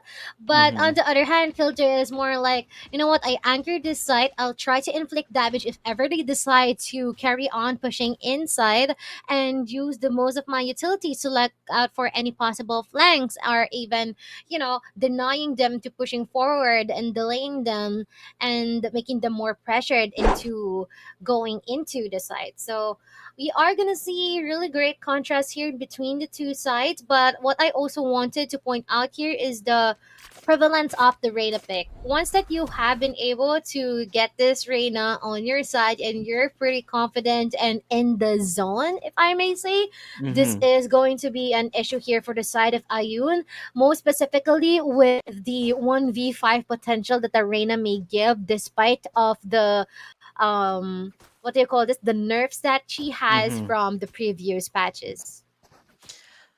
And judging on basing on the agent composition that you have with the Breach, right? Breach works wonders, especially in this map alone, just because of the long range concuss, the long range stun, I would say, where you're able to just maximize and play aggressive if you like, and that kind of seems like the game plan here for WKNK, as you can tell based on the map itself, where you're just gonna go for a quick peek instead of, you know, making Lotus a map where you just react. But in their end, you kind of want to be proactive, and which I love to see all the time. Like, you know, it's a bigger map, yes, compared to Ascent, but at the same time, it's better to do something that no one will really expect you to do. And I guess this is one of the things, right? Playing aggressive, even if you're defenders. Meanwhile, though, based on the, I guess, on how Chamber is currently positioned as of the moment, he's playing very defensively. Normally, what you see is a teleport on towards waterfalls, right? And then you go outside for the peak just to see on C Long and C Mound in case any players are there, and you just get information quickly for the team so that they can rotate immediately. But he decides to just play a bit more defensive. So if they do end up going towards C, though, you know, I feel like it's much easier for them just to tackle that. but nonetheless, it could be a quick fight. Although I believe there's a bit of a technical difficulties. That's the reason why we're currently paused as of the moment. Yeah, and also I want to point out the possibility, or you can compare Lotus to a Haven map, right? Especially with the three sites, and other than that, Mhm. we can say that it is quite complicated than what the Haven layout should have. Mhm. Though there is no windows, there is no other entry points, and this is not much that big in terms of corners, but we do have the doors, which is a really interesting gimmick to here in Lotus. And I may say that flanks may also be pretty prevalent in this one, as long as you are playing slow and you are being reactive here, it is going to be a problem for you. Most importantly, if your opponents are well confident on what they what they can do and what they have inflicted on you from the previous round. So just in case that there is this certain aspect that full mental reset is quite difficult to do, then that is going to be an issue. And we are finally going to be starting, and it seems like they are going to go towards C, which, like I said, would be much easier for them to actually enter because, Koji is just a bit more defensive on his positioning and be able to TP immediately as he does get blinded. But Killua not stopping at his tracks, and they are going to go for a push. Spray bullets around the area, but not going to latch onto any players yet as they're just slowly making their way towards Seaside here, Mochi. So the retake is gonna be a total bloodbath here towards the Seaside. Very quiet, very well put here, but not anymore, as Killua will be able to get a couple already attempted trades here from Dutch and Infestor, but now it almost down to a 1v1. Controller versus Initiator, all it takes is a right click onto his face. That is going to be a good round here on their end, and you can see that Island will be pumped up momentarily, and I guess it's just a matter of who will be caught off guard in those moments. Definitely. I do like the fact where, because of the positioning the chamber really had, and it wasn't really ideal at all. Just because it took some time before he was able to get information. The Oh, moment he did give yeah. information, they were able to already take the site immediately, thus making it be a slower rotation. Now he's doing what I'm talking about, where he does get information immediately. So you will see quick rotations coming from the team, but the judge from Flick, I mean, what's a classic or a headhunter gonna do when you have a flying dragon as a judge shooting you right in front? So it's a bit more difficult, but of course, number of takeaways that you can't really do long range judge, but he's gonna try his best. Decides to go for a classic shot. Nonetheless, though, a couple of players are falling down towards waterfall, and they're just gonna get a cleanup in this side here. So Ayun starting strong so far, but now they're gonna be up against the buy round or the rifle round on WKNK. And you know what? We are no stranger onto this one. If we can recall correctly, Flick and as well as Killua has been able to play on the Lotus map before, and they also did the same thing. If they won't be able to go to the A site, they will attempt and try and make their way all the way to the defense spawn here. Flick and Killua has been able to do so well in freeing space for themselves, and I love how they ask help for Sharp, because you know what, dude, the guns that you're holding ain't cutting it for us. The sheriff and the judge is lacking, so why not let's make use of your Spectre. But now it's the same thing, same drill here between two sides. They have been able to make their way here onto C, but Koji will be able to get one, and as well as Dutch, which is a good sign of life for them. A 3v3, this is going to be a workable retake. Definitely it is workable, but the thing is, when you lose members like this, it's not going to work out. But double peeking at the same time, having the crossfire, it's making wonders as they clean up with Toon, smashing them immediately from this side. See, this rifle buy that they had, it's a much needed round for them, because if they did lose that out, their economy is going to be in a very bad spot. Meanwhile, Ayun, it's okay. They were still able to get the credits that they needed nonetheless. So it's not really a major letdown on their end. Although they finally realized that maybe C is still a potential for them, just because they didn't really have a complete arsenal at all. So either they go back to C or they try something new, and it seems possible that they might rush on towards A this time. Like I said, mobility duelist. They're so quick on their feet that it's just too fast for them to even react to.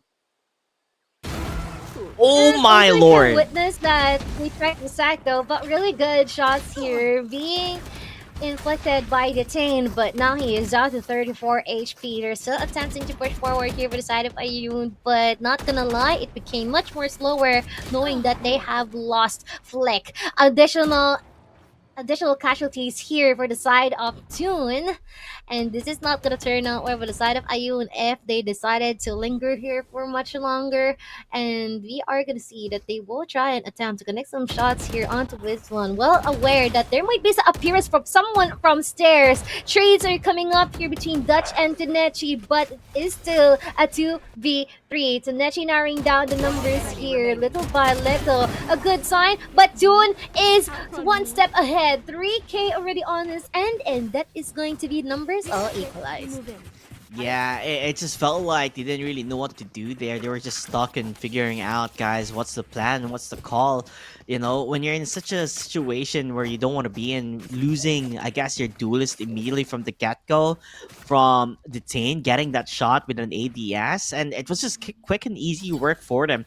And not only that, I believe one of the duos as well, I guess it was Killua, where he puts his knife out and then puts his gun back. He puts him in that animation where he can't really shoot, right? So it's like really bad habits that you sometimes, shouldn't be doing in a match like this. Couldn't agree more with what you've said. That's why they really have to keep themselves in check and, get that reset from time to time if ever the shots are not necessarily connected. Take a step back, but who's not gonna step back here is going to be Dutch, getting 3 in a row, a 4, a potential ace here with just this last remaining person, but they are gonna push him forward. Lyric here. You want to give it. You want to give it.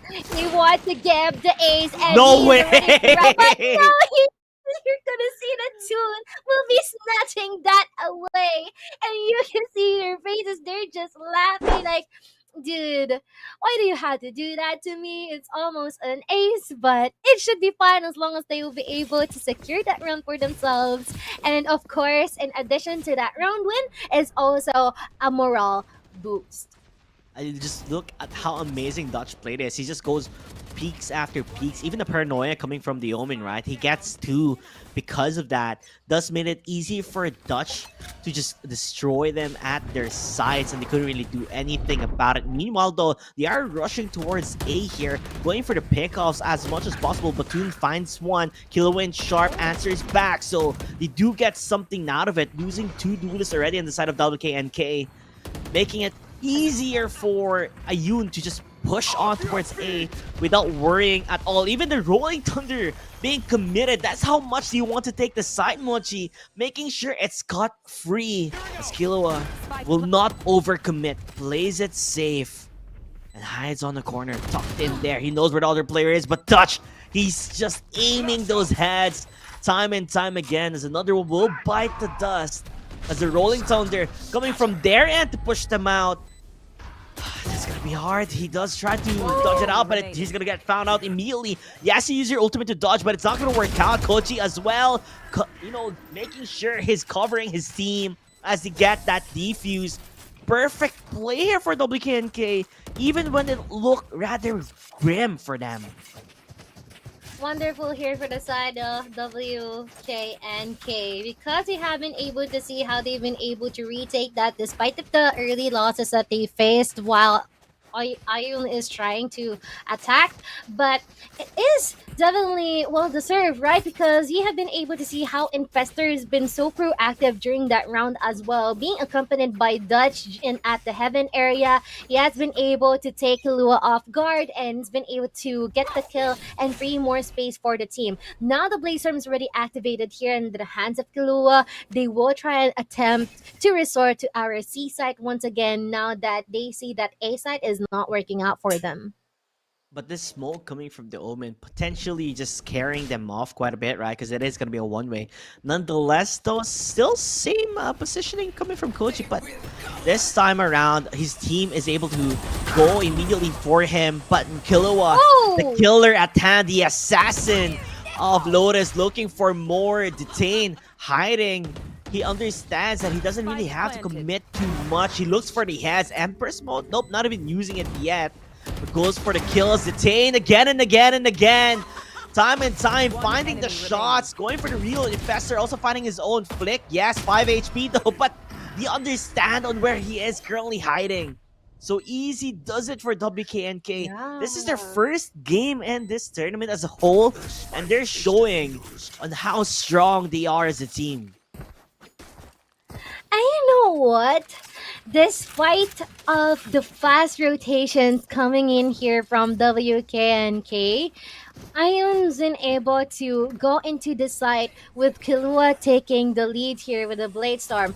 Unfortunately though, eventually what worked out so well here from WKNK is that they know how they will pin down every single person here from the sided Ayun. Specifically with Detain and as well as Infestor, they managed to look out for all of these remaining people from Ayun, and I guess, or we are certain that they want to do the same thing again. Ayun though resorting to A site, and we will be seated. The B lane has already been open here. They've been able to make their way quite because Infestor just gunned this person down. Lyric will be singing a sad song, and we are gonna see 3 more people remaining here by the side of Ayun as we are witnessing them still attempting to go for the push here. Despite that,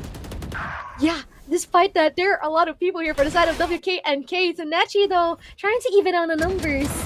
This is going to be really crucial. Detain is well aware of where they are.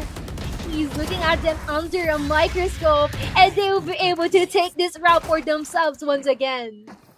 That was really cheeky coming from Detain, right? Hiding on that, safe place for him where he saw where I believe was that Flick, right? He jumped around, but Flick, they really looked towards the left, so there was no really clear indication if there was a player there. So he just continued jumping in towards the side, looking for a potential kill. And then the moment that he started to really push, like Junichi, right, going for the spike, he wants to get the plant done, gets caught off guard, and then an immediate dismiss just to get more information. And understanding that his teammate is just right around the corner at A stairs, it made it impossible for them to even get a single kill just because they're watching each other's backs. Yes, indeed. And we can see some changes here in the demeanor of Ayun because it seems like they're resorting to our visa momentarily, and they've been able to make their way inside, but they will not be unscathed. We are seeing tremendous amounts of bodies onto the B side already before they even put the spike down, and the trades are still going until now, until Tonache will be able to secure the last head remaining. And we can say that these guys are just gonna keep themselves on check here. They gotta go for a reset, but at the same time, they should continue on what they do best. I'm sorry, like that guy, one of the Ayun players, his camera is stuck. It's been like It's this. frozen, yeah. It's been like this for how many rounds already? So each time he tosses it to For the players. the past 4 rounds. Yeah, and each time he tosses it back, it's just him trying to fix his headset. It's a bit funny to see, but yeah, they're gonna go rush towards the C side here. And Fester, he does have the operator and the lockdown currently being placed. Don't really, I guess when Breach comes over, right, they can destroy the lockdown. Is able to find it, but even then, they're still afraid to enter towards the side, even if it's free. That's how scared they are. And the retakes are about to commence here, Moji. They are a bit ready. They have done this time and time again for the side of WKNK. The moment they push as a unit, and Koji already getting killed. Flick getting killed instead. Meanwhile, Detain finds his own set of kills as well. It is going to be placed at a common spot though, so pre-firing if they can. Rolling Thunder currently being used to push them back. So 1v3 Sharp left alone to his own device, to his lonesome, hiding towards Mount, but they're not gonna go for the defuse. Yes, they are. I guess he makes it work out so far. So time is off the essence. He have to play it smart. Sharp gonna go for the peak tactical play coming from him, using all skills that he has to get that victory for the team. As my bro is still fixing that headset. Maybe the goal here is to not win the game, but to fix the headset, yeah? But that is such really crazy play here from Sharp. Sharper than ever, he has been able to segregate all the duels here. And so far, been able to utilize all the remaining utilities here, which is definitely the flashpoint and as well as the concuss. And it all worked out on his end. And definitely narrowing down the choices of actions of what WKNK has left to do. But now it is going to be the spike being commenced here on our B site. Just that quick, they've been able to do their entry. But now the smoke is about to dissipate. It's already about to go down. Koji, though, with the 34th, will be connecting down to Killua, who has been able to get to. Koji popping off already with a 3K with a potential ace here, just in case he'll be able to fake this play out. But still, you are going to see the remaining person, Sharp, left alone once again. Pretty difficult and awkward angle to address, but he'll be able to make it work out. Somewhat securing Dutch with a concuss, not connecting onto the No way, but right still click? trying to connect him to 21 HP, but Sharp would still be able to get him instead. So unfortunate for the side of Detain that he ran out of bullets, but still, it's still a pretty close match. Yeah, I mean, it is what it is, right? He wanted to make a play, just get that attempt, understanding that he didn't necessarily have enough bullets on his Vandals, so goes for the classic. Sadly enough, though, he was too close to the wall, so the moment he tried to flick, it didn't really necessarily hit the player, as Dutch still lucky on their end. Let's see how well this one goes, as it is almost the last round for the first half. It's been going quick, even if it's been a closer game than we have thought. Yeah, it's so fast-paced. Every single one of them is just focused on maintaining that momentum, getting that drive, getting that groove, focusing what the dance steps they have so far, and at the same time performing so well. It's not 4v5, and it is still a symphony of utilities, killings, and at the same time bloodshed. A 1v3, and now remaining person here, Killua, will be eliminated by Koji shortly, just taking them over like a wave. Wonderful executions as ever. They don't want the scores to be equalized. I'm actually rather surprised on how well they did their defense, you know, compared to, like, let's say, having a Killjoy who has a lot of utilities to really slow them down. But the thing is with WKNK, it's how well they can retake a site that prove wonders for them, right? Even if the entirety of Ayun was already there in the side itself, they're still able to win those duels, to get those pickoffs. Just seeing that minor cracks of pieces from Ayun's attack, they were able to retake and recontrol time and time again. That's the reason why there's a lead. Now that we switch things around, right, we'll finally be able to see how useful or how well they can play as defenders and how well can the other team play as attackers. Ooh, the defenders are attacking, which is quite interesting because our members here for the side of WKNK will be resorting into this rotate onto C site momentarily. But the problem here is Lyric is here. A lot of utilities, but they're not sweat. It is fine. Toon pushing forward, connecting a couple of shots already, eliminating a couple too, as Dutch will be able to support him as well. Two more people remaining here. A dink, but not necessarily eliminating Killua. One more shot and he will be dead, but still he managed to make it work out, and all of a sudden it is already WKNK who's been able to just wing it. Even if there was a trap and alarm bot, right, it did slow down the enemy team. It did made it hard, you know, for them to just take control of the site. But, you know, overwhelming them in numbers and being able to get those kills time and time again. You can see here from Toon, right? Even if he jumped in first, he'd still be able to find it. And then they were all preoccupied at the entrance, thinking that nobody is there. But no one told, or no one communicated properly that the Jet was also being pushed. And there you have it, Toon again. Unfortunately.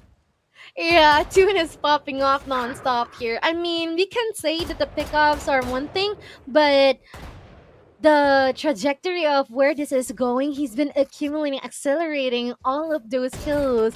Not just one, but two, or even three. He's just really doing so well here for WKNK, doing what he is meant to do. And now, though, there is three more people here for the side of Owe, and but the sad thing here is they don't have the guns that they necessarily need in order to contest them that well. So Tune will just be delivering all these shots from that Guardian, securing three already every single round.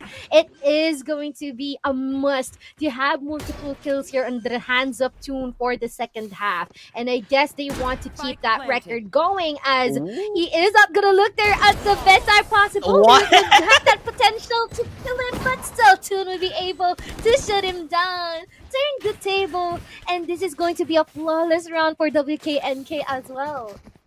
I think this is the moment maybe you start thinking about taking a timeout, right? Just recuperate and regroup and talk rather than just letting them continue to take the advantage. Yes, that's going to be the buy round, right? For Ayun, but you know, if you're scattered, your communication scattered, your IGL is not giving the right comms, and you're just losing time and time again in terms of rounds, as they have yet to win a round yet in the second half. So this is when you start to be able to recover if you do go for a timeout. But I think sometimes when you're being pressured, people tend to shut off their minds and forget that, oh guys, we have a time up option here.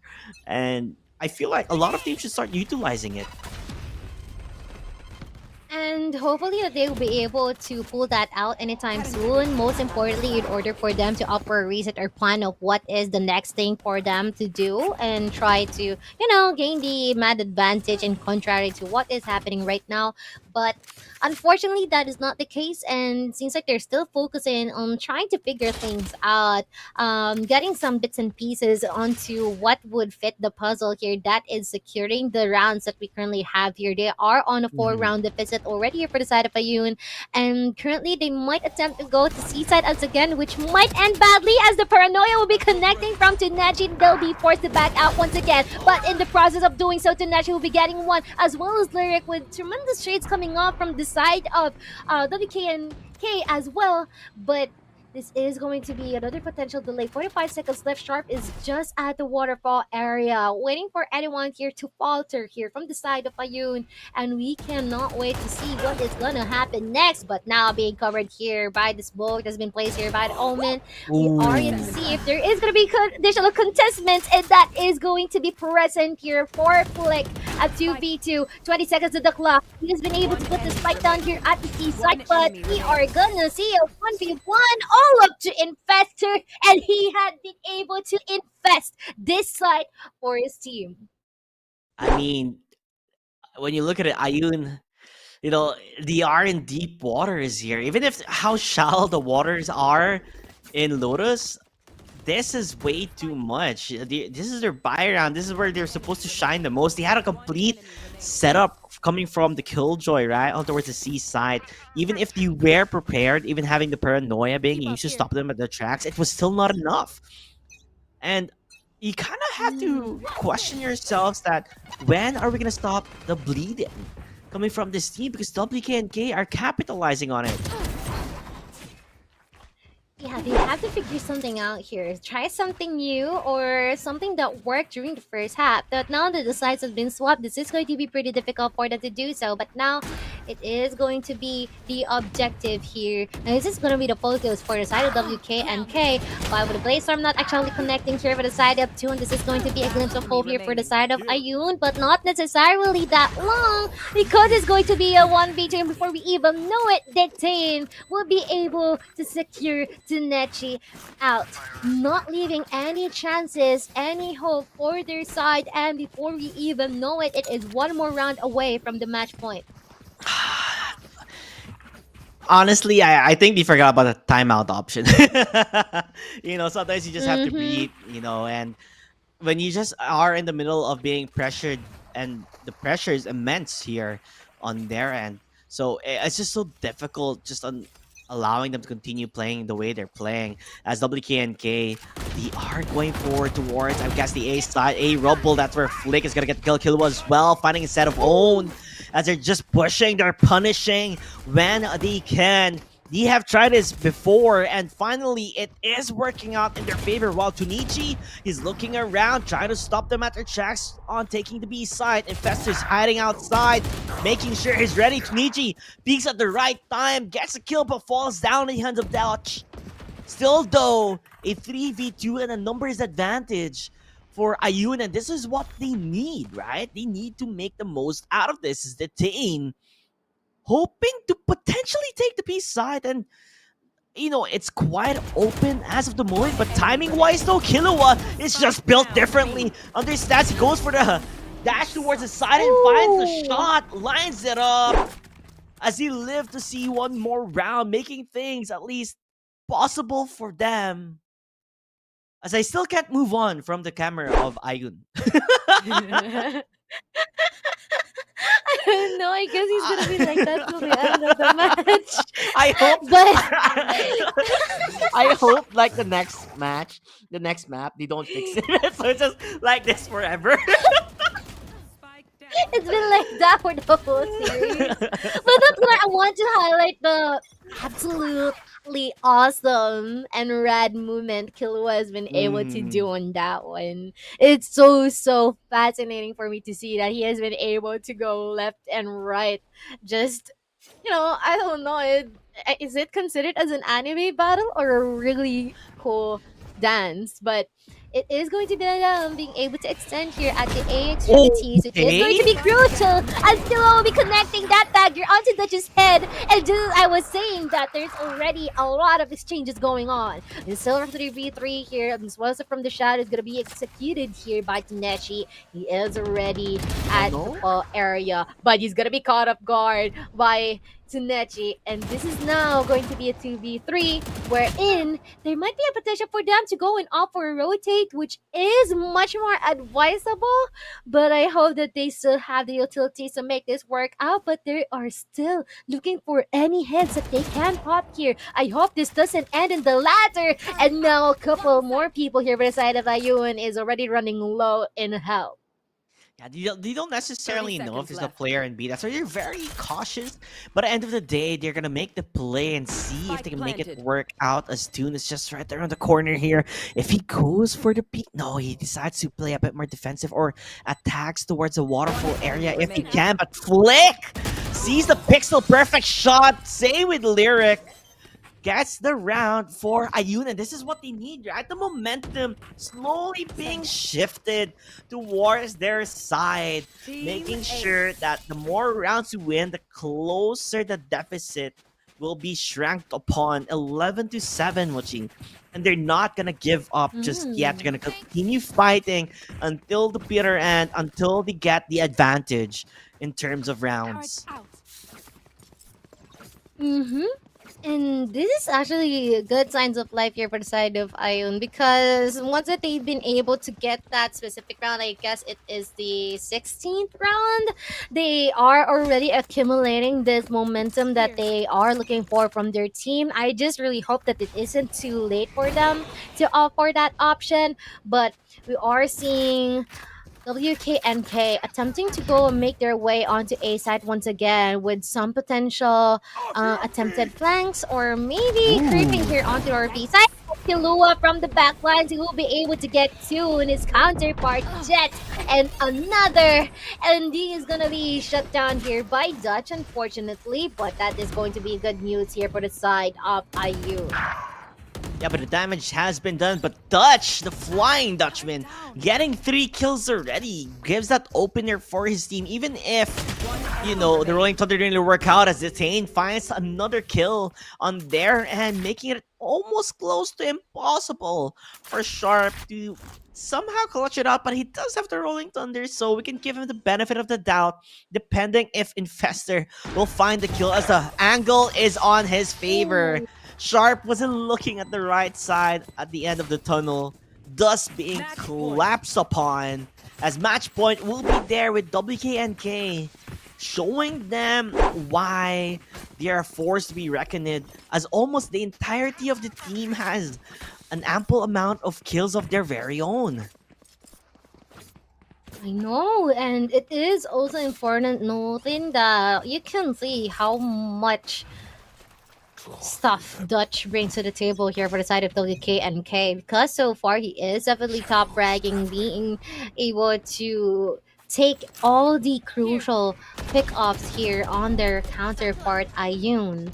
But there is going to be some free fires happening on this one in our A site, but they are not aware that our spike is at C.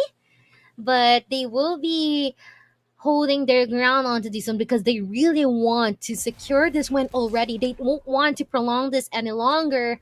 And we still have all the guns available here for the taking, all the utilities. It's just that they really have to be wiser here. Empress available here for detain, just in case he can necessarily use that if ever that he is willing him to popping up. But Kilu will be able to get the first pick off in this round after quite some time. This is such a patient round.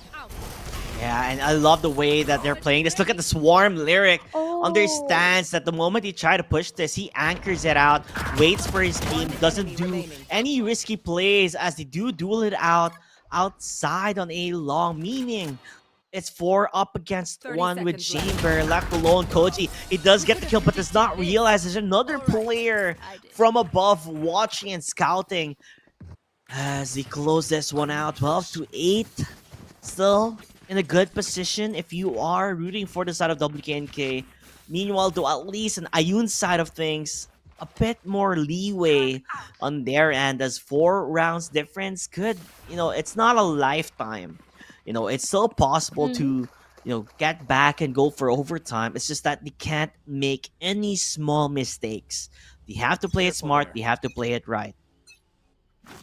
Yeah, it is going to be the patience game here, and if WKNK would let them not be dominated by Ayun, because Ayun is just pushing over them. All of them being able to get kills, one for each, with just 1 casualty on their end. This is not gonna look good for Ayun, or rather for WKNK, because it is going to be the lonely omen here. It is going to be Infestor. I am not quite sure how they will be able to turn the tables around. I mean, there's still a lot of time for him to work around with, but the spike is not within his reach, and all of these guys are just moving on to they're having a gathering in that spike, looking for him, hunting him down, but you'll be able to get Flick though, which is nice, but it is going to be 3 more obstacles here that he has to come up upon, and most likely is gonna be shut down. Kahlua is the answer. I'm always stunned when they show this. I think production already knows as well. But it just goes to show, like, they understand, hey, they are ahead, but even if they are ahead, we can just continue playing our game and just be confident in ourselves as a team, as a unit. And that's what they're doing. They're making it work out, and they're not afraid even to risk the biscuit. They're just pushing it to the limits, and let's see how far that gets them. Tundo, I think he spots Killua from above, although he does reposition himself now. Flick hiding around the corner. He's out in the open, but thankfully the smoke will be there to try and save him out, as they're able to disengage immediately. Maybe an understanding coming from the side of WKNK. Hey guys, we've been entering A quite a lot, and it's been doing wonders for us. How about we just continue doing that, right? Maybe, just maybe that A side is the side for them to attack, but as we can tell, a complete rotation possibly going towards C side, where it didn't really work out in their favor the last time they've been here. A swatch, the information coming from Lyric, already using the swarm though, even the second one to slow them down, a potential hold from the defenders if they find it, as Dutch is getting ready for the push. Oh, really good usage of that paranoia, denying them of any potential information. But as Tanechi tries to go in up for a peek, he is gonna fall. 4v5, a good sign here for WKNK in order Lockdown. to end this round as Detain and Infestor followed through with the pickups. And I guess this is going to be a difficult obstacle for Ayun to come up upon. Blade Storm is definitely active on there. Free and kill? How would they be 2 able to kills. utilize this one? Killua though, still popping off. It is going to do well for them. Now a 2v2. It's planted for Open though, which is another What? issue for them. Some shots will be connected here from Lyric, and now they will try and attempt to opt for the Detain. A lot of Dutch utilities again. being thrown by Dutch. He has been able to do this before, and he And is he gonna does. do it again. Dutch being able to clutch this last round at 39 for WKNK, will deserving of that win. I mean, no one can touch Dutch when he made it work, right? Multiple times with Dutch going for 1v3s, and he puts in a situation where it's a 1v2, which he has done tremendously well with what he has. He plays with the Rolling Thunder, has the fault line, the stun, and just plays it perfectly, understanding that I don't really have to commit myself, especially when the spike is being planted where C mound, right? So it's a very common spot where you can just play more defensive, where it's more or less that you have to be the ones pushing towards you instead. But they don't do that. They kind of go for a risky play where it was just free pickings from Dutch. And I feel so far, Mochi, that Dutch could possibly be our MVP on how phenomenal he has played throughout the entirety of Lotus. Yeah, I would like to agree or second on that one, most especially that he has been able to do all these stuffs on his own. He is self-sufficient, self-reliant, and he has been able to supplement his teammates all of the necessary utilities that he's got, and he has been able to budget every single one of those, right? But once again, I still want to give props here for the side of Ayun, most specifically for Killua, because you can see that he's been able to get a lot of really good pickups. But once again, MVP is Dutch, well deserving. We all know how this goes. He has been able to throw whatever ability he has here onto +1 situations at Seaside, and he never fails onto doing that. Yeah, he definitely has won quite a lot of rounds, I would say, just because of the impact that he had. I mean, he wouldn't be MVP because of that, right? Because he has gotten like I guess 3 kills in in multiple instances in this entire map in Lotus, where he's able to find 3 pickoffs, which makes it much more easier for WKNK to just win the entirety of the round. And he just proved to be a force to be reckoned with. I felt like he was the executioner in terms of his execution on his skills, on his aim, and just overall star potential. I mean, he's definitely the guy to watch on this team when he has his utilities up already in hand. And when you're up against someone like him who understands the length of the agent itself, like the mastery that he has on Breach is phenomenal. Not a lot of players can really maximize an agent to its maximum potential, but from here we saw it, how perfect his plays were, how calculated it was, to the point that even if he's the lone survivor of the team, no sort of nervousness is in his blood in his system, because he's calm, collected, and understands that I got this.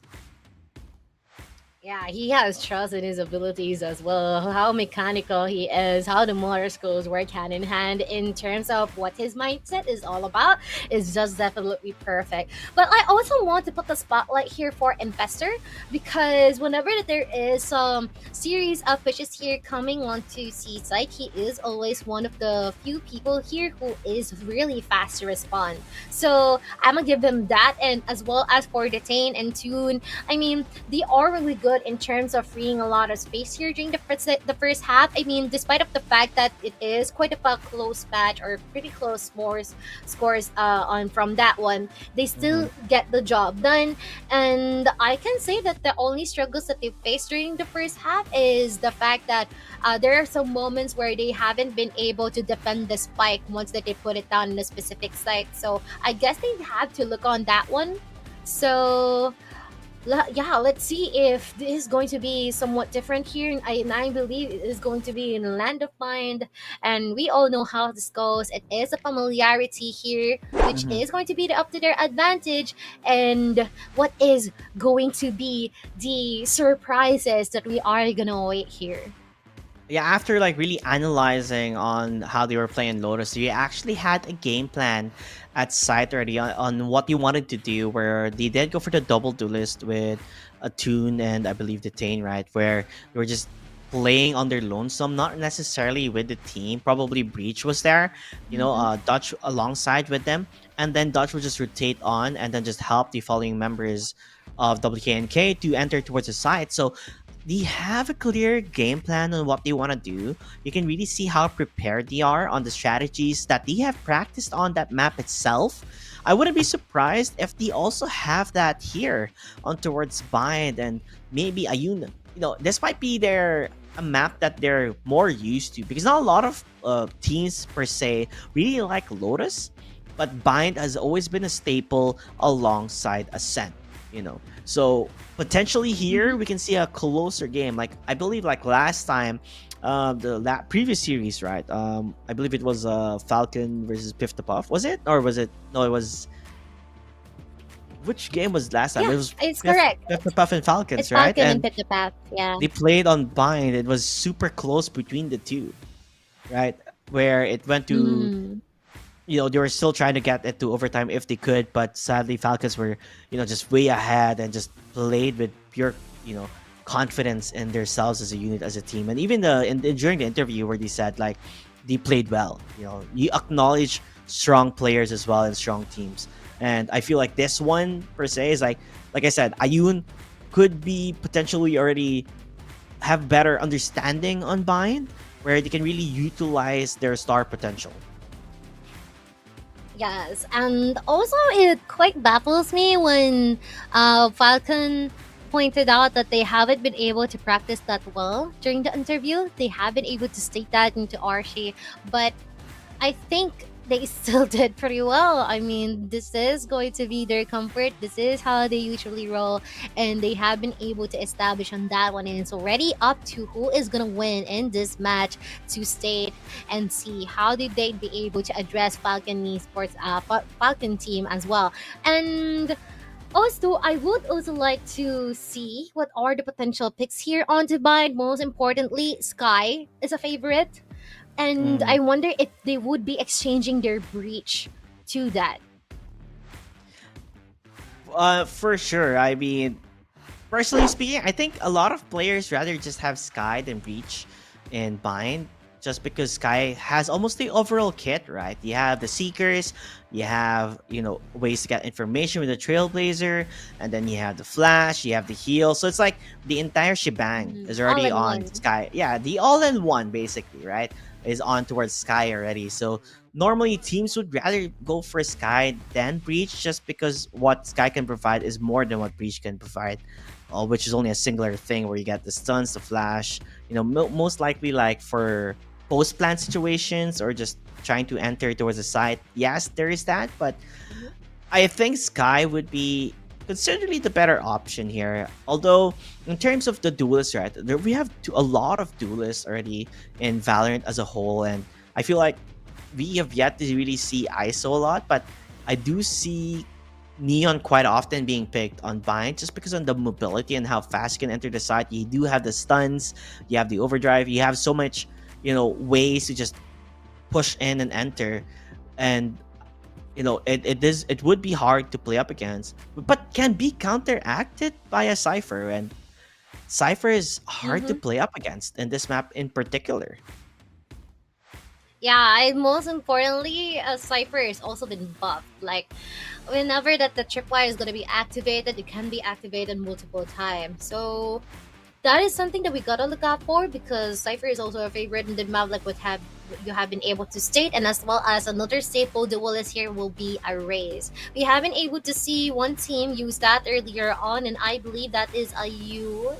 Yep, it is a Yoon, and I am gonna see, or we are gonna see if this is also going to be plausible for the side of WKNK because early on they resorted onto that Reina pick, which definitely worked wonders on their end. But there are some certain times where they also use the chamber as well because, you know, long areas and even heaven here at A site would also be a good thing to use that chamber for. And even with the trademark itself, just in case that there will be any flanks upcoming. So let's see what they've got in store for us.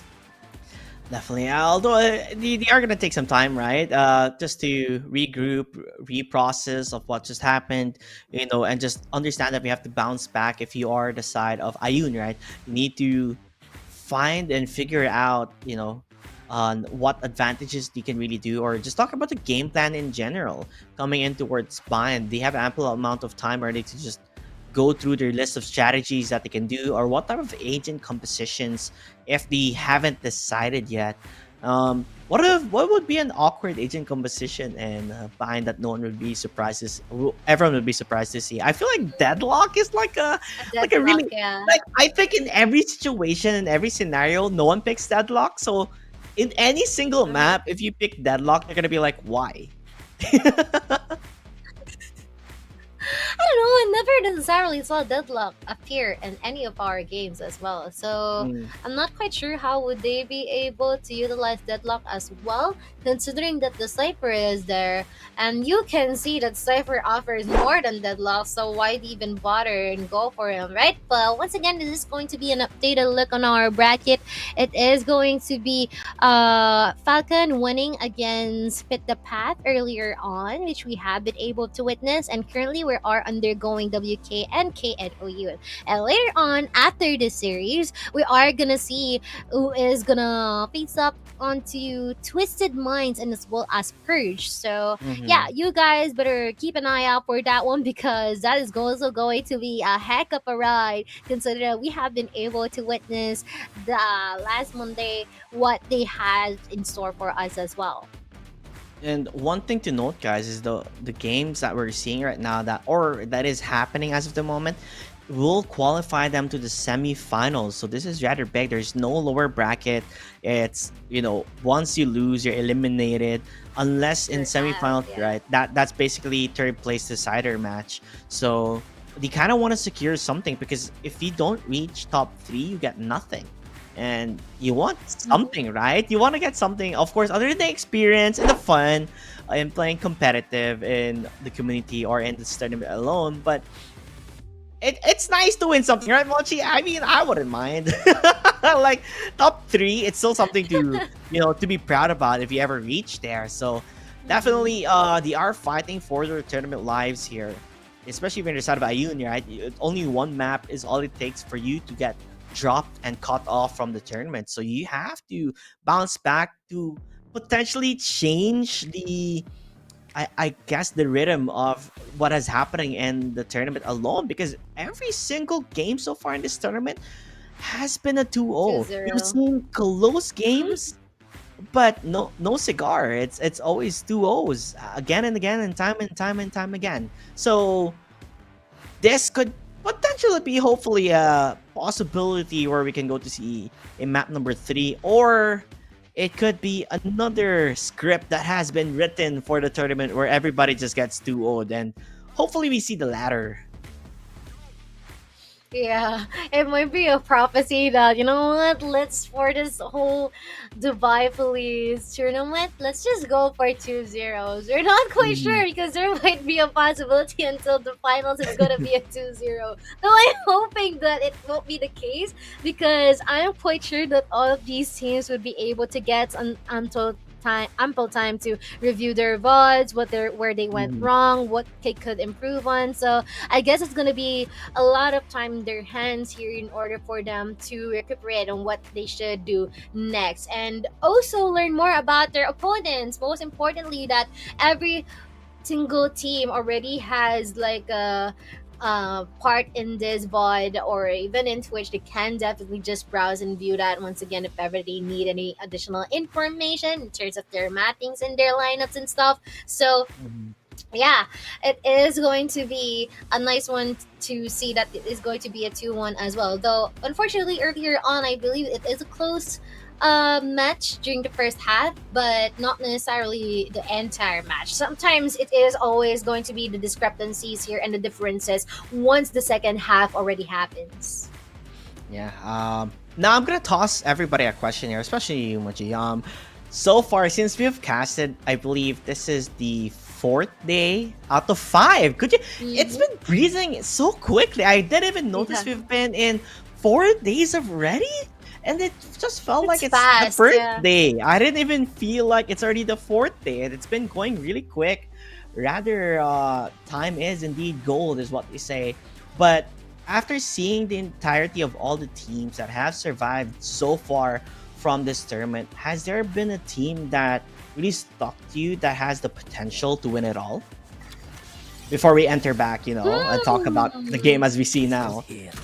Quick answer. Well, personally, I put my ball onto Twisted Mountain as well as Team Falcons. They really play differently in comparison to the rest of our teams here, who really capitalize on speed, momentum, and as well as aggression.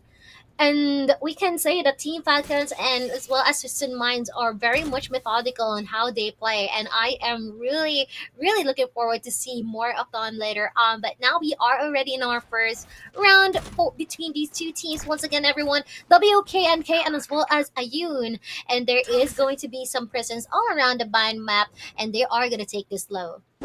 And very quiet agent compositions here, which we could touch upon later on, as I think they are going to be just entering towards the A side, so it could be a quick one here as Tonichi just holding around the corner on towards Lamps, hoping to be able to spot them out, uses the molly to try and slow them down through their tracks, but Koji, man on fire, doesn't matter for him as he gets a kill, but answers back on Sharp. Nonetheless, the complete control again from WKNK. You know, that they are an aggressive team and they have their sights on the heads of the opposing team as Ayun will fall down immediately. Perfect shots again and again, time and time for WKNK. Now we can touch upon about the agent composition. Very different from the usual here. We see a Chamber and we see a Viper in one side.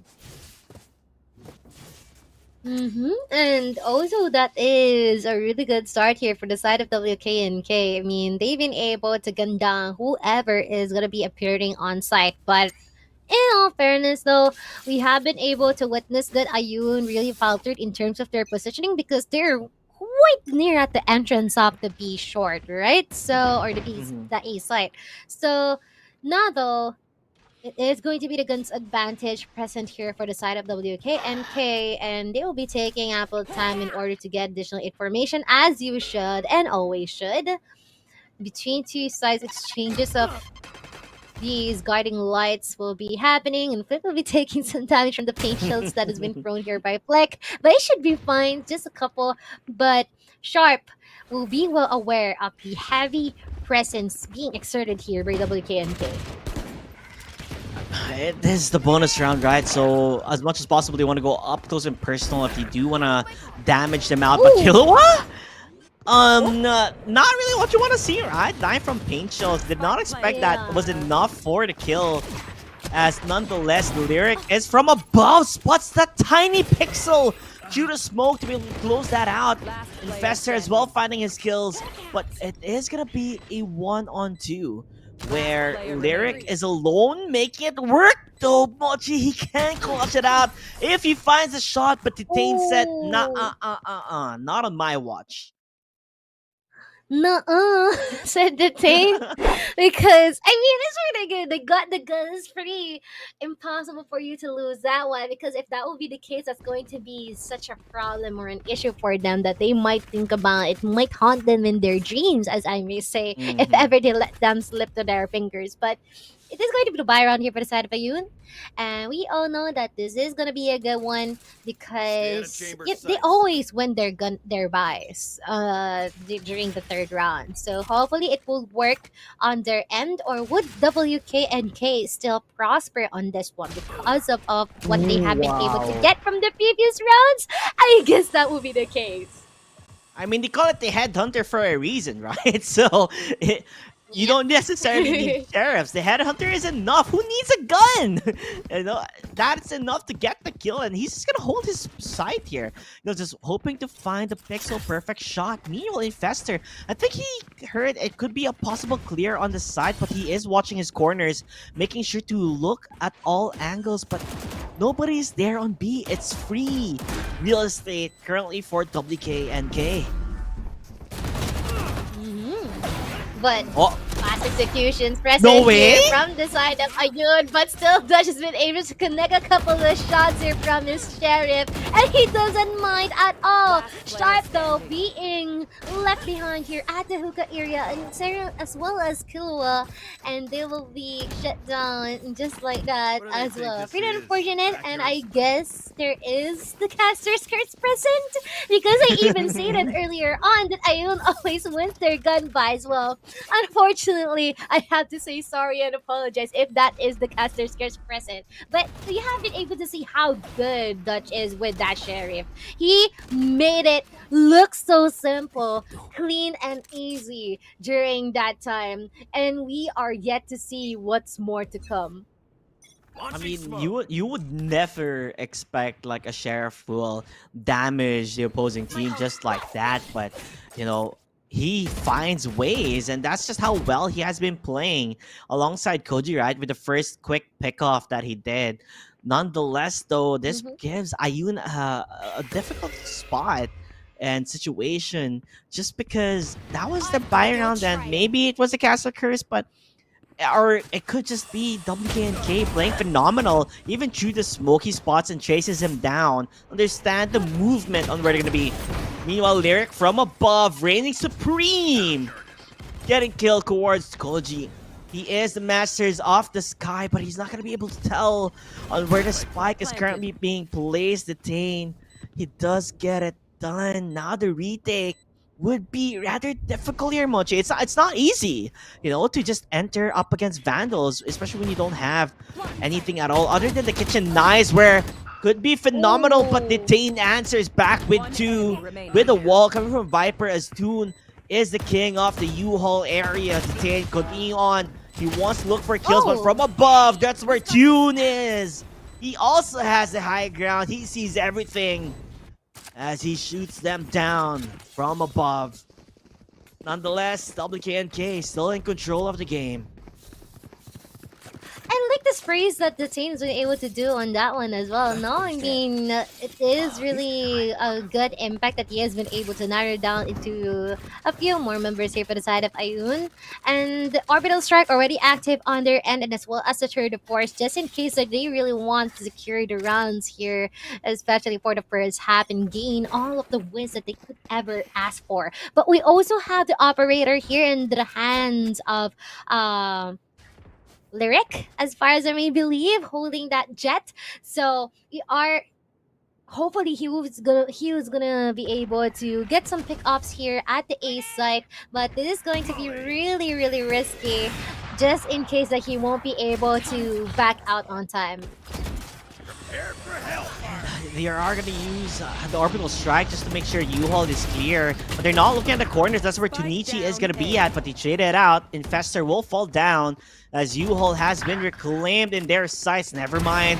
Koji said, thank you for the free kill. But he does fall down in there, hoping to find a shot. But it's just too tiny for him to get it connected, as the only spots he had as well a good play to run away. But Toon, he is trapped at no man's land, front and below. Crosses at their sights as just gets that kill. Finally, a round given on the side of Ayun.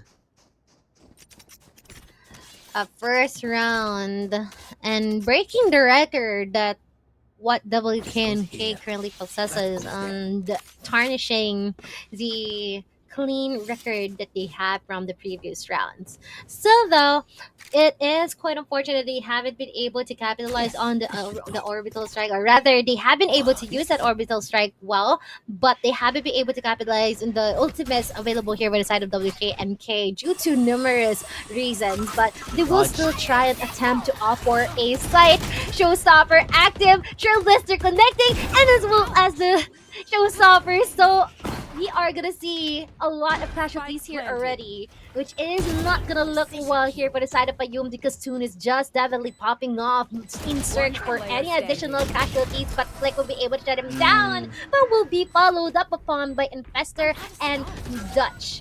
And just like that, before even reaching the 1 minute mark, the round is already over. You know, Flick even used the neural theft just to get information, but I felt like it wasn't really maximized to its potential, right? He was just a lone survivor, and using that kind of throws away such a big information gain on his end. And somehow, some way, maybe sticking to B isn't necessarily what you have to do as a Cypher. You could still roam around and change your setups, right? But rather stubborn on their end. But nonetheless, though, they're gonna go for the push. They don't really have the buy, right? They'll only have the sheriffs at hand. So I guess make the most out of it and play aggressive. Even if they are playing aggressive, they're not fighting much. Other than the Viper, I believe Infestor is on towards Bats. He finds one and tags down Lyric quite a bit to even 8 HP. So it kind of looks like WKNK has this at the bag right now, or in the bag, as I might say so myself, as Ayun, the tank could hear the footsteps. He knows they're coming out already. Even the knife was way out there. Not gonna look good as Nichi. Might as well just save the gun, or you go guns blazing, just hoping to get those trade-offs and kills. As Koji, he does fall down. He has the orbital strike, but time is off the essence, and I don't think he's gonna be able to get that defuse, Mochi. So more or less, maybe save the gun or die.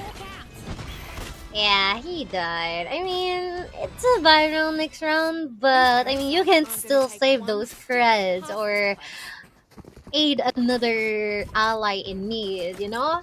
So, quite unfortunate, but it is going to be still the 31st active here in the hands of Koji, which is not being used as of the moment. Showstopper as well as the orbital strike here from Tanechi and Kalua can be executed in this round, just in case that they really want to even it out, right, in terms of the scoreline. But good setup here from their Cypher. Finally has been able to rotate towards A. I feel like they heard you, Caster JT, but still, it is going to be some presence here, heavy presence here from hookah area from IU, just in case someone attempts to go into B side. And I'm still surprised no timeouts has been played so far, you know. But still, at least they're able to re-strategize and understand. Listen, most of the rounds that they have won is them going towards A, not even B. I guess B was, what, twice? After how many rounds, right? So A side has always been their go-to, and I feel like that's their comfort zone, and that's what they're doing. Potentially this time, as the time is dwindling down, and it's only just a couple of more seconds, maybe they might go for the attack. But these traps that they don't know that's already currently being placed or already placed could prove to be a difficult, take here towards the side if they're gonna go for the entry. They're getting ready here, Mochi. So it will see on how well they can transpire. They're slowing them down as there's only a couple more seconds, so they have to go. They're trading kills from above. Lyric gets the better of it with the orbital strike. They're not going to be able to push towards the side. The timing. Only a couple more seconds left. The panicking. But Dutch somehow. He gets the kill towards Sunichi. He knew they were coming, but it was too late now for him. Only, I guess, 5 seconds. They need to get the plant, and they're going to be able to find it. Oh, no. you, they're playing it smart, they're playing it correctly, but it could not be enough unless they push together in numbers. They say we will win this all. 1v2, the swing is there from Sharp as they get it back.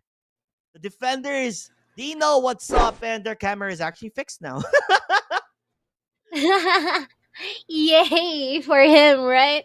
But we can see how much impact the change in terms of setup really helps here for Flick, right? So I feel like he's gonna get that idea that, you know what, let me just do the same thing again, considering that it will work out for us. And they were forced to rotate onto B, and all time gone down the drain, and even been able to narrow down the numbers in terms of their living members as well. So yeah, it's really still cool that Dutch has been able to expect someone there right in the middle of this forehead too. But Guiding Light will be some information that WKNK might be pursuing B site momentarily. Our Spike is just left there just in case that they can get a couple or some pickups here at present in order to gain some further manpower advantage. But so far, still a lot of time left, and they'll be taking their time to understanding what should be the next step we should do in order to take over this B side, because currently it is a 3-man stack, and these members are almost meeting their ultimates too, so they better think this through. That's a good start, though. They were able to get a kill. I guess through the smoke, was that? No, he peeked on towards, I believe, B long, where they were able to spot one down. So, a good set of way to slow down the push and, making it a play again from WKNK where they put themselves in a very bad position with pushing too slow. But this time around, they might go potentially towards the A side, although there is going to be a duel currently being placed. An orbital strike already towards U-Hall, just to clear things out. Infestor and Detain, though, they take control of the A side, even if they had, the traps in place. Meanwhile, Killua, 1-2, buckle my shoe. He gets 2 kills, and Tunichi shuts them off. Ayun, surprisingly enough, showing that it's never, too late to climb back in towards this game. And we should buckle up as well, as what is gonna happen here is that they are getting close in terms of numbers. They should already clean the floor on that scenario, considering that there has been grave here between 2 members here, just like Killua being able to execute them as well, being helped by Tanechi and rotating at the best time possible. But at the same time, we are yet to see any ultimate usage here coming up from Koji. Still not feeling it as of the moment, but there is going to be the Viper Spec active here for one of their members. So they might attempt and try to go for a B side again, which is actually a good decision here, just because that they are already low, or they only have 2 more people guarding the site. But they'll be forced to back out here. Two will be connecting some shots here onto Lyric, and as well as the fact that they will be taking over Hookah as well. And just in case they want to afford an entry, the Showstopper is already available for them, which just could mean demise for Oyun. And they're back at, I guess, one of the things that they keep doing is second guessing themselves or taking their sweet time to push. Meanwhile, though, Tunichi, he finds 2 already, so that's quite big for him.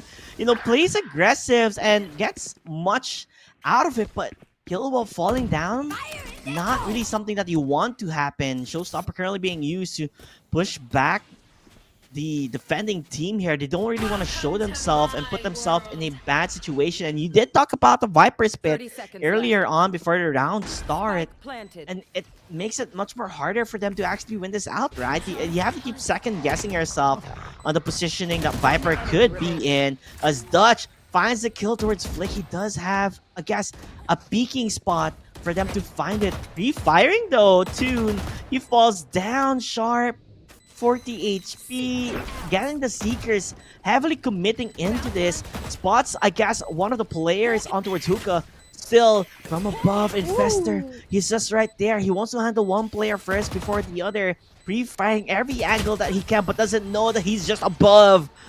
Instead, as Infester finds that one, 7-3, finally stopping, I guess, the momentum that was slowly being picked up from Ayun. He was quite lost on what he should do next during those last few moments, which is quite unfortunate, but a really good investment here for the side of WKNK in order to regain back their feet and be able to stand tall, considering that they have been able to exhaust a couple of ultimates, but the return of investment has been able to benefit them as well. But two more ultimates available on the bag, and as well as for Ayun here, there is one. It is going to be the Blade Storm, but unfortunately, he won't be able to connect those two. Koji will be able to get a couple from the battle picks, as well as that double B. Yep, biting him in the butt. And they will be able to make their way here on the side, and before you even know it, there's just two more people remaining here for the side of Ayun. Yeah, at this point on, you kind of just have to play aggressive and understand that you know, you only have sheriffs at hand and you just can't really play stagnant. So make the most out of it. Meanwhile, Infester, I love how he's still right? This guy understands that there could always be a potential lurk, and he does spot one out immediately. Meanwhile, Tonichi will potentially get one, but that's all he wrote. You know, that's everything that he could get for and hope for. Meanwhile, the last round on the first half still could potentially be 4-8, at least not make it a bigger deficit than it should be, unless they go 9-3, which kind of gives them the pressure of, if they don't perform well in attackers, it could potentially, you know, get to be another one-sided type of match. So they have to play it smart, play it right, and know that, you know, they shouldn't make any single mistakes as possible. Oh, and there you go. Finally, the tour de force that I have been waiting for ever since that I saw that ultimate available for him. But yeah, like what you said, we are hoping for Ayun to get an additional round here, just in case it will be much more easier for them during the second half to catch up. But Seekers are going to be activated here by the side of WKNK, and this is definitely going to pin down the number of people available here for B side, and this is already a good chance for them to rotate forward.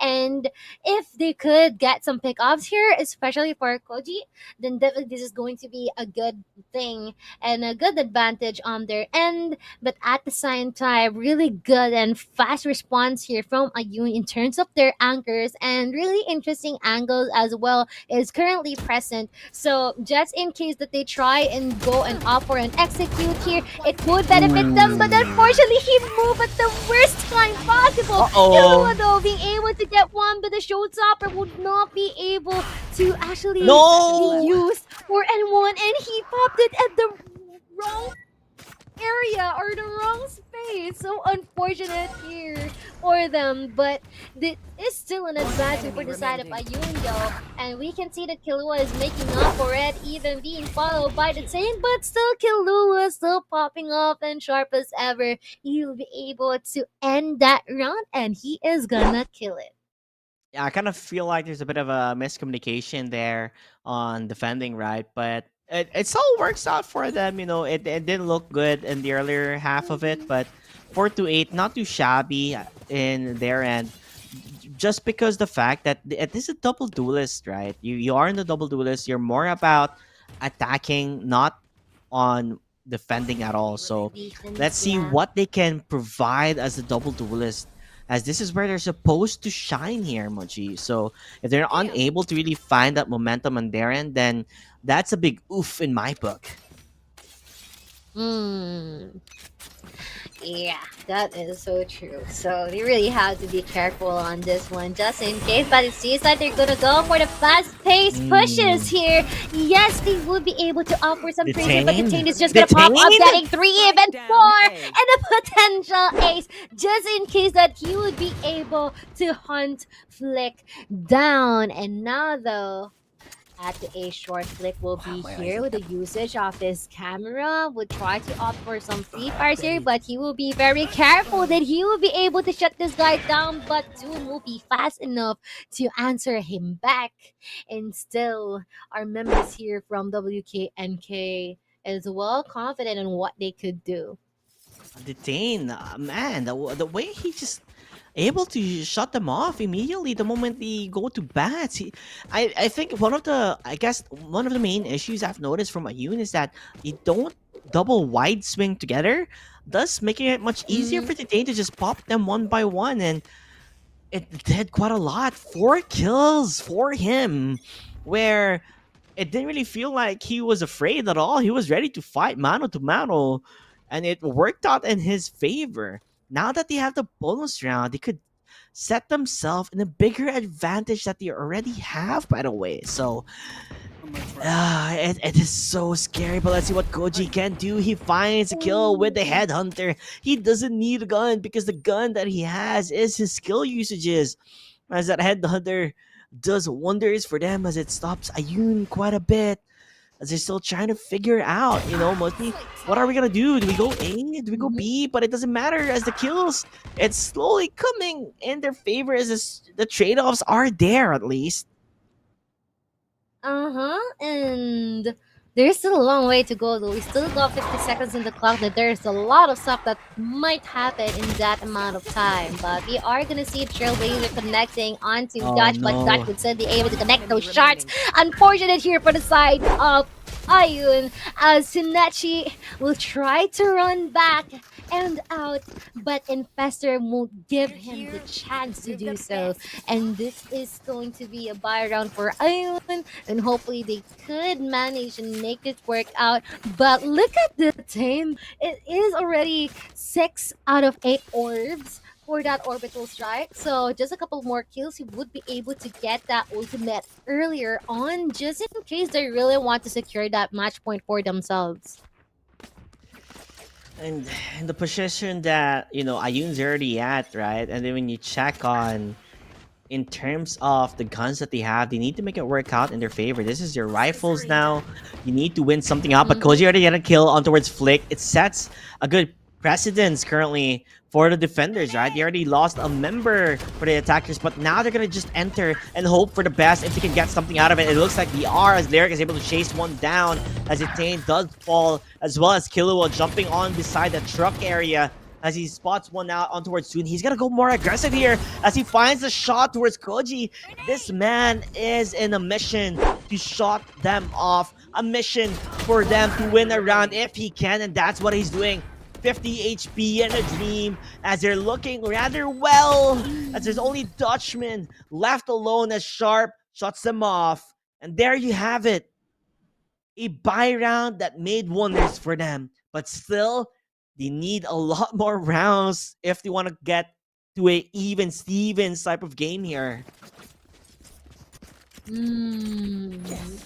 It seems like Ayun still do not want to go down without a fight, and both sides are already possessing the necessary arsenal that they could ever need. But Ayun, some of them would be resorting to half shields. But let's see how this is going to turn out, considering that there might be a chance that they will establish their presence into B side this early. A couple of their members here for the side of WKNK is at the garden area though, and we all know how this can go. This can go ever so wrong, but I guess they'll be stopping on their tracks and think this through a couple of times just to be sure. And here comes the information gathering that they are waiting for. Koji will be tagged, and we are gonna see an additional casualty here. It is going to be Dutch. What? And now, oh, we did not saw that coming. As Koji isn't able to just spray down into every single person here from the side of Ayun, and even leaving the last person remaining to serve as a cherry on top. That is just how crazy Koji is right now. Honestly, easy peasy lemon squeezy for Koji. I mean, he has currently 16 frags. Not to go off of everybody else, everybody has been getting kills as well, other than, of course, Investor, who was 8, but he does his job in holding on for the site, right? It kind of puts into a lot of questions now on Ayun, where they tried attacking B, it didn't really work out. Now they're just gonna be rushing on towards the A side as they make it work for quite a couple of seconds, right? But Infestor getting the kill towards Flick, and they're finding those opportunities that they're needing as much as possible, but unable to really plant the spike because they have no information on where Infestor could potentially be. They don't want to be put in an open area where it could be a bit difficult for them. So a possible rotation if they want to do it, but they're taking their sweet time. Lyric waiting for the or gonna get flashed. They're going for the pre-fire, hoping to find two, and he finds it for the team. They're making it work as Sunichi finds Infestor as well. 6 or make that a round 1 for them. Still a bit more different, but they're getting closer, Mochi. They're getting closer, and the momentum slowly shifting from the side of Ayun. Oh, this is really nerve-wracking here for the side of the LKNK. This is going to be their last buy as well. Just in case that this doesn't work out, they will resort to lasting for like 3 additional rounds, and this might definitely snatch away the momentum from them. Ayun is holding out really well, but the tour de force already active here in the hands of Koji. Let us see if this is actually gonna work out, because so far he is gonna be blocked. Lyric though with the blaze time connecting that onto the chain. We're seeing series of trades. Koji with a one tap, and once again with the whole headhunter, he's looking up for more, but Sharp would be shutting him down. 2 more people remaining here by the side of the KNK, and seems like they're Orbital. taken aback. Orbital's trying with a potential usage here from their Brimstone, but so far they're gonna take their time looking for any potential heads that they can be able to pop, and he will be able to do that to Nechi. Unfortunately, he won't be able to use that ultimate, and he is gonna get this last remaining person. It's a 2v3, JT. The overheat. You can tell the overheat is there. Ayun, they didn't really have to go for the peak. They didn't really have to force themselves to look for pickoffs because they already had the orbital strike. This is like it was set up for them, right? The moment you hear the spike being diffused, you orbital. And it kind of buys them some time instead of peaking instead. And you see the mistakes, it's the pressure, and I guess not really understanding what they really need to do, second guessing themselves, or maybe overheating at the moment. So these type of things, they gotta cool themselves down and understand what win condition they can do as the orbital will be used, but gonna get slowed down by the pain shell. You're gonna get killed. Showstopper gonna be used. Will it land? No, it will not, but Flick gets a kill. Meanwhile, Killua falling down, stopping them at the tracks, making sure that numbers are dwindling as much as possible. They can't even go for a spike plant here just because the Seekers are out, and Sharp getting kills. Yes, that's good. As you bring it back to a 2v2, make that back a 1v2, and that will be it, Mochi! As a triple from Dutch, the man, the myth, the legend, the guy who clutched map number 1, and the guy who will end map number 2. Dutch again, closing things out here. Dude, history repeats itself. I feel like that's also the same scenario during the first map, right? During Lotus, but he is on a breach at the time. He has been able to get a triple as well, so that is very cool for Dutch. I mean, it's so unfortunate here for the side of Ayun because they already got it. It's just that I think they were taken. I think the pressure consumed them, to be short, you know, to be direct to the point. The pressure consumed them, and all of these stuff are happening at such a fast pace that they overheated and they haven't been able to address all what's happening on there. But still, nice try, because we have been able to witness how good Killua is still, despite him being the race.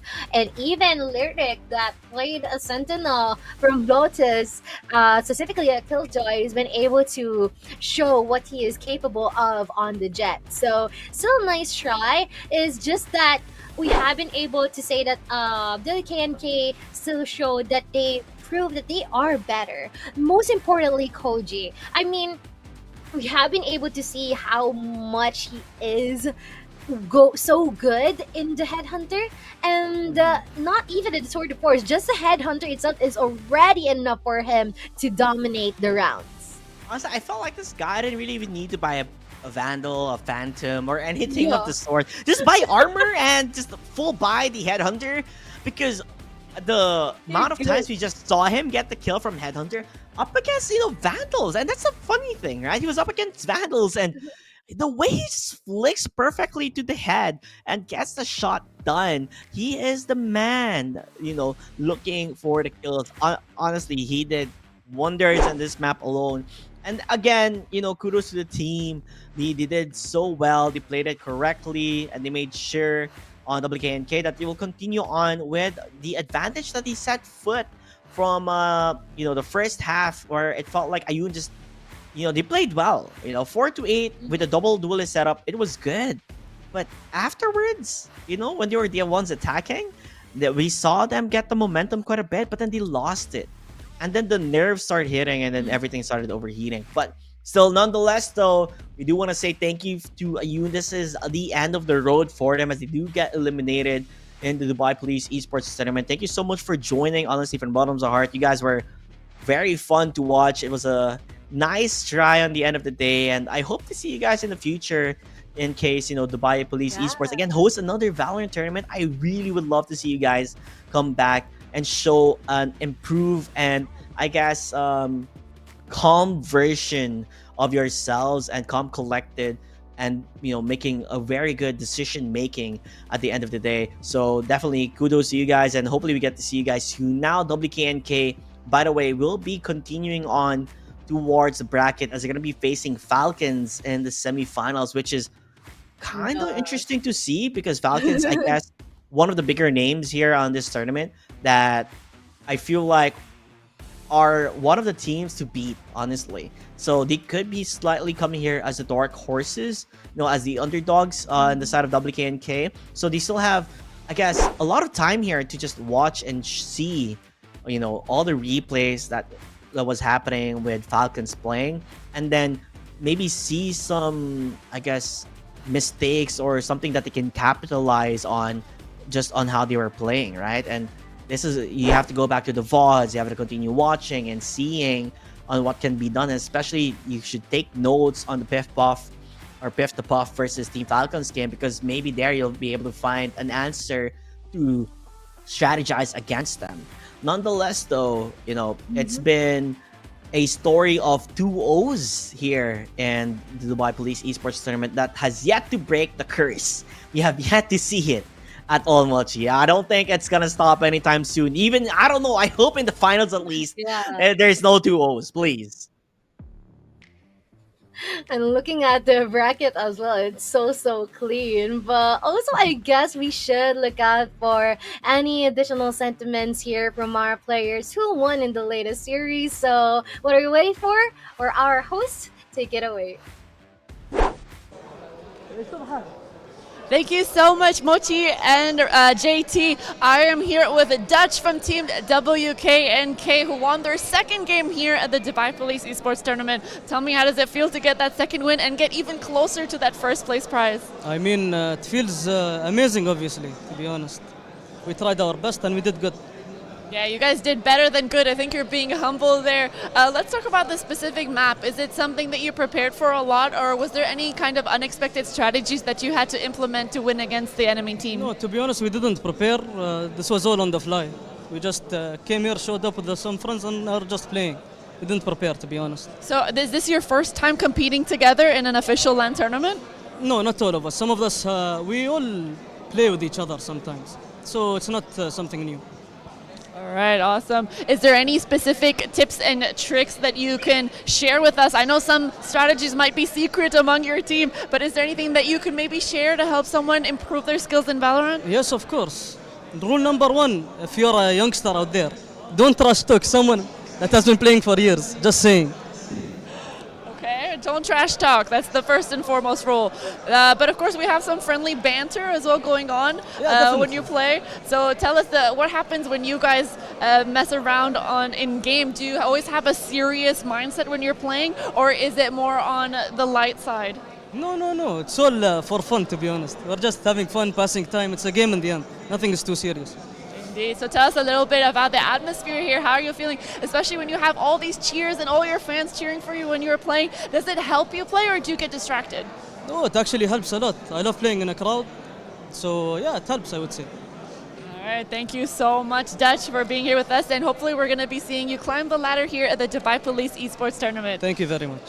All right, we're going to go for a short break. We have one more best of 3 coming up your way, so make sure you guys don't go anywhere.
Ding dong, they just think they are. Another little wannabe gangster trying to play hard. Ding dong, they just think they are. Another little wannabe gangster trying to play hard.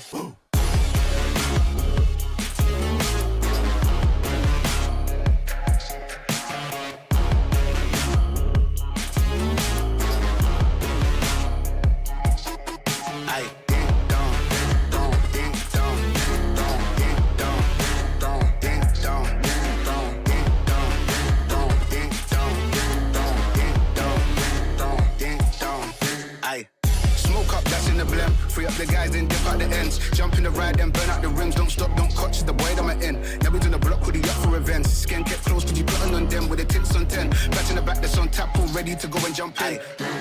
Ding dong, they just think they are. Another little wannabe gangster trying to play hard. Ding dong, they just think they are. Another little wannabe gangster trying to play hard. Ding dong, ding dong, ding dong, ding dong, ding dong, ding dong, ding dong, ding dong, ding dong, ding dong, ding dong, ding dong, ding dong, ding dong, ding dong, ding.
Triple XL up in the paint, you can't shake that. All the way gassed up, full tank, man. Moving too quick, keep the cameras in the playback. Dang, so tell me how you feel with it. You put a lid on it, I ain't got no chill with it. This right here your problem, you gon' have to deal with it. Lay it on the line, high risk, that's the meal ticket. Yeah, we ain't never fall back. Hold our ground where we at. Never fall back. No lies, no facts. We gon' stay right where we at. We ain't never fall back. Yeah, we ain't never fall back. And you can find me where I'm at. We ain't never fall back. We ain't never fall back. And you can find me where I'm at. We ain't never fall back. Been way down, never falter. Came with the hands out, get them off us. I'm 24/7 in the office. Pay attention cause I ain't repeating offers. Yeah, never met a man I've been scared of. Careful, you gon' get exactly what you asked for. Here for whatever you bring me, getting handled. I answer to no one, I don't need to hassle. Yeah, we ain't never fall back. Hold our ground where we at. We ain't never fall back. Hold our ground where we at. Never fall back. We ain't never fall back. Hold our ground where we at. Yeah. No lies, all facts. You can find me right where I'm at. We ain't never fall back. We ain't never fall back. Yeah. We ain't never fall back. And you can find me where I'm at. We ain't never fall back. We ain't never fall back. And you can find me where I'm at. We ain't never fall back.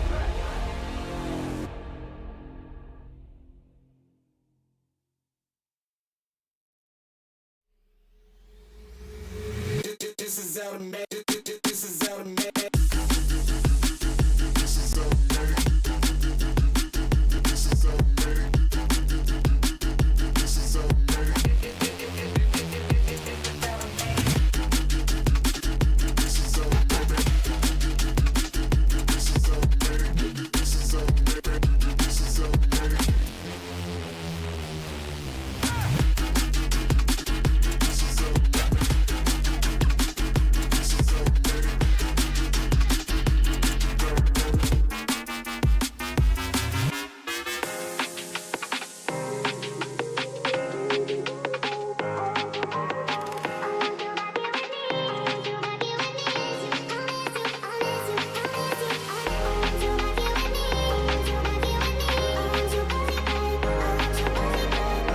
automatic.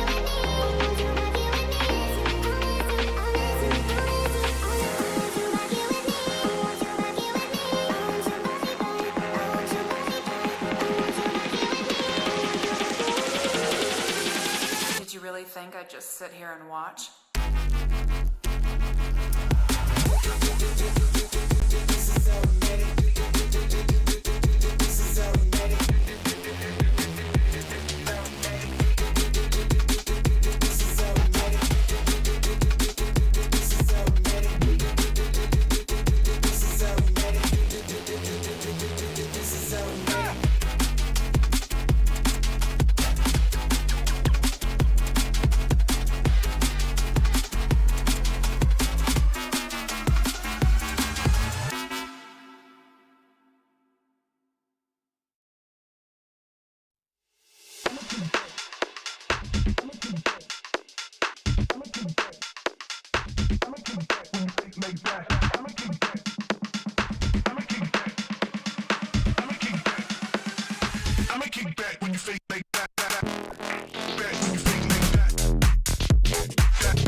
fake like that. Head out of the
I believe we're live. And we have a very special segment here for all the Valorant fans. We have a little trivia for you here. We're gonna ask you some questions about the agents, since you guys all know about Valorant and stuff. So we're gonna ask you questions about the agents, and if you win and answer correctly, you will have 10 hours for free from Q Club. So where are the Valorant fans? Come on up, come on up. Come on up, come on Who's up. coming first? Let's go. What's your name? Hi, my name is Patrick. Patrick. Nice to have you here. What do you think about the event, by the way? It's very well done. It's very well organized. Everything is going smooth. And I hope to see more events coming on in the future. Well, thank you so much. But now, since you're a Valorant player, we have a few questions for you here. Okay, sure. One question at a time. Let's go one question at a Let's time. go one. question Let's at a go time. easy on them. Let's So go easy. Okay, let's go Let's go easy on easy. them. Yeah, we're trying to help you here. Okay. Okay. So we have a little trivia here. Okay. If you guess it right, you will win 10 hours for free in Q Club. Are you ready? Sure, let's go. Let's go. Wait. Turn around with me to the screen. We're gonna have the questions on screen.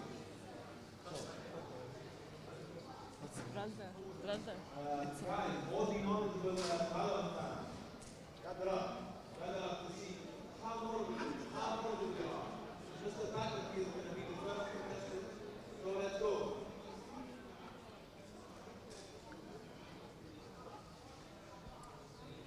Who says this code?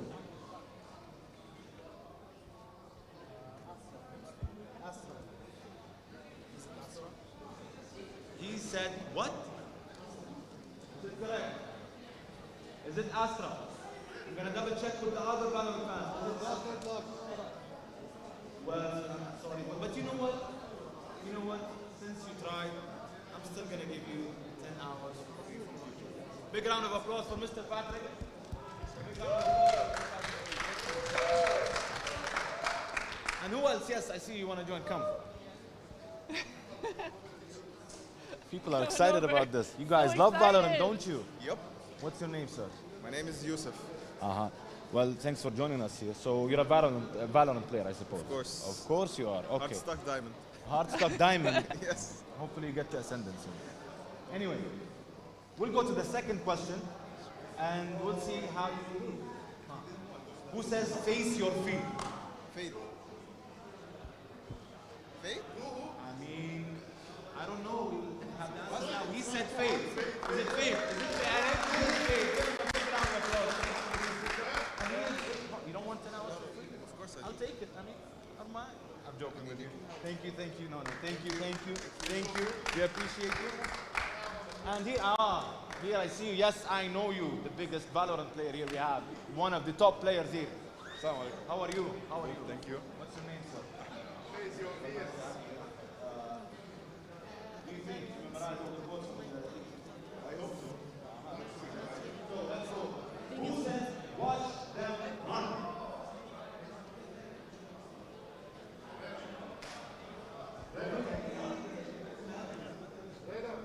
Come on, you have to get this one. It's easy. Let's take a look. Oh, boo! One more try? Should we give him one more chance?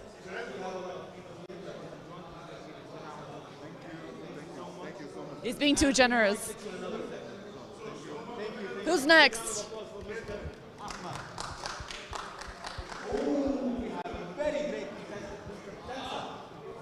Come on over. Valorant Pro himself wants to join us. How are you, sir? Known as Tensa. Players here in UAE. One of the top players. Let's see the next one. I don't know. Sounds confident to me. So let's go. Seek them out. Who said seek them out? Who? He said Sky. Is it Sky? Let's go. Right answer. It is Sky.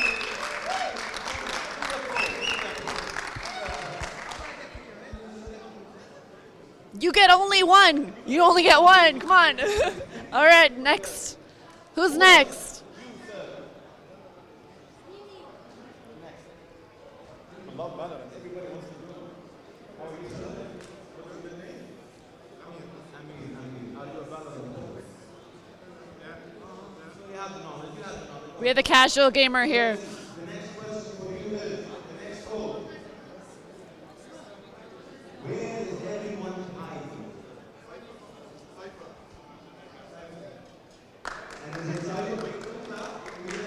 It is Cypher. Well done. Good job. Let's go.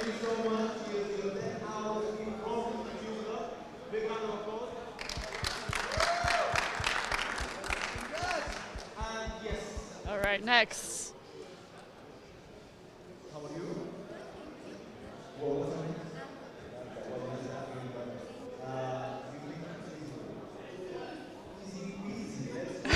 The confidence, I like it.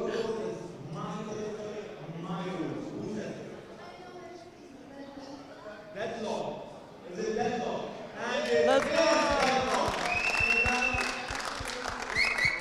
Well done. Congratulations.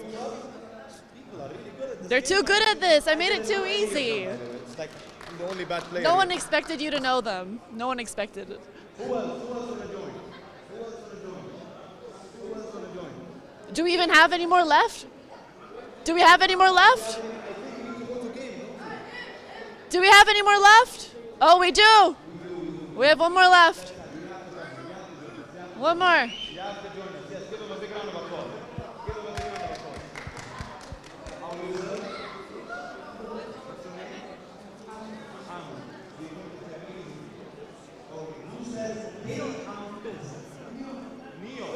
Is it Neon?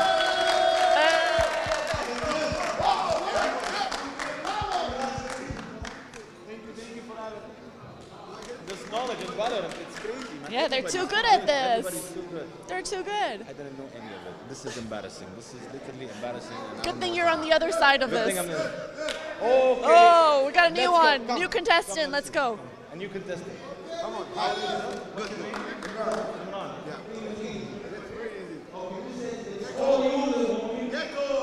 Woo, let's go! Oh. It is Gecko. Let's go. GG's. Congratulations. Thank you. And do we do one more or do we go to game? I think we do one more. I think we Let's do one more. Yes, you sir. Come on over. How are you, sir?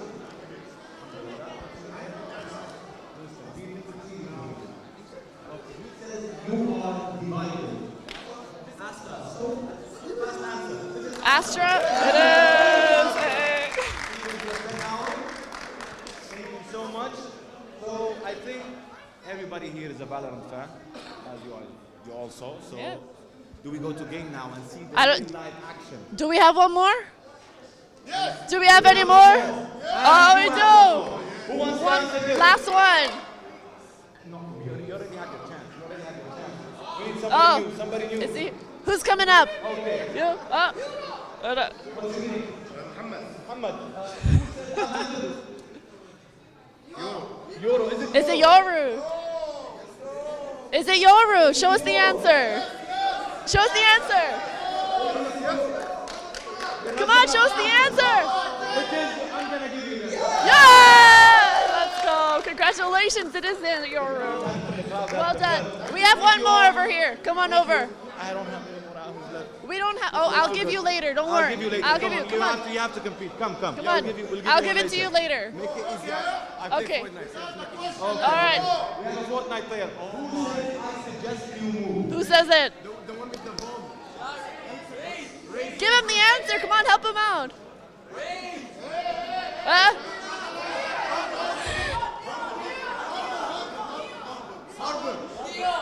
Is it Harbor? Is it Harbor? It is Harbor! Let's go, GG's!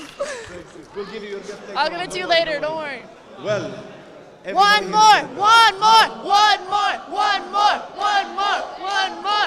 Okay, who's coming up for this Who's one? coming up for this one?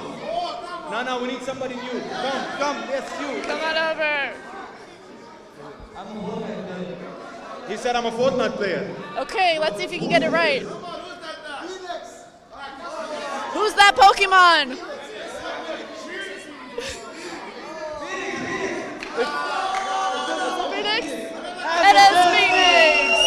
Let's go. Congratulations. They emptied my pockets. No, they emptied my pockets. All right. Again. One more. One more. One more. One more. Is there one more? There is one more. There is one more. Who's gonna do this one? Who's up? Oh, this one's a difficult one. We're not getting any takers. Who's up for the challenge? Come, okay, come. No, you came already. You That's your did? cousin? Okay, khalas, come. We have two contestants. We'll do one more for you. You know what? Both of you come together. Whoever gets it right first. Okay, All right, come together. Both of you. Come on together. Come on over. Hold on, I'm gonna ask you the question. Who said the dimensional fabric here is thin allocated through? Okay, we have a winner. It was faster. Wait, is it even correct? Is it correct? Give us the answer. Is it correct? Yeah. Let's go. Congratulations. Thank you all for participating. I think we should go to game right now. Is there one more? Check. Let's see if there's one more. Let's make sure. Oh, there's one more. Who's coming up? Okay, calm down. One by one. One by one. You know it again. Who's coming for this one? Who's gonna do this one? Okay, we have a contestant.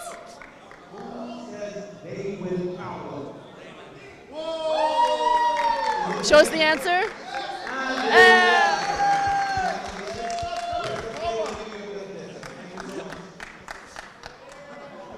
I don't know. I don't know. Is there any more? I don't know. You know, if you Oh, listen, there's one more. okay, no distraction. Who says that? The question is for you. You don't know. Come here, Who's going to answer this one? Come here. Come here. The new agent. Who's the new agent? ISO. And she said, Is it ISO?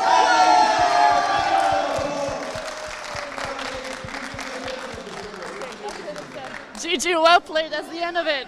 well, guys, GG, well played. The teams are ready. We're about to see some real live Valorant action right now. So There's more get tomorrow. seated. There's more tomorrow. So make sure you come here tomorrow. And now enjoy the show. Thank you so much.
backlines. 1391, a triple kill, double kill from the Omen. And this guy is spotted the more tier 4 jacket.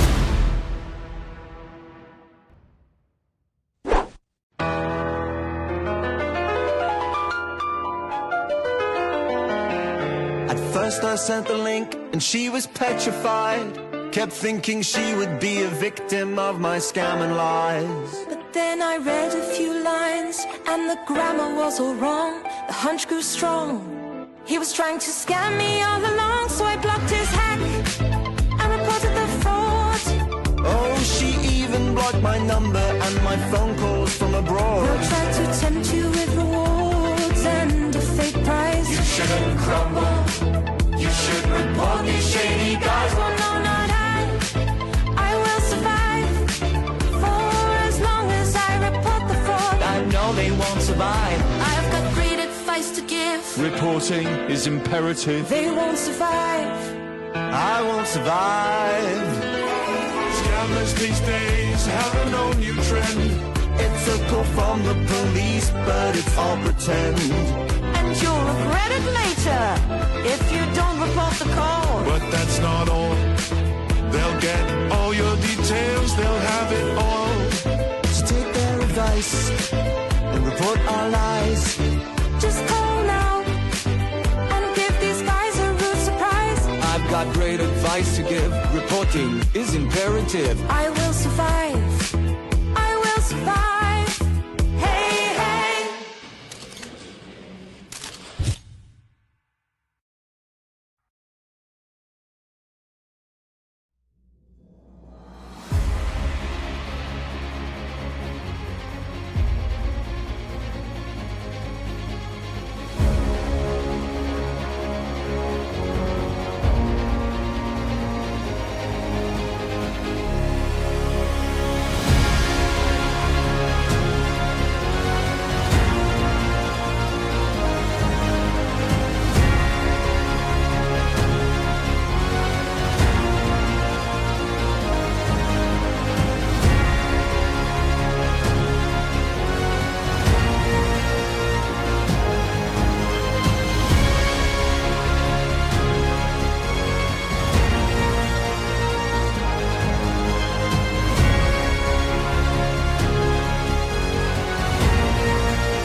He wants to take initiative.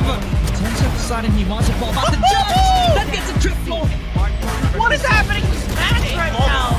He's got the knives. One more shot.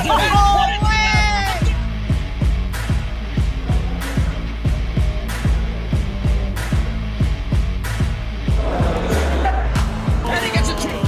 Drops up. Tenso finding Chad. It's a good sign for them on that. Timing. If they want a better shot from Taiki.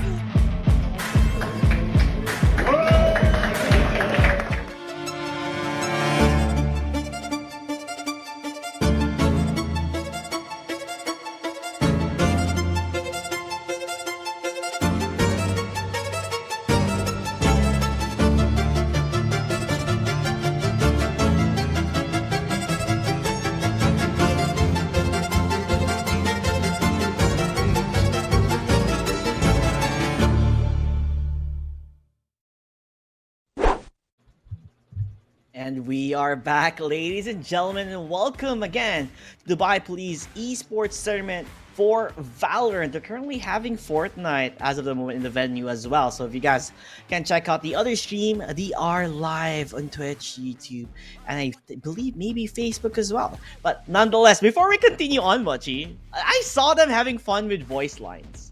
So I'm gonna toss you a question on voice lines as well, and you have to guess.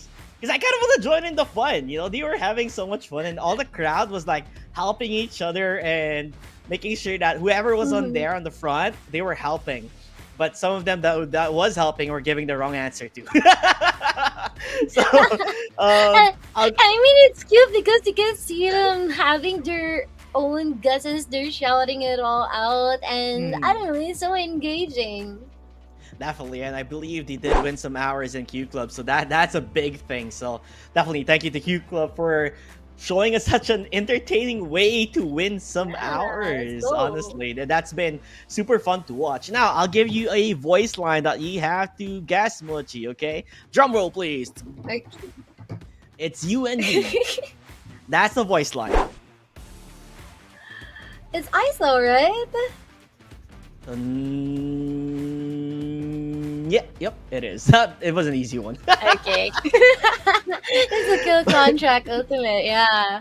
Yes, But exactly. also though, it is going to be an Ascent Haven and Lotus map here. It is going to be nicer between the two sides. I mean, we have an idea with how Twisted Minds and as well as Purge operates, right? And actually, thank you for that mini game. I remember it was mini games. I mean, I miss those so much, participating in those so well. But yeah, going back to the ball game here, it is going to be Twisted Minds as well as Purge. And you have seen the maps that we have earlier on, and I guess it's, you know, the usual again, the most picked maps.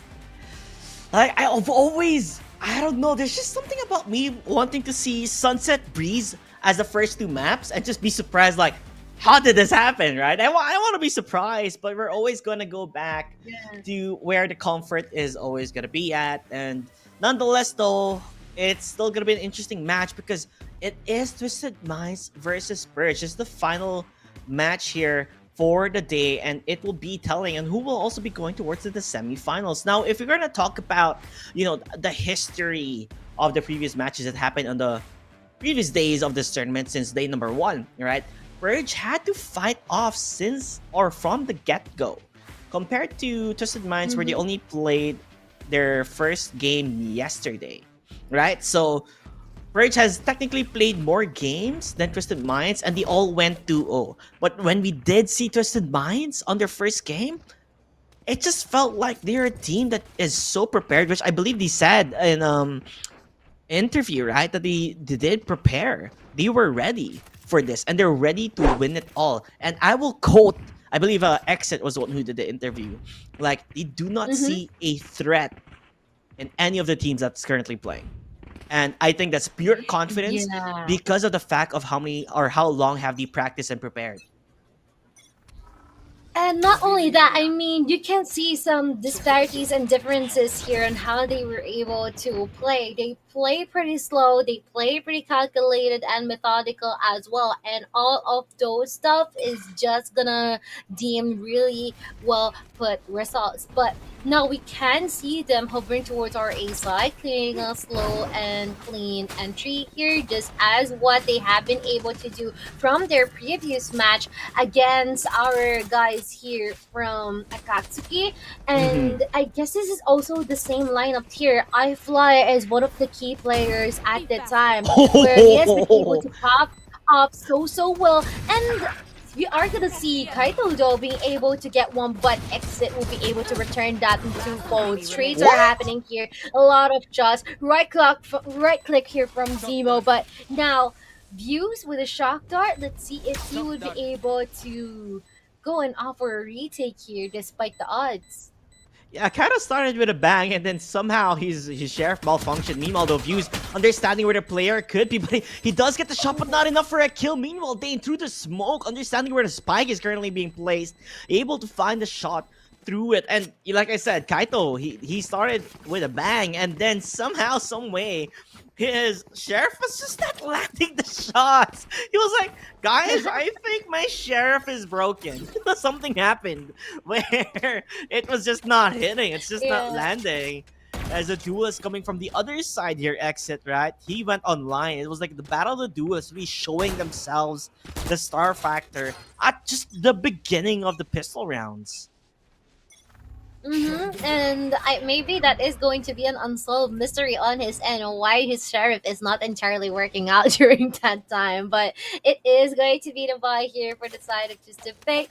And so far, I can recall Kazoo popping off and having, or you can say that he is a clutch machine as well, because he has been able to get really crucial rounds here for the team that eventually ended their match in such of a stump. So let us see if it will be the same drill here from time and time again. But I would also like to shed some appreciation here for the side of Purge as well, because I remember them being able to have R2B2 as their prime catalyst on how their team actually works out.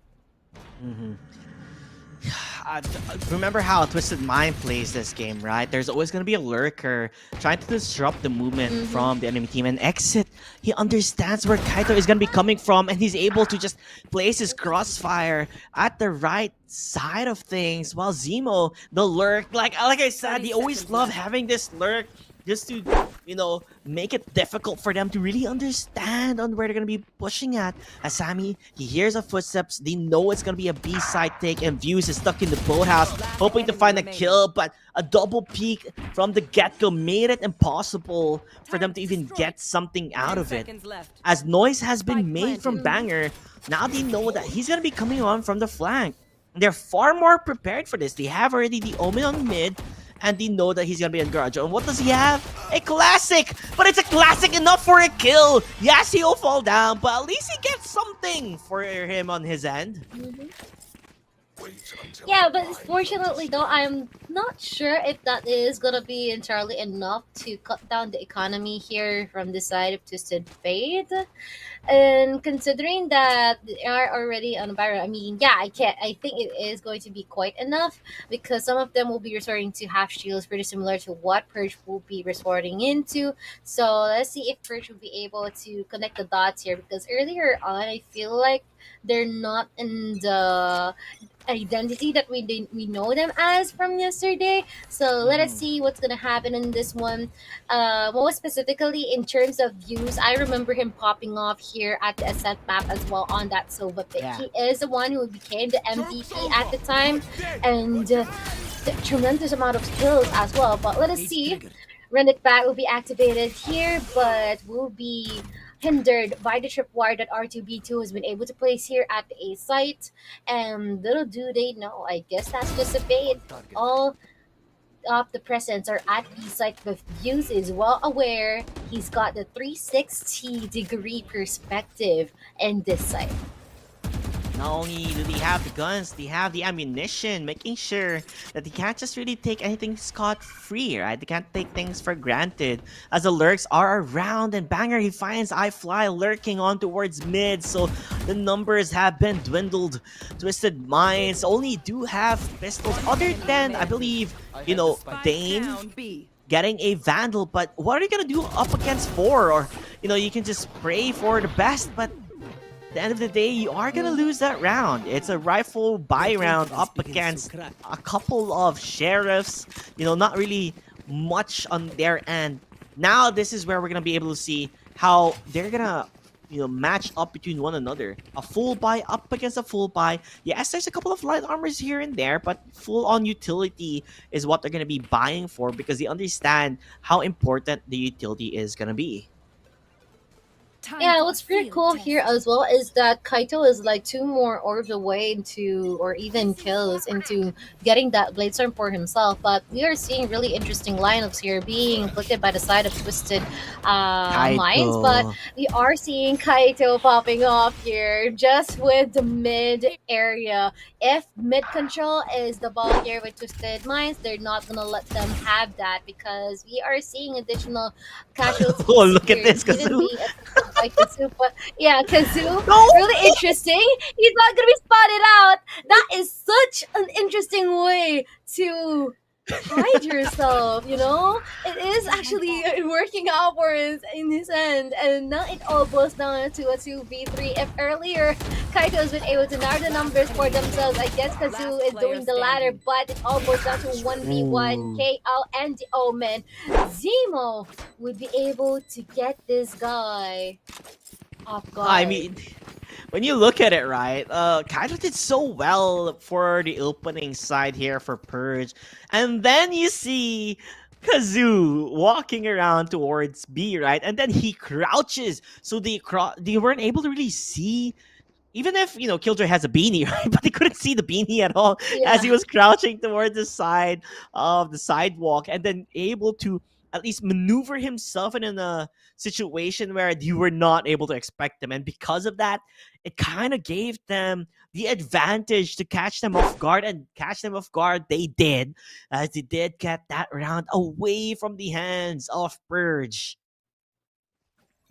Yeah, and you know what? That is something that I really want to appreciate as well, because I remember the Riot developers or the Valorant developers are trying to make the character size, every single one, every single agent here, their size is optimal. I remember them having Sage's hair or ponytail being lowered so that it would be the same along as other agents, but as what we're seeing here, it is going to be iFly being able to connect some shots here onto R2B2. No trades being commenced here by the side of Banger, but he's gonna be caught off guard as well. Little does he know that Exit is gonna be there at the catwalk area already, making his way onto the slide from Tree, and it is going to be a mad advantage here for the side of Twisted Minds. Even this shock dart potentially connecting, but no, it is going to be Exito being able to hold out this specific angle, giving them really great space to manage here for the side of Twisted Minds.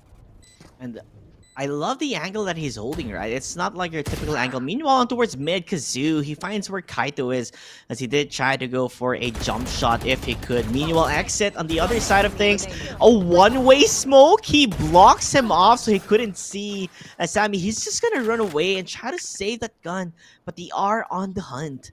You know, they don't want them to be able to save a Vandal, but when you do give chase, you know, you have to be a bit more careful, because you might lose the guns that you have at hand.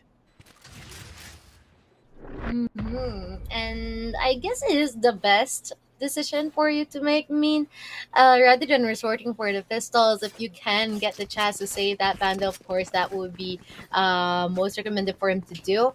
But I mean, you cannot underestimate the capacities of those one-tap sheriffs. I mean, we have been able to witness that time and time again, specifically earlier of when Falcons has been able to pull up such a wonderful thrifty round. Like, I don't know, it's just crazy for me where everyone's just holding their sheriffs.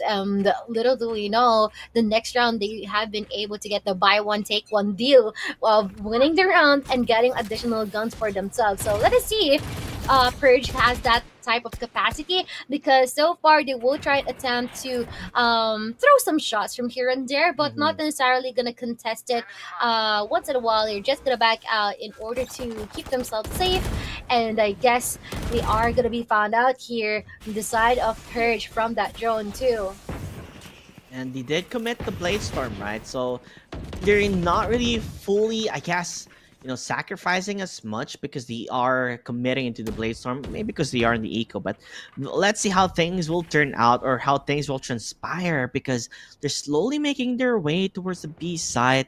And technically speaking, though, I think the difference on how, you know, Twisted Minds are playing up against Akatsuki is that Akatsuki was always giving them the site free, but for Purge, they're not allowing them to get this, easily as much as possible. Yes, the lockdown's kind of going to be committed, but the updraft will be there. Will he be able to find one? He gets I Fly, as Kaito is the guy soaring high, being able to find something for the team.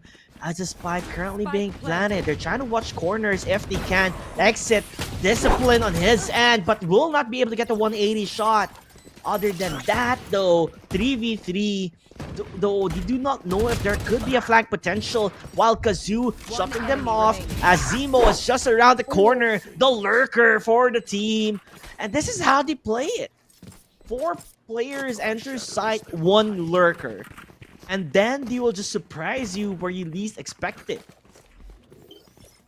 Props to that shock dart kill from Dane too. Like, I'm not quite sure if we have been able to notice that or catch that on cam, but I haven't saw it to the kill feed that 1 shock dart equals to 1 kill. So good thing for Dane here.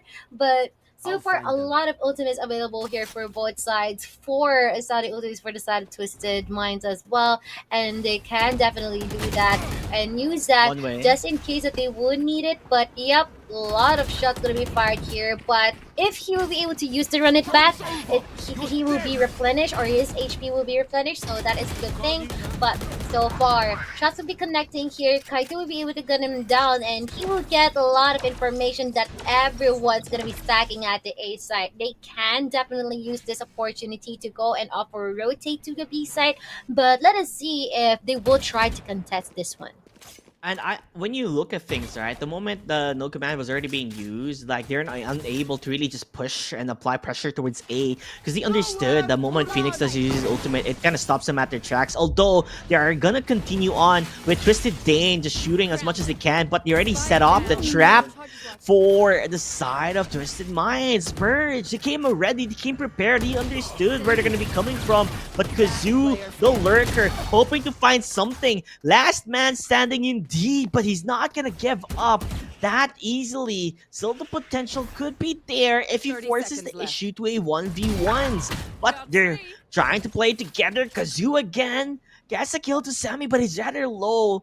Battle scarred, some may say, but he's gonna go for the peak. He has to do it. You know, there's nothing else he can do. Swarm, you know, just to evade time, but I feel like he will falter here unless he wins with a swarm. Oh, that was so close to comfort. Kazoo could have clutched it and went for an ace. Honestly, it was so close, because during that updraft animation, you kind of unequip your weapon and then, you know, equip it again. So just during that short amount of time, if he was able to line it up, he could have won it. And the thing here is, I'm not quite sure if you noticed, there's just 4 more bullets remaining for Kaito during that moment. So I wonder if Kazoo has been able to play around with him for quite some time. Within the nick of time, he will be able to kill him out or manage to deprive him of his 2 bullets. Then there might be a potential for him to win that round. But we are here at the present. Exit with the Blade Storm, connecting it to R2B2.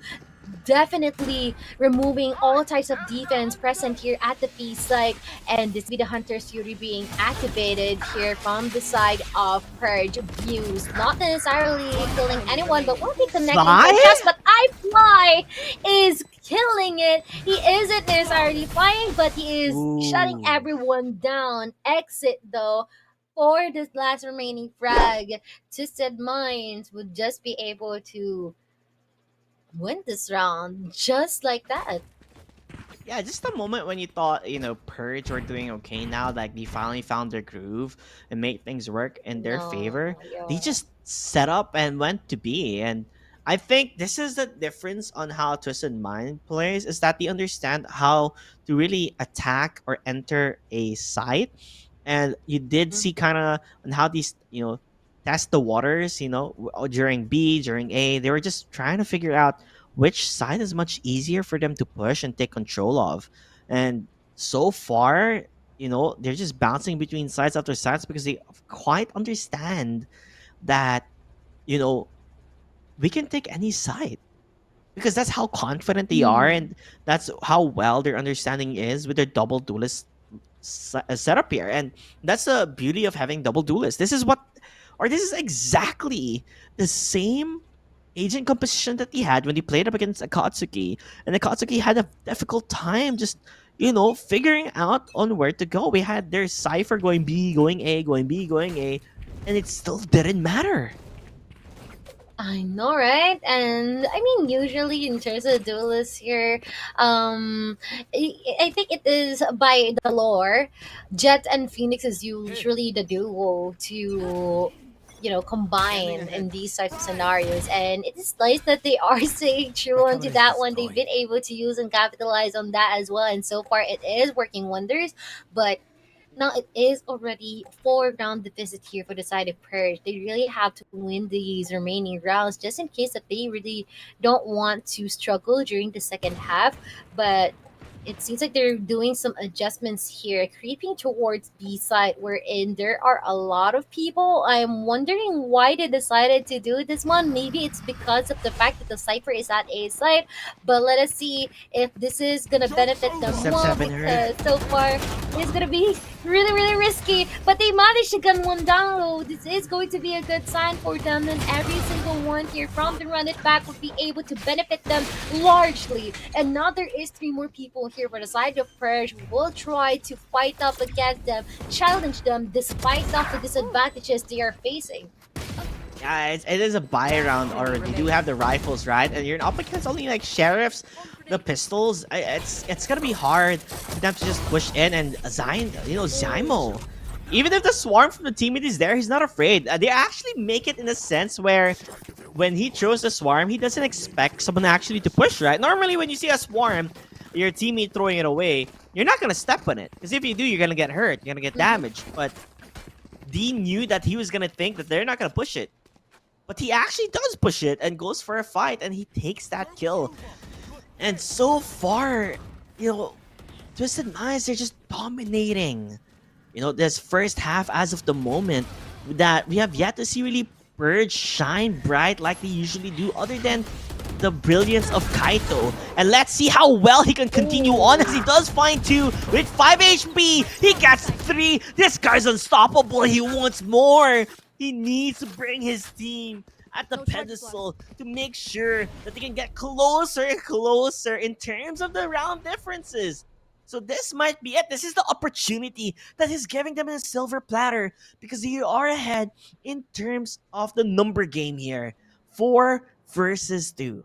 And if they lose this somehow, that's gonna crack you quite a bit. It will affect your mentality, on this game. And you do not want that to happen. Definitely. I couldn't agree more on what you said, but let us take it to account that the couple of people that was left here for the side of Twisted Minds are usually the ones who are, one step ahead in terms of these duels. 5 HP left for Kaito. They will be able to catch him off guard, but now he will be taken aback because his comrade would be dying and the spike would be left on the floor here. Shock Dart already activated, connecting it to 1, but it's entirely enough in order for him to get the job done here. 3-7 to our score line. They're trying to narrow it down, which is hopefully the start of the consecutive round wins for the side of Purge. And I feel like if you are on Purge, you just have to really look at the end of the tunnel, which is the RA double duelist lineup, right? And you just need to make sure that you're able to take as much rounds as you can as defenders, because when you have double duelists, they don't necessarily play that great, right? When they're on the defending side, they don't really have much utils that can stop a push, and the only, I guess the only agent that they have that can defend is going to be the Killjoy. Now the lockdown currently being used, hoping to just take control of the B side. And it's time to evacuate. You don't want to get stuck in no man's land once the lockdown is commencing or it's completed. So it is going to be a free side again on towards B, and Exit is running. He does get tagged down quite a bit. 37 HP. There's no heals for him at all, as a spike is currently being planted. Purge, what can they do for the retake? View is currently being able to get killed towards Exit, and Kaito as well, finding a set of his own. but the gunfire, it's just too much. Or will Twisted Minds make it work? 1v1 Kazoo, the lurker again. This guy keeps lurking non-stop, but pros don't fake, or do they? He has got to go for the but Kazoo, the guy who always makes sure he survives until the bitter end. 16 HP, but does not feel the pressure at all as he's currently top fragging for his team.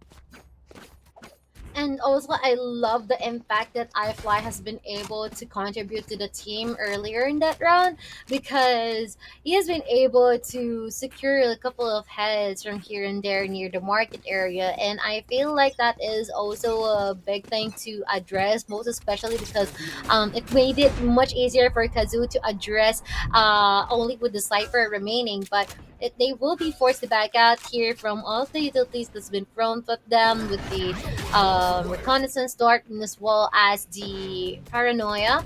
But there might be some clues here that they might not commit at the A side because of the no command, but they are trying to adjust in terms of their angles here. Pretty scary though, because their Cypher is present, he is lurking, R2B2 all the way from spawn, and they are still going in. I'm not quite sure if this is going to be the right decision for them, but they're trying to make it work. And the Odin though, is this going to be pretty deadly on their side? But still, they're focusing on the objective here. Hunter's Fury already active here under the hands of Dave. But they better be careful. R2B2 from the backlines will be able to secure iFly, and now everything is been shaken. A 1v3, the last person standing, he would be able to get Dane, but Zemo will be able to top it all off. This is going to be the end of our first half. That was a bit exciting to see from Purge, but you know, it just wasn't enough at the end of the day, right? We wanted to see more of them making these plays that they've been doing from previous rounds, right? But it just wasn't there. But this time as attackers, like I said, you know, they did their job as much as possible to take as much rounds as defenders, because when you start that switch, when you definitely become the attackers, you can, you know, get as much rounds on that end up against the double duelist. Like, it is a double-sided sword where it can work, but when you're on the opposing side on defending, it's much harder to defend and hold. Yep, indeed. And so far, though, now that the sides has been swapped, I'm quite wondering how this is gonna turn out. Ooh, that's good. Because originally, Purge should get the advantage on the defense, but now that they've only got one duelist, let's see if this is gonna work out into their favor, because it seems like it is indeed working out. It's a 4v2, and they might make their way here onto Beat's life momentarily, but it's already all up to Kazoo and as well as Zemo, whether they be able to address what is gonna happen, considering that they no longer have that much utilities available for themselves. And I'll be really surprised if they somehow, you know, lose this round in the side of Bridge, right? Because you are, in terms of the numbers, you are 4 players, and you just technically just have to hold like 2 players to watch one side and the other 2 players watching the other entrance, right? So there is technically like a 10% chance of, you know, Purge losing, but 90% of the time they would win, as you can see they're all hiding in boathouse watching. They're like, we're not gonna do anything crazy, we're all gonna stay in boathouse, wait for them to come and get the picks, and that's what they do. You know, they're understanding that if we step out and give them that opportunity, they will take it. They're capitalizing more in terms of their numbers, as they should, right?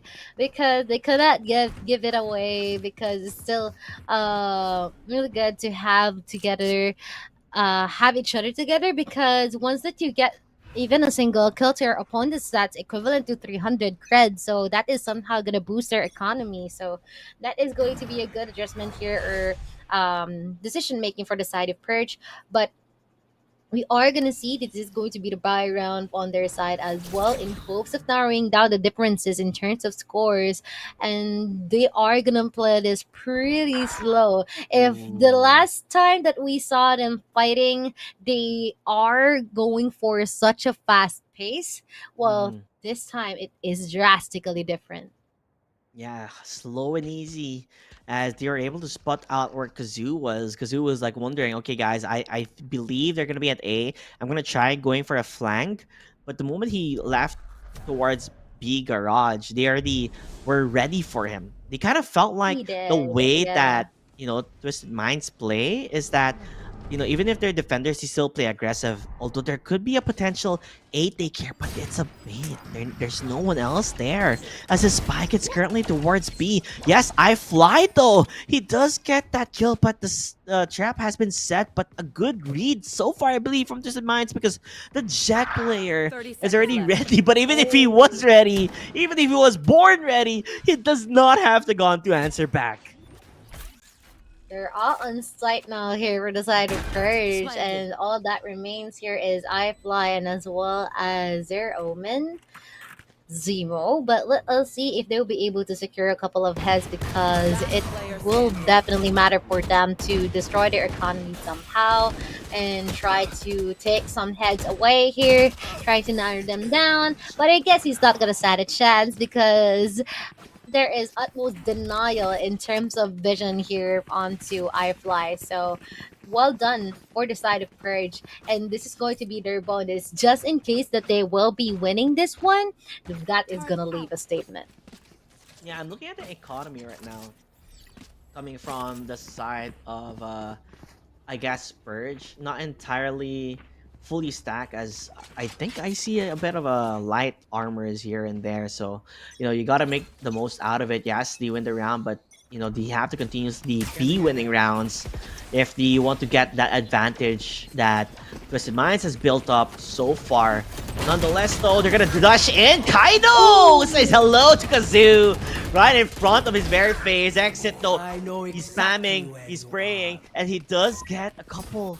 Even though he falls down, but the number advantage is now in their favor. The information is there. He's gonna commit Sammy, but he don't go for the peak. It doesn't matter at the end of the day. The blinds, yes, it is there, but he knew where he was gonna be coming from as the wall bang completes it.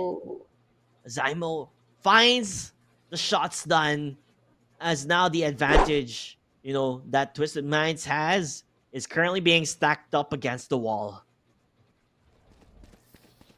And you know what? I really love how we are seeing more of Zymo today, because previously he is more on the supportive role. He is more on the supplement in terms of utility and trading up for his allies. But this time we are seeing him stepping up and trying to spearhead some pushes from here and there, which is definitely awesome for us to witness. But now it is going to be the 10-5, and just in case that Purge won't be able to get another round for themselves, this is going to be a struggle. But we are seeing really good additions here from the side of Purge, and momentarily Twisted Minds will be forced to back out. I guess there's no use in extending round, they said, because at this current time they are narrowed down in terms of numbers. Zymo, though, quick in his trigger, will be able to get one, but everyone's gonna look into him and he will be eventually put down. It does seem like this time Purge are getting more synchronized on what they want to do and how they want to play, as we do see the double swings. You can tell now that the difference earlier on, it felt like nerves were affecting them. But regardless of that, the retake will be there. Communication has been given where the players are going to be coming from Generator. But Kazoo and Dane, they're answering back. They know where the other player is. They're going to push him to the boundaries of things. R2D2 left alone. They're somehow coming back. Yes, he have a camera to spot things out, but he has a player watching beside him, currently being half ready. He can stick it if he wants it, but he's not. Time is off the essence. He has to go for the play art to beat the pre-fires towards the corner, as he does win that for his team. 6-10, 4 rounds difference. as you know, Kaito with an opener for the team and Banger getting the kill towards mid market, set things up for victory for the W on that round itself.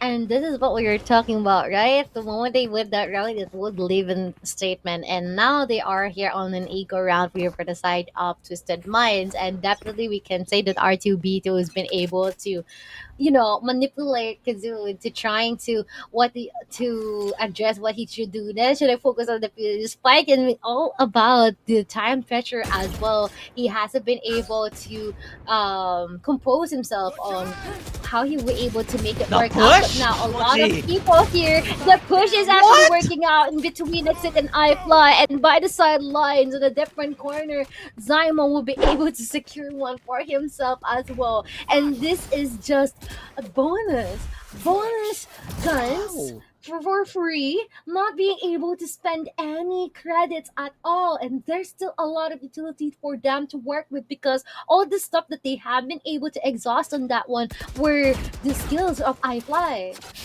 I was like, thanks for the guns, guys. I mean, they played it perfectly. It caught them off guard. That flash, they weren't expecting them to be the ones getting pushed upon. Purge. Oh, that was rather deadly. You know, you're using the advantage that they set forth and then making sure they're not unable to push. Yes, the pre-fire angles are there. Bringing it back to 2v2.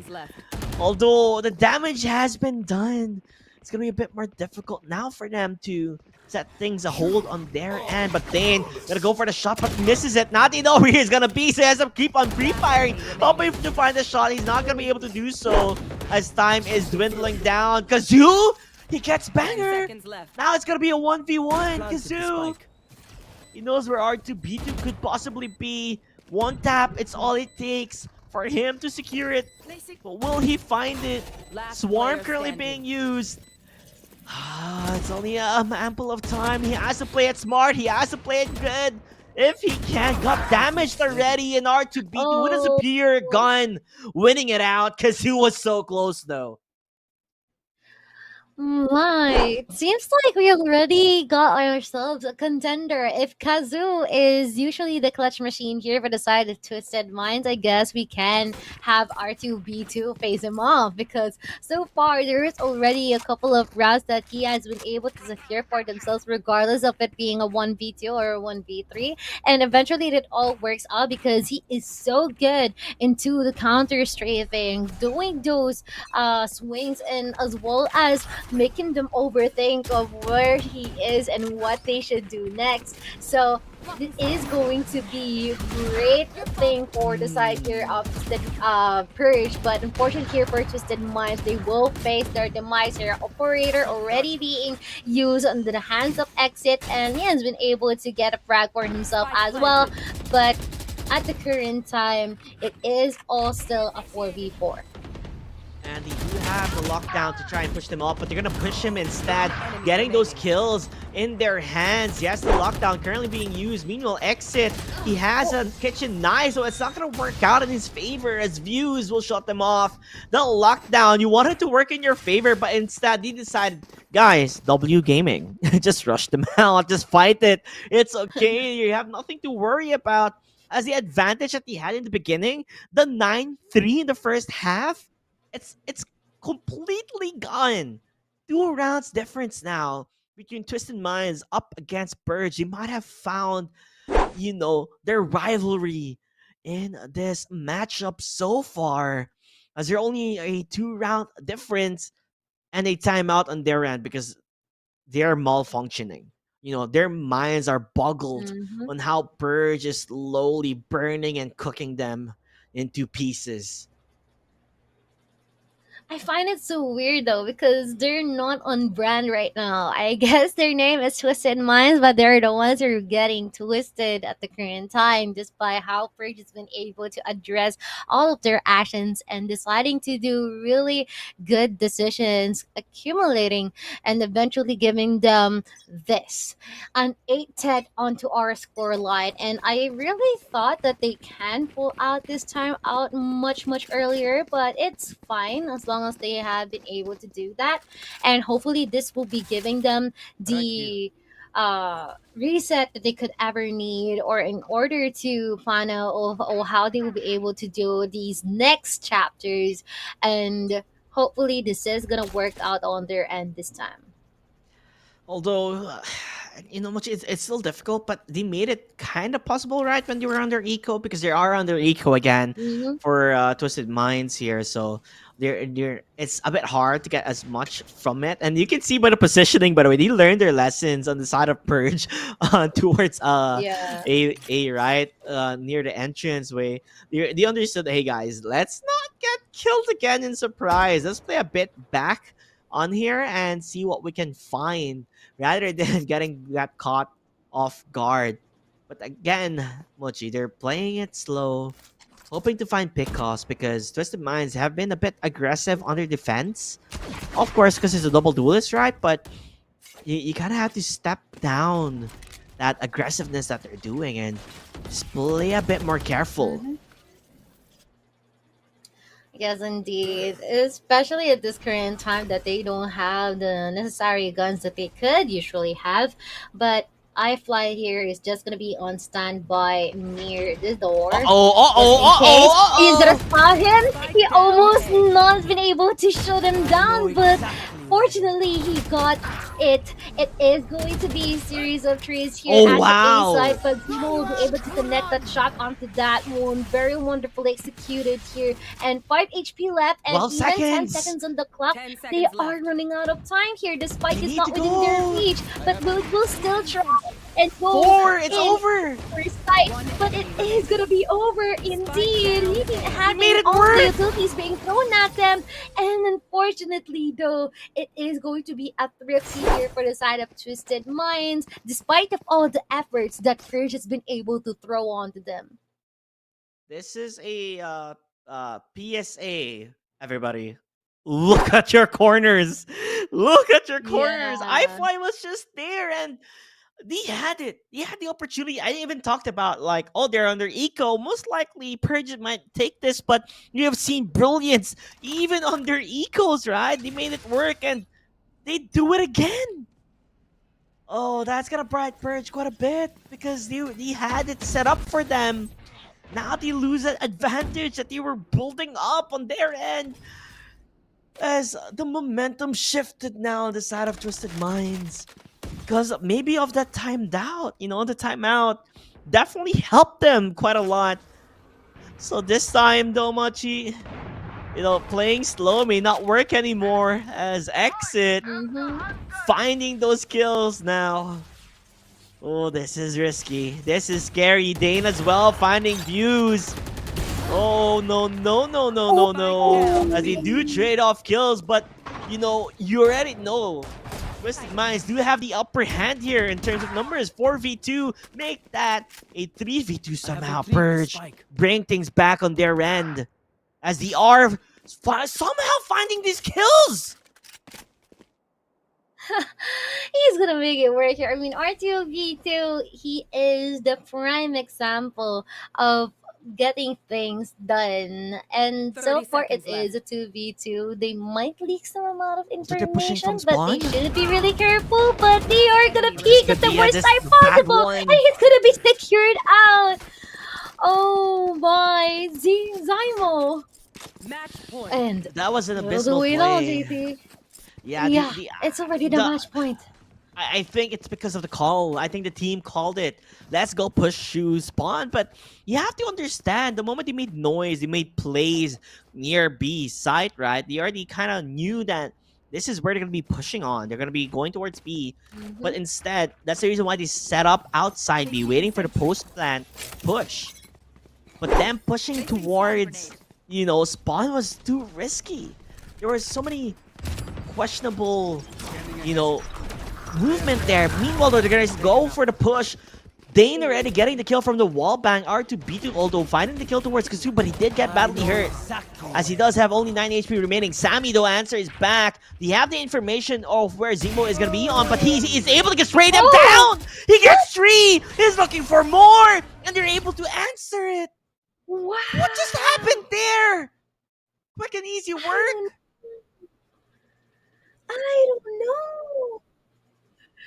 I guess it's safe to say that our boy Zymo has been able to find his groove the last few moments, or it's just this itch in himself that, you know what, I want to end this game already. So, let me activate my alter ego here, or let me introduce you who I am. I mean, like what I've said, it is very, very nice to have him show who is or what he is definitely capable of, because yesterday we have been able to see Kazoo, we have been able to see Fly, and now it is him. Really wonderful usage of that Omen as well, but I can say that he is already a pseudo duelist of some sort rather than being a controller at this match. But I am definitely looking forward to how Purge will be able to get back against them. Most specifically in our next map. May I remember what's the second map? Is it going to be Lotus or can't recall.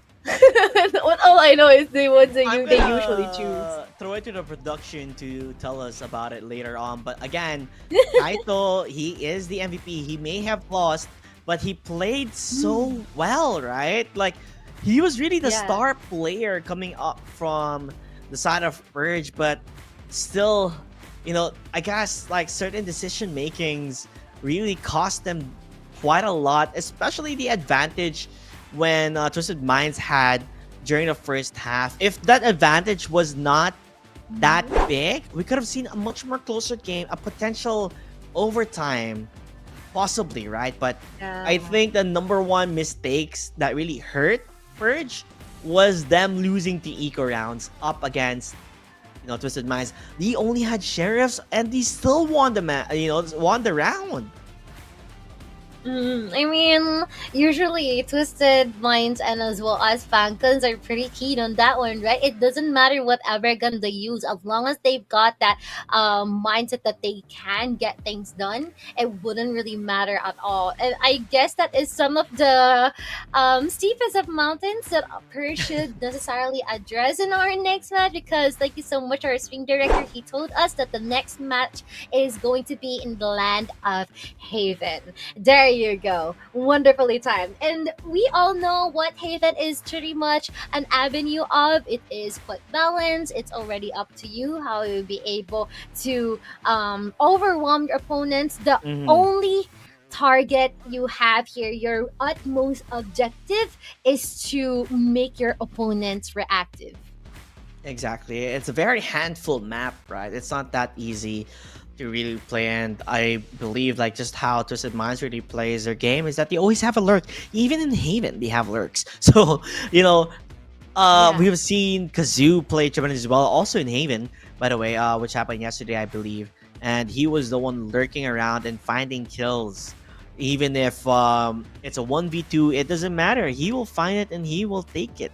But still, I do see signs of brilliance coming from Purge, right? I mean, yes, there was a big lead. Was it 3-9 in the first half? But they climbed it out in the second half and brought it 8-10, which somehow, some way, right? They brought it to a 2-round difference. But the moment when the timeout came out, that's when it kind of felt like Twisted Minds were able to calm themselves down and, not throw as much rounds as possible, and to recuperate and understand that what they needed to do and what job they needed to, have done to win the game out. And they stuck with their guns and it made it work. It just goes to show, if you're able to take a breather from losing consecutively in terms of rounds, you can definitely come back. And I kind of wanted to see as well on the side of Twisted Minds on the side of Purge is to also use those timeouts, right?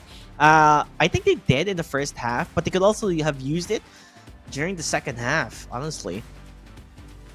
Yeah, like literally, don't be shy. You can pull out the timeout whenever you need it, right? In order to offer a reset or like brainstorm what stuff you can actually do for the next few rounds in order to gain them that advantage. But so far in this current time, I really hope that Purge will be able to give themselves a full reset for the second match.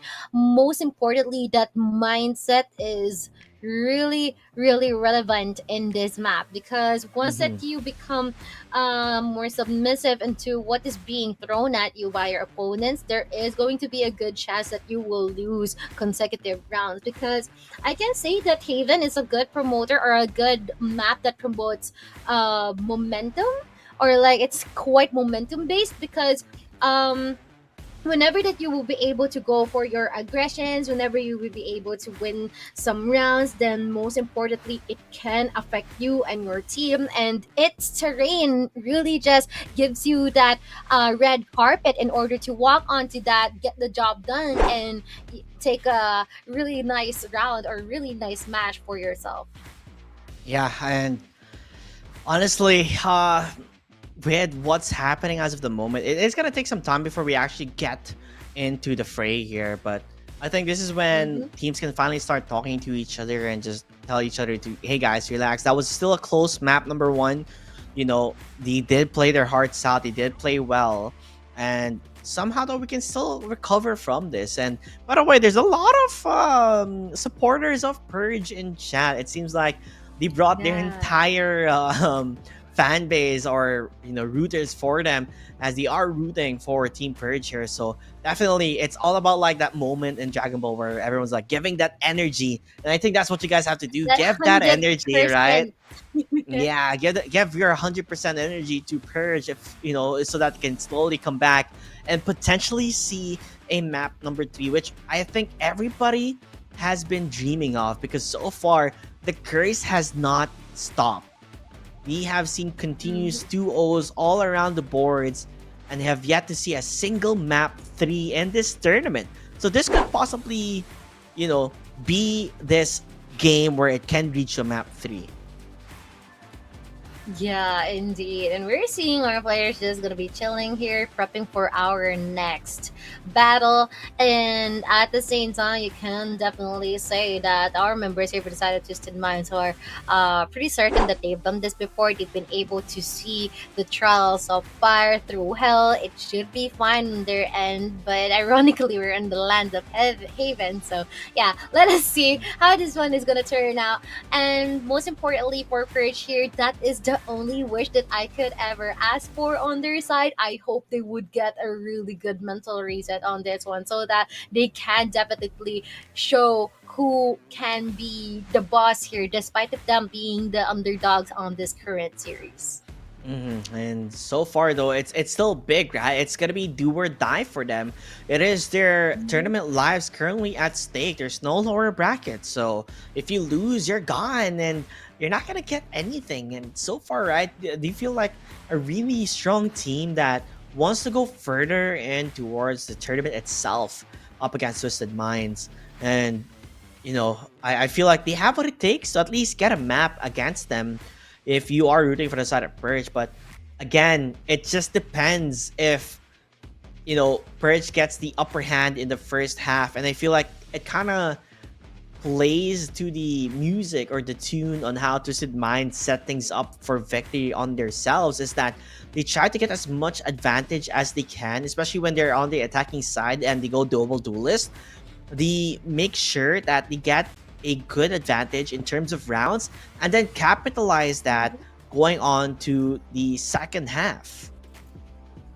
Yeah, and what I say that is quite interesting here is that we're seeing some pretty similar agent selections here for the side of Purge, specifically for Sammy and for Kaido and Ian for views. I think the only change there, it's going to be the Sky on their side. However, what are your thoughts on the picks here for the side of Twisted Minds?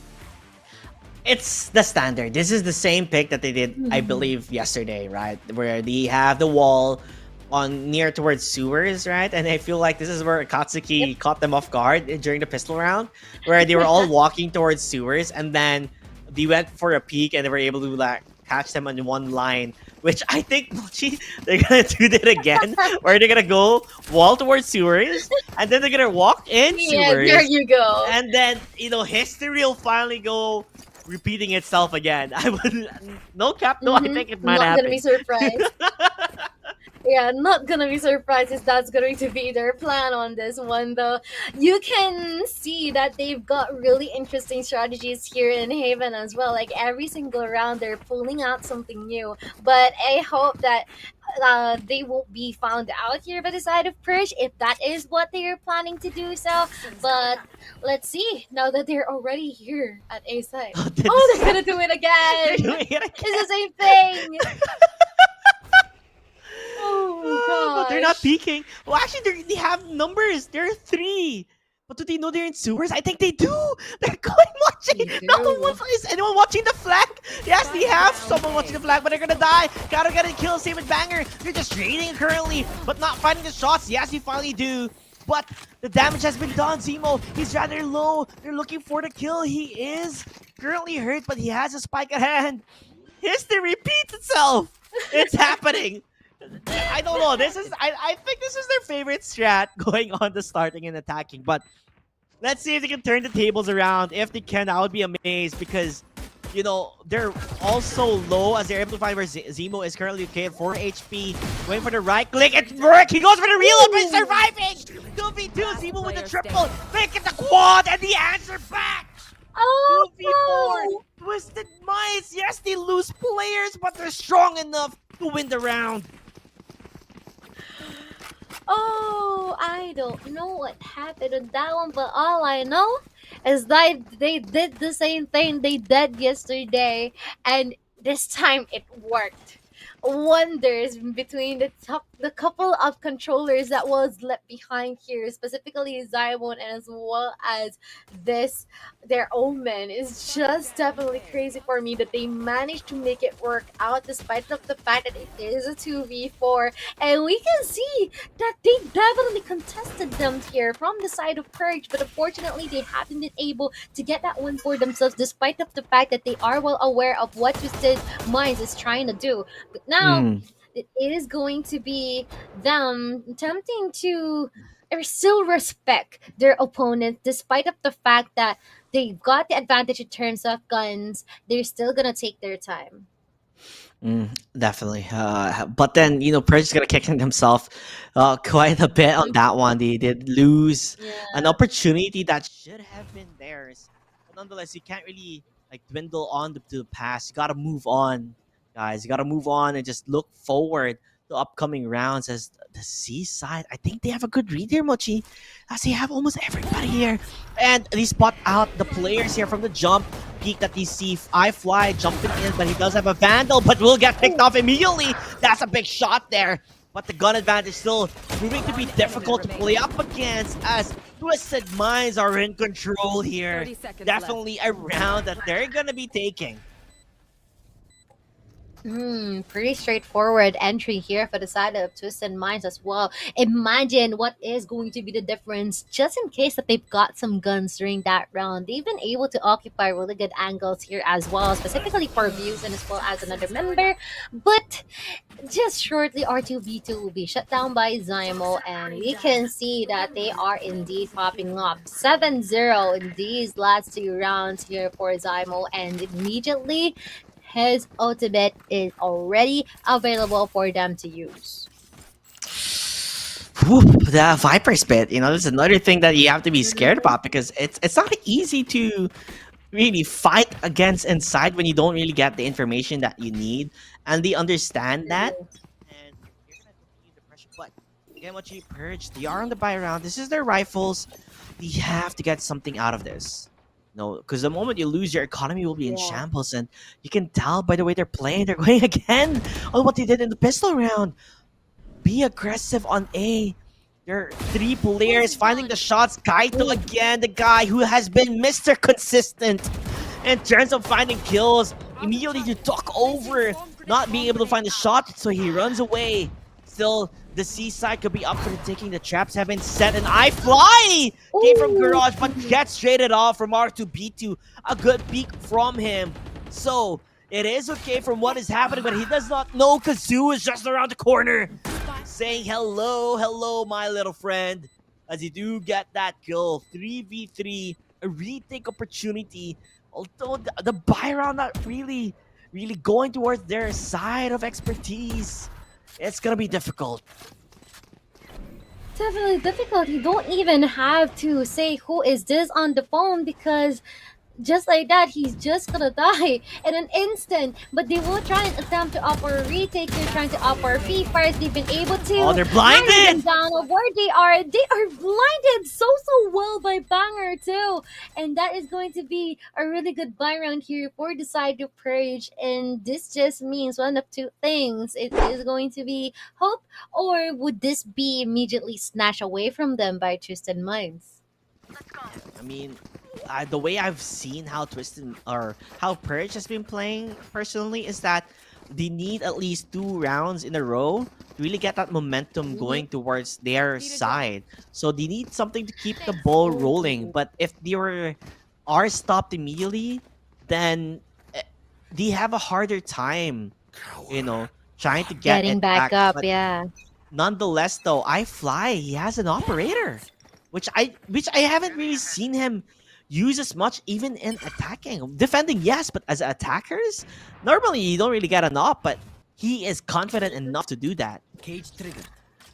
Pretty confident, and we're about to see where that confidence will be taking him because they might attempt to opt for our B side or maybe for pick ops actually, but some shots will be connecting onto one. Kazu will be able to secure R2 B2, and this will just mean this is From going to below? be the but Hello, no, Kaito?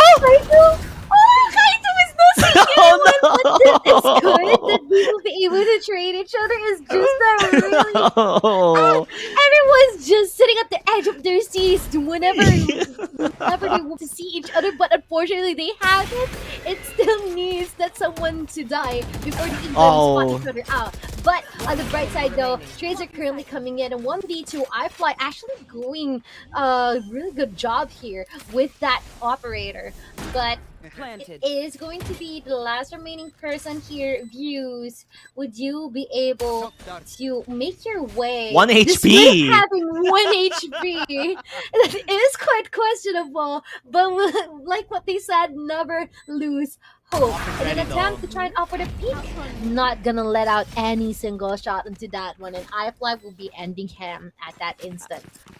It's one of those, big saying, 1 HP in a dream. Literally, 1 HP in a dream. But sadly for This is him, a not dream. really able to clutch it up. And the economy now in shambles for the side of Purge. He did go for a full buy last round, and it didn't really prove anything, as he did lose quite a lot. And Kaito, unlucky for him that somehow he doesn't sniff out the guy who was just right around the boxes underneath him, and loses his teammate there. Although, yes, the trade was nice, but it should have been an opportunity for them to take. Meanwhile, iFly getting the kill towards View. Sammy as well. Kaito gonna get blinded. He does not see a single thing because of the paranoia. Nightmares galore for him as they're losing players one after another.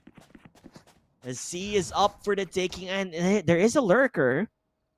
Could potentially get found out by Zymo, because he might be going towards the corner or to B2. Uh-oh! Whoopsie! Whoopsie daisy. Whoopsie, he did an oopsie.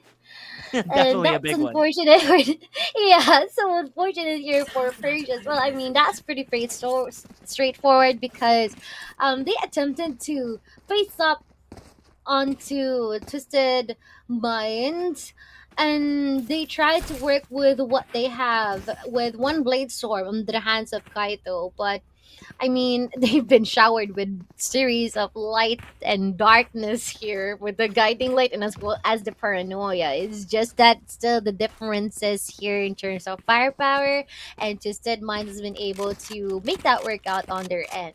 Unfortunately though, like what you have said, they are having some sort of difficulty in taking back up that momentum here for the side of Purge whenever that they lose some rounds. And now that they're back into their bye rounds, hopefully this is gonna work out, as we are just gonna wait for our tech pause to actually end.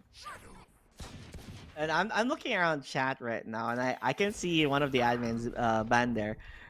He because there's a vote off coming with points, right? So he voted off for a possible win coming from Purge, and he's hoping for them to win. But everyone's just giving their energy, but Twisted Minds, they're just, they're quite ahead in terms of, in terms of play. It's like chess. Mm. They're 3 steps ahead, and they're already thinking in advance. So Purge, they gotta answer back and figure things out, because this is the buy round on their end that needs to bring back the opportunity on their sides. And let us see if that would be the target here and if they will meet that target, because at the current time, there's a lot of ultimates available here for the side of Twisted Minds to actually use, and seems like that's going to be our entry rag here. It's not the Jet, it's Zymo, their pseudo duelist controller here, just inflicting and wreaking havoc against these members from the side of Purge. They are being purged instead, and we are gonna have them commit into our ace like momentarily, as iFly will be coming here from the garage, attempting to opt for that lurk, connecting that shot onto iFly. R2B2, and might be possibly looking for another one. No way, iFly, you're doing them dirty. Just finding those kills, this guy is insane. You always have a lurker in their hands, right? You just don't know where they're gonna be coming from. Purge, what are you gonna do? Sammy's left alone. They're not even, a team is very, as always, just saying hello. You know what team is very, well, I guess, disciplined when they're playing it still defensively. They're not overstepping their boundaries. Other than, exit dying. Yeah, except for that one. But yeah, I don't know. It's just fun to look at this Omen just faced up against that guy. Like, you know what? You gotta go. You gotta go. Are you sure about that? And I guess he got their answer that yeah, he is sure, but not sure about getting the kill. So it is going to be a 1-5, but unfortunately, once again, another potential eco or a potential force for the side of Purge. And we all know how this one goes. It is going to be difficult for them to try and offer a retake here, or actually try to stop Twisted Minds on their tracks whenever that they try to commit into a specific site. But let us see how this is gonna work out, and if they will be able, or would they manage to gun certain members down. That is usually their problem in terms of trying to narrow down their numbers here in terms of manpower.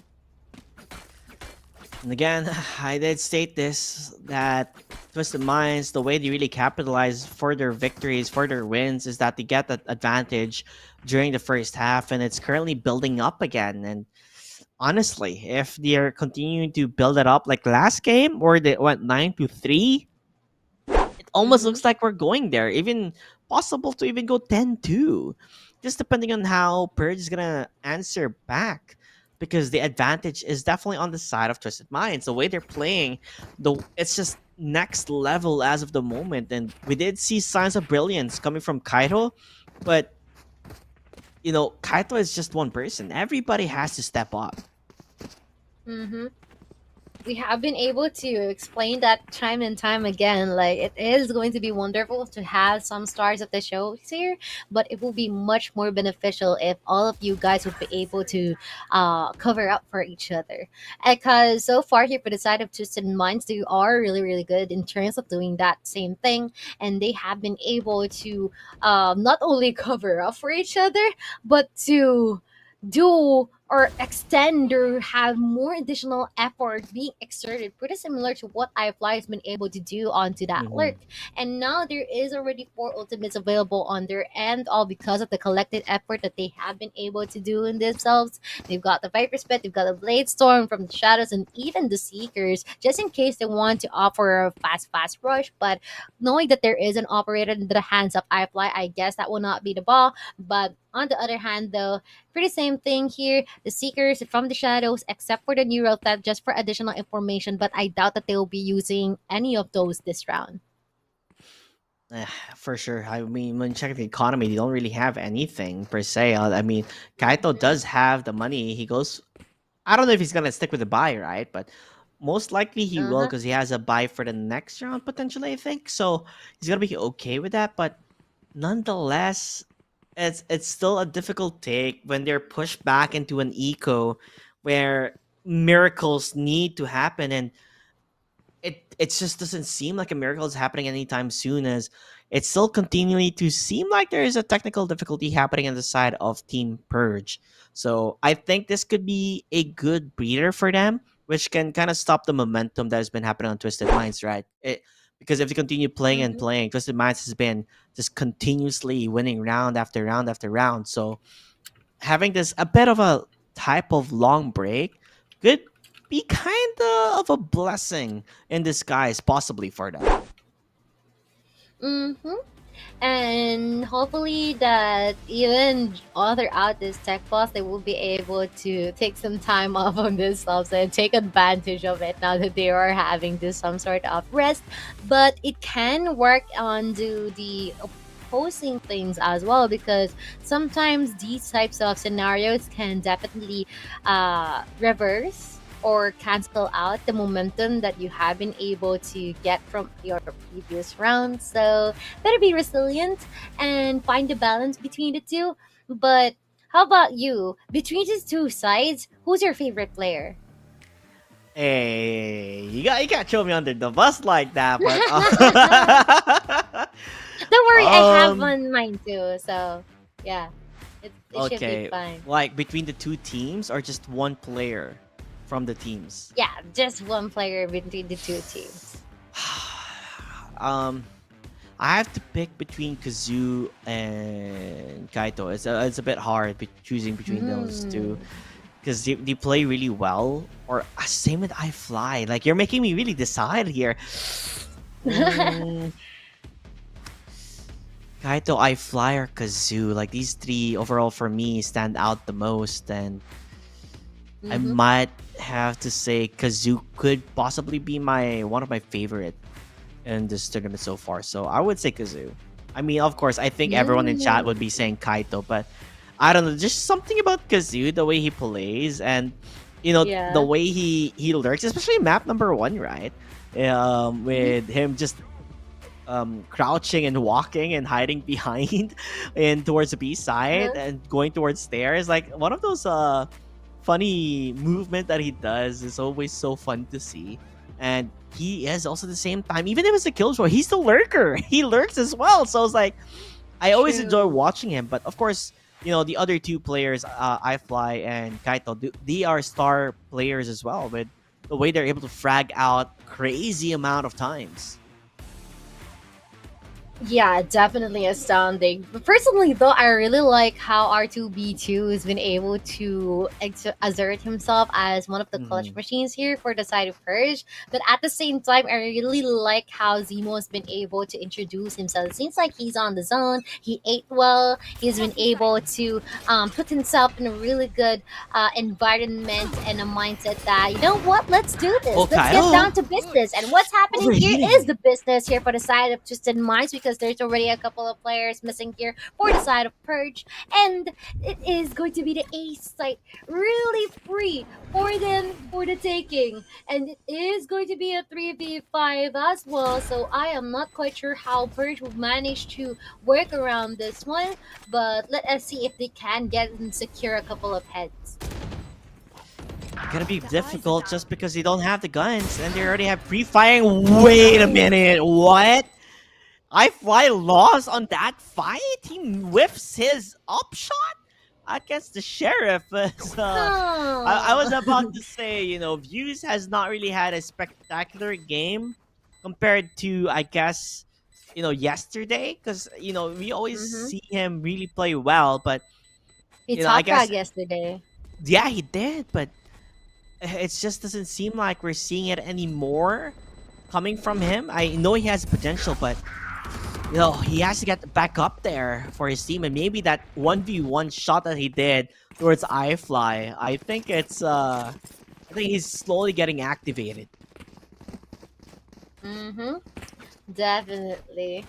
Let's see. There is a long way to go after all. It's just the first half, and most of the time, the main game definitely happens once the second half commences. So this time, though, complete attendance, all ultimates available here for the side of Twisted Minds, and I guess it's already about time for them. A really good opportunity for them to actually use it. Most importantly, if they will be attending to our C site, and this most Wow. important area to go for. But wow, that free fire is actually a good one here from R2B2. Couldn't ask for anything more. Oh no, Zymo, you were talking about him just a while ago. Silent but deadly. He was watching the flank and he does get that kill. Which, by the way, he has had his Viper Spit for so long and he has not used it yet in this game. So yeah, we'll see what happens here because the C side is where they're going. Kazoo, nice paranoia. It hits Kazoo, it latches on. Good plays from his team, but his hands are up in the air like he just don't care as he answers back with a shot to the head of Fuse. Oh, this is a disaster in the making. As Purge crumbles down badly. I mean, I did say Kazoo is one hell of a player, and there's a reason why.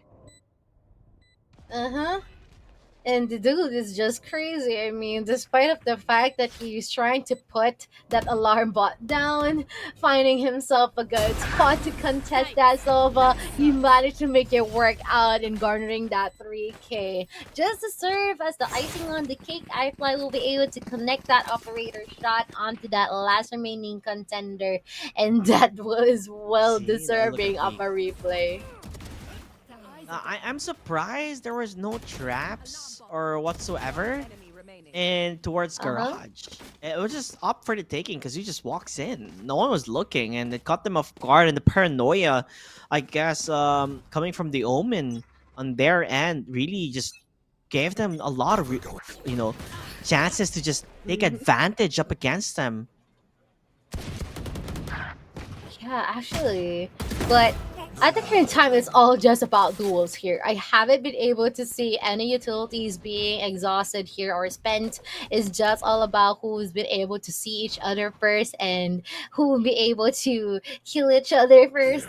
But C-Site is readily available, though there are some or a couple of members here for the side of Purge on standby just in case someone decides to commit, but not necessarily enough to stop them in their tracks. But Sammy, though, one crispy shot here through Dane's head, he will be able to secure this guy out. Hunter's Fury not necessarily connecting onto anyone, but Kaito still popping up once again with just the Sheriff and and getting that Phantom for himself as well. It is going to be a 1v2 Kazoo with 29 HP, like what you've said. It is going to be a deadly one for himself. He is going to make his way onto C long. Hopefully, this is going to give him that advantage he was looking for, but no one's going to be detected. They have the operator here as well. He knows that someone is there. Maybe tough luck in attempt to. No way, Kazoo! Don't you dare! Where they are residing, there is a possibility 13 of a seconds. win here, but no, he is gonna be put out by Sammy, and this is a thrifty route for Purge. This is looking bright on their side. Oh, that was really scary. Kazoo activating, almost so close there for him to actually win that round. He wanted to get the turret just to spot them out, but maybe just too much of the open angle made it easier for them to just get a kill towards him. But nonetheless, though, the damage has been done in terms of the economy. As you can tell, they don't really have much credits in their hands. But Kaito, I think this is one of the few times I've seen him use an AWP, and he does have an open hand and he misses the shot, sadly. Could not capitalize finding that angle on towards the opposing team. I mean, we're always open for second chances, but it all depends on the situation. All here on the B side. tremendous amount of utilities. Oh being no, I fly. expended. Even the ultimate, I fly, been able to secure one already, and is well aware that there are multiple people here. way. Try to contest them, and he is gonna get another Kaito though. And it's time for the trade. We'll try to all 403 fires, and he will connect those shots onto exit. And now it is about time for them to try and opt for the retake, considering that they've got the numbers, it's all equalized, they got the chances, all up to them how they'll be able to challenge them, face up against them. But we are seeing who is clearly winning, already running low in terms of health here. The decay is coming into Sammy so bad that he was forced to back out of that, and I guess that is going to be the mark of the end of this round. Yeah, they can't do anything about it. And I see. Wait a minute, the opal. It was too long. It was too long because of the animation. Nonetheless, though, Sammy. Okay. Oh. Interesting. Okay. They wanted to go for a kill. They wanted to at least see them, right? But it's too late. It's too late. Nonetheless, though, it is a win. They do get something out of it, right? They did get that round. Currently 8-2, and it will continue on the domination with Twisted Minds. How they're playing. That kill is just a pixel too when he was above the thingy here at B side, but it is going to be them still taking their time. They really want to get that grave advantage here, in contrary for Purge, because they are in the zone already. They have been able to accumulate multiple rounds without fail, but they still have to be careful, just like this one, because you can never know what's gonna happen next. As R2B2 will be able to get this guy out the camera, detecting Kazu as well, just as he is trying to remove that dart onto him. He won't get the chance. He's gonna get some free fires here from R2B2 connecting on Dapple, but he won't expect that someone will be banger back, even with okay even with the subtlety banger. Question mark. I Oh, mean, he's doing them dirty. okay, banger. I guess this is like motivation. I think it's like self motivation, guys. We got this. We got this. Maybe too much. I don't know. Still question marks everywhere. Bold move. was to was be not honest. noticed. I mean, that got me off guard. But you know, whatever way you can hype yourself, so be it. You know, hype yourself as much as possible because they need it badly, especially with the advantage that Twisted Minds has. And from above, I fly again, finding the shots done, re-firing angles, finding the kills. They're just doing it one after another. Yes, you're able to get that motivation, but you can tell who is ahead, who is dominating, and who is clearly, you know, understanding that they have the advantage. I mean, your boy really do be flying, staying true to his name. With Blaze Storm still a lot of daggers left on his Again, head. I He's fly. gonna connect on that one, and it is going to be Zymo here following up for a couple of casualties here for the side of Purge, as Exit will be able to secure the last one. And Bagger tried to do that from the previous round. Revenge! They decided to do the same thing now. And I guess an eye for an eye is An eye for an eye, a T for a T. Yeah. You know, a bag for a bag. They're just gonna do it, man. And a tea bag for a tea bag. yeah. Oh my lord. I do love seeing the intensity of between these two teams. You can feel the heat between one another, and it's so fun to just watch here. Okay. Nonetheless, this is fun between the two teams. Obviously, no hate towards one another. It's just the competitive nature, It's the honestly. And banters. by the way, Mochi, it's 9-3, the same score that happened in the first map in Ascent. In Ascent exactly. So history repeats itself again. Now this time, the attackers are going to be on the side of Team Purge, and they're planning to go for the A side. We have the bait strap, right? They have 2 players on towards B, trying to lurk around or trying to bait them out. But let's see if it actually will be taken as they're slowing down and moving backwards. R2B2 at least gets 1. Even tags down quite a bit towards Kazoo with 10 HP. As I think they smell blood under the waters. This Banger though gets pre-fired to the head and dies immediately. 2v4 now. And it's looking bad here if you are rooting for Team Purge. Oh my, that's so crazy. Imagine having 10 HP. I wouldn't even dare to peek a second time, but Kazoo defers onto that situation. I mean, he wouldn't mind about that at all, but we are going to see some contestment here at the A site. They're trying to make their way here despite the odds here present, and they are just being cornered here. Series of crossfire currently happening, and they will be able to kick them all out. And it's going to be the team back for the third time. No chill, no chill, Oh no chill at all. You know, You've got no I mean, chill, yeah. I guess you kind of have to say if you started it, we're gonna end it. Yeah. So, you know, I guess they do want to say that they had the final laugh, but it's still not over yet. A possibility for Purge to come back. I would love to see it happen just because of how crazy these banters are happening on their very own eyes. Because it's synchronized sitting at the moment. But Kaido, uncharacteristic for him to whiff those shots, but somehow the answer back is seized for free.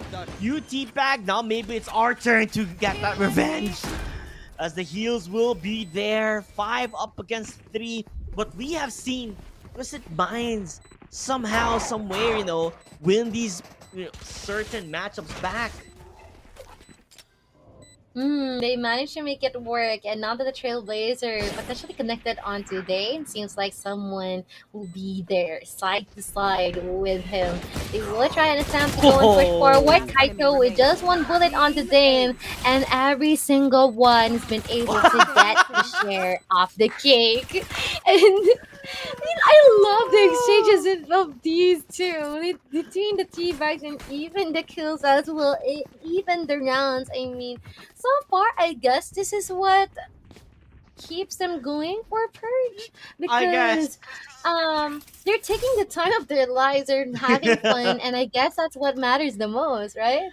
You know what they say, mental warfare, everybody. When you see something happen to you, they were like, no, we're gonna come back, we're gonna fight them back. And then now, somehow, it is the motivation, Mochi, and it is working.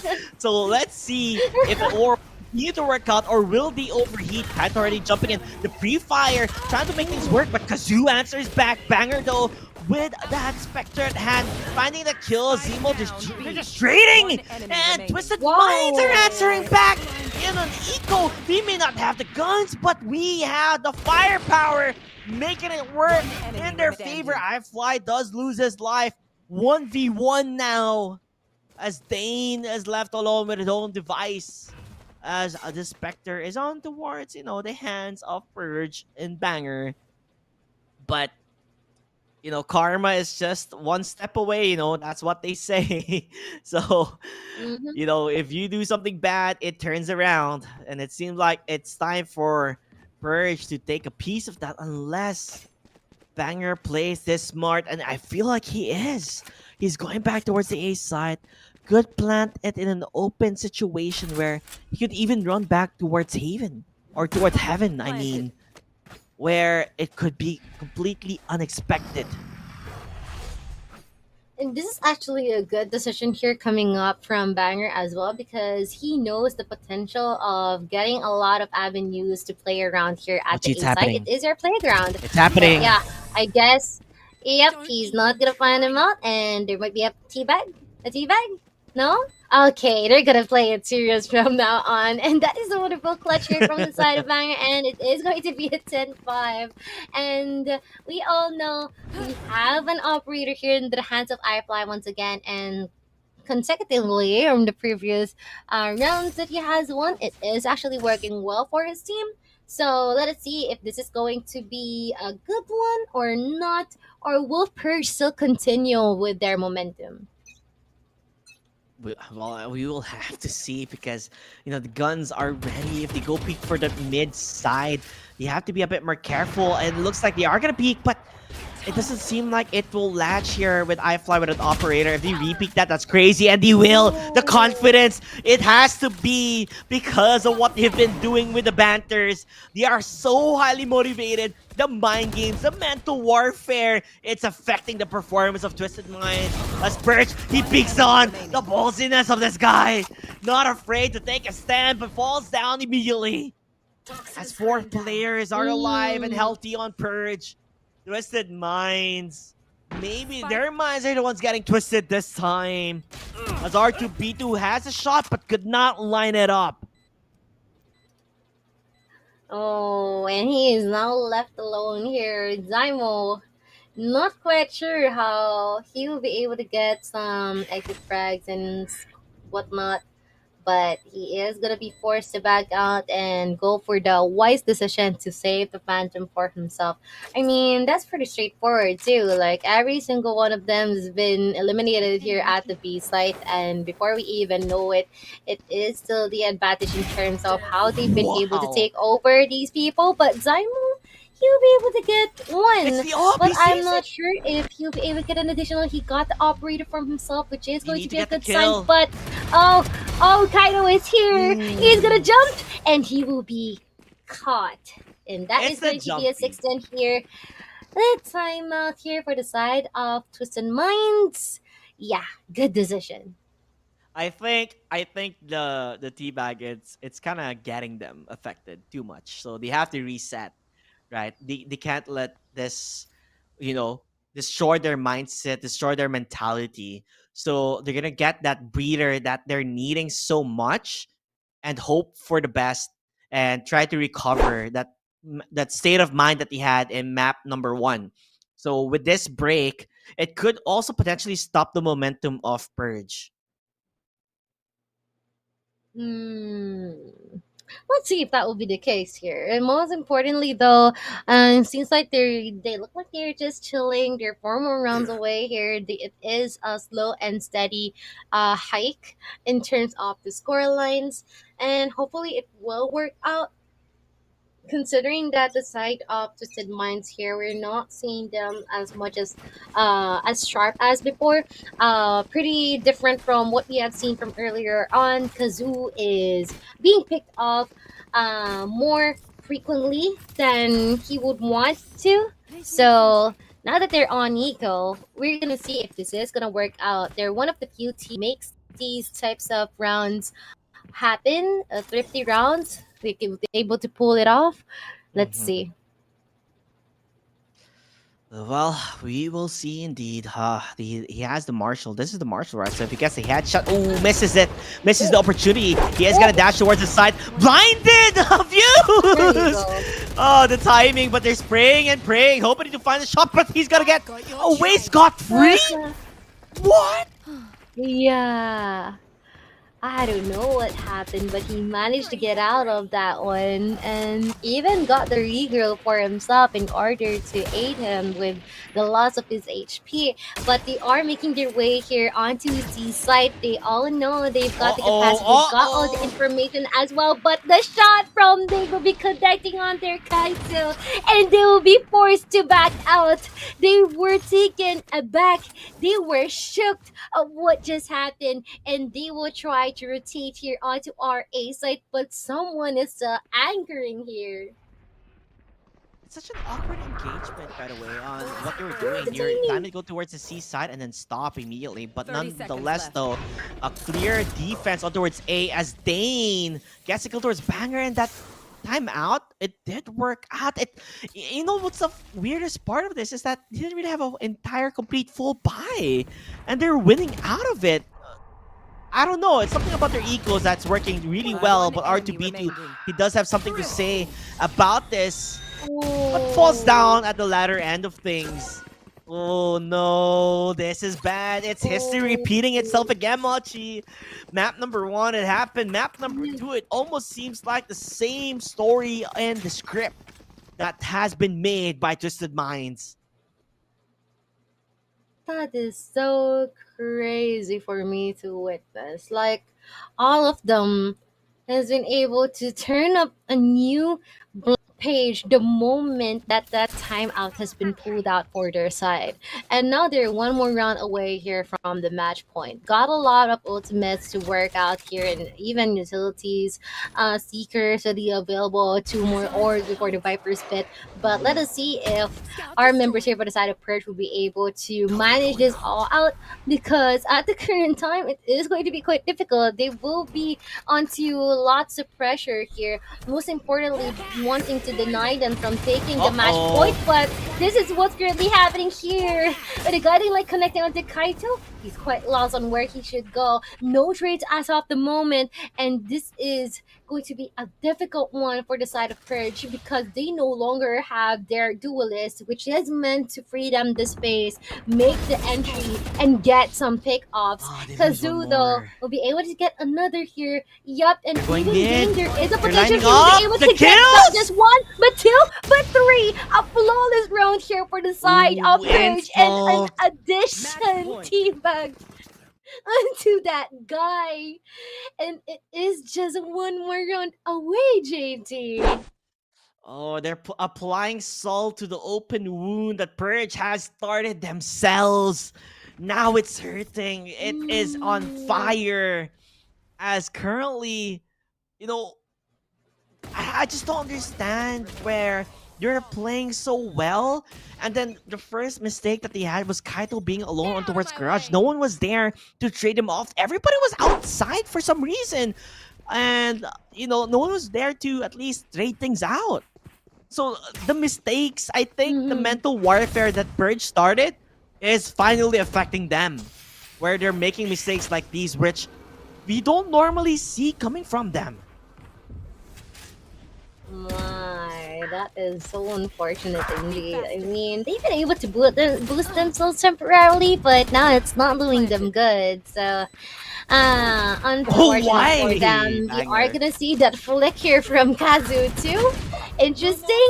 They are trying to push forward here, not necessarily working for Purge, but we have been able This might be it, Mochi. how good Twisted Fate has been able to close up against them, and this is it indeed. JT, they will be able to win this series for themselves, and they are pretty calm, collected, and seems like they just finished like 3 games of comp, because you know they're just chilling overall. I had a fun time. They made the match very spicy and interesting just because of the a wake up call with the tea bags, right? You can tell there was a bit quite some heat between those two teams, but it's just all good fun nonetheless, and you really kind of made it work out. I felt like it was a plan from Team Purge, right? To get them too heated that they lose their composure, which it kind of did, right, Mochi? They kind of lost their composure and For a kind of short amount of overheated. time, yeah. For a short amount of time, Twisted Minds were making mistakes, but the moment that they got their, got their timeout set, where they were able to just calm their nerves and understand that they need to do a reset, which they did. They were like, okay, guys, it was fun and all with the tea bags and everything, but let's reset ourselves, let's calm ourselves, and then talk things through, and then win it out. It felt like on the side of Purge, they just lost their way. As Kaito, again, the MVP, but you may win MVPs, but sadly enough, he did not win, the game. And that's the most important part.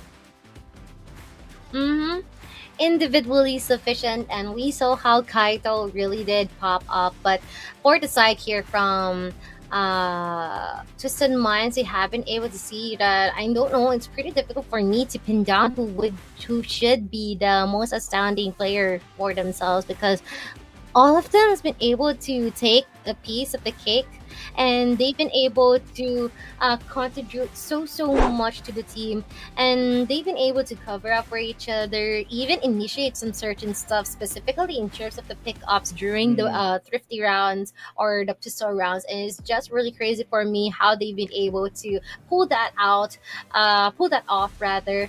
And yeah, definitely awesome here. What a wonderful run for the side of Twisted Minds. They're one of the two teams who has been able to do this, and I guess the other one is another team that we saw earlier on. It is the teams of Falcons, and just in case that these two see each other in the finals, that is gonna be one heck of a ride for sure. Yeah.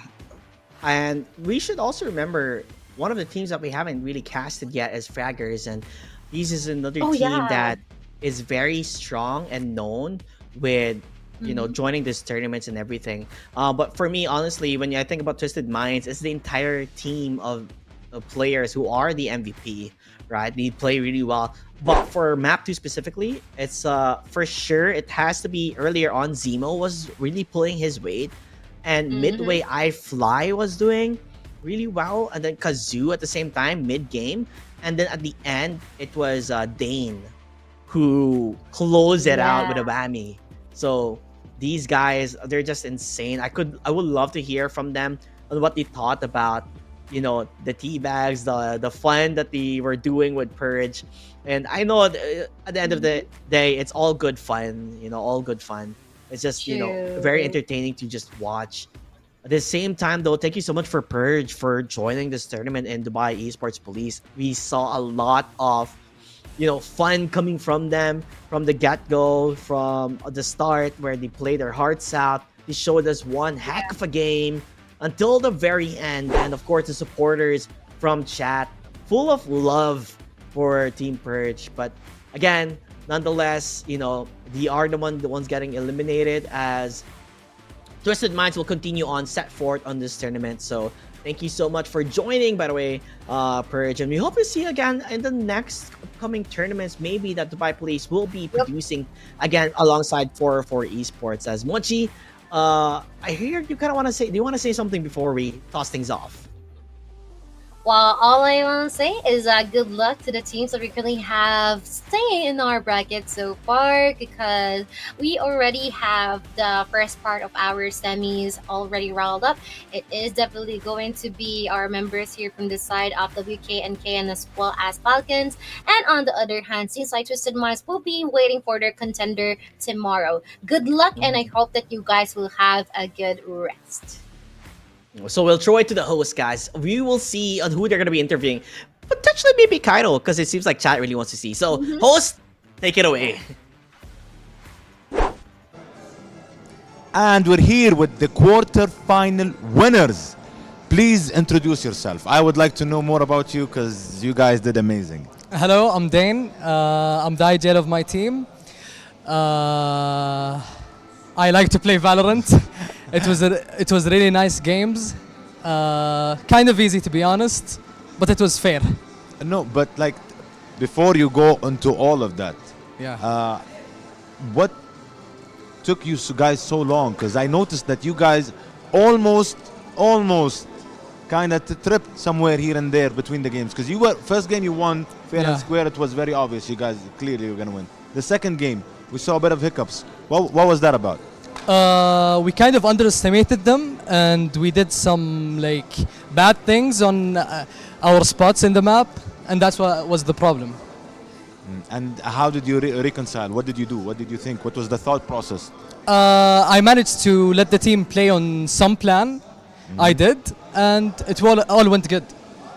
Well, thank you so much. It was an amazing match. We're definitely going to see you here tomorrow. Tomorrow we're going to have the semifinals and the finals. So we appreciate it so much. And good luck for tomorrow on your games. Thank you. Thank you so much. Thank you. I'll have this. Thank you so much.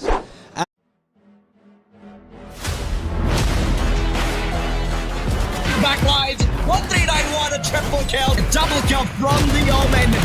And this guy is spotted the Mortier 4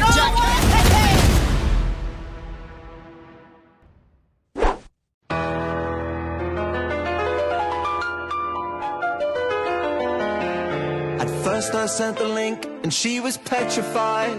Kept thinking she would be a victim of my scam and lies. But then I read a few lines and the grammar was all wrong. The hunch grew strong.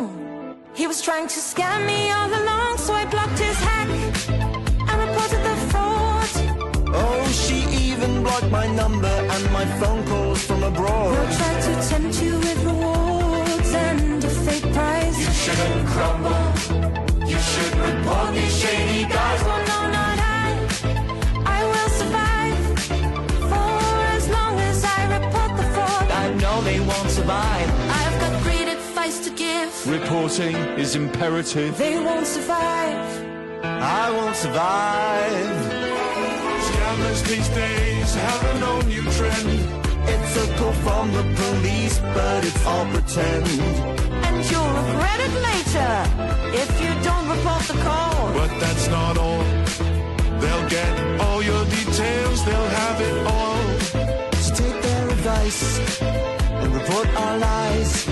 Just call now and give these guys a rude surprise. I've got great advice to give. Reporting is imperative. I will survive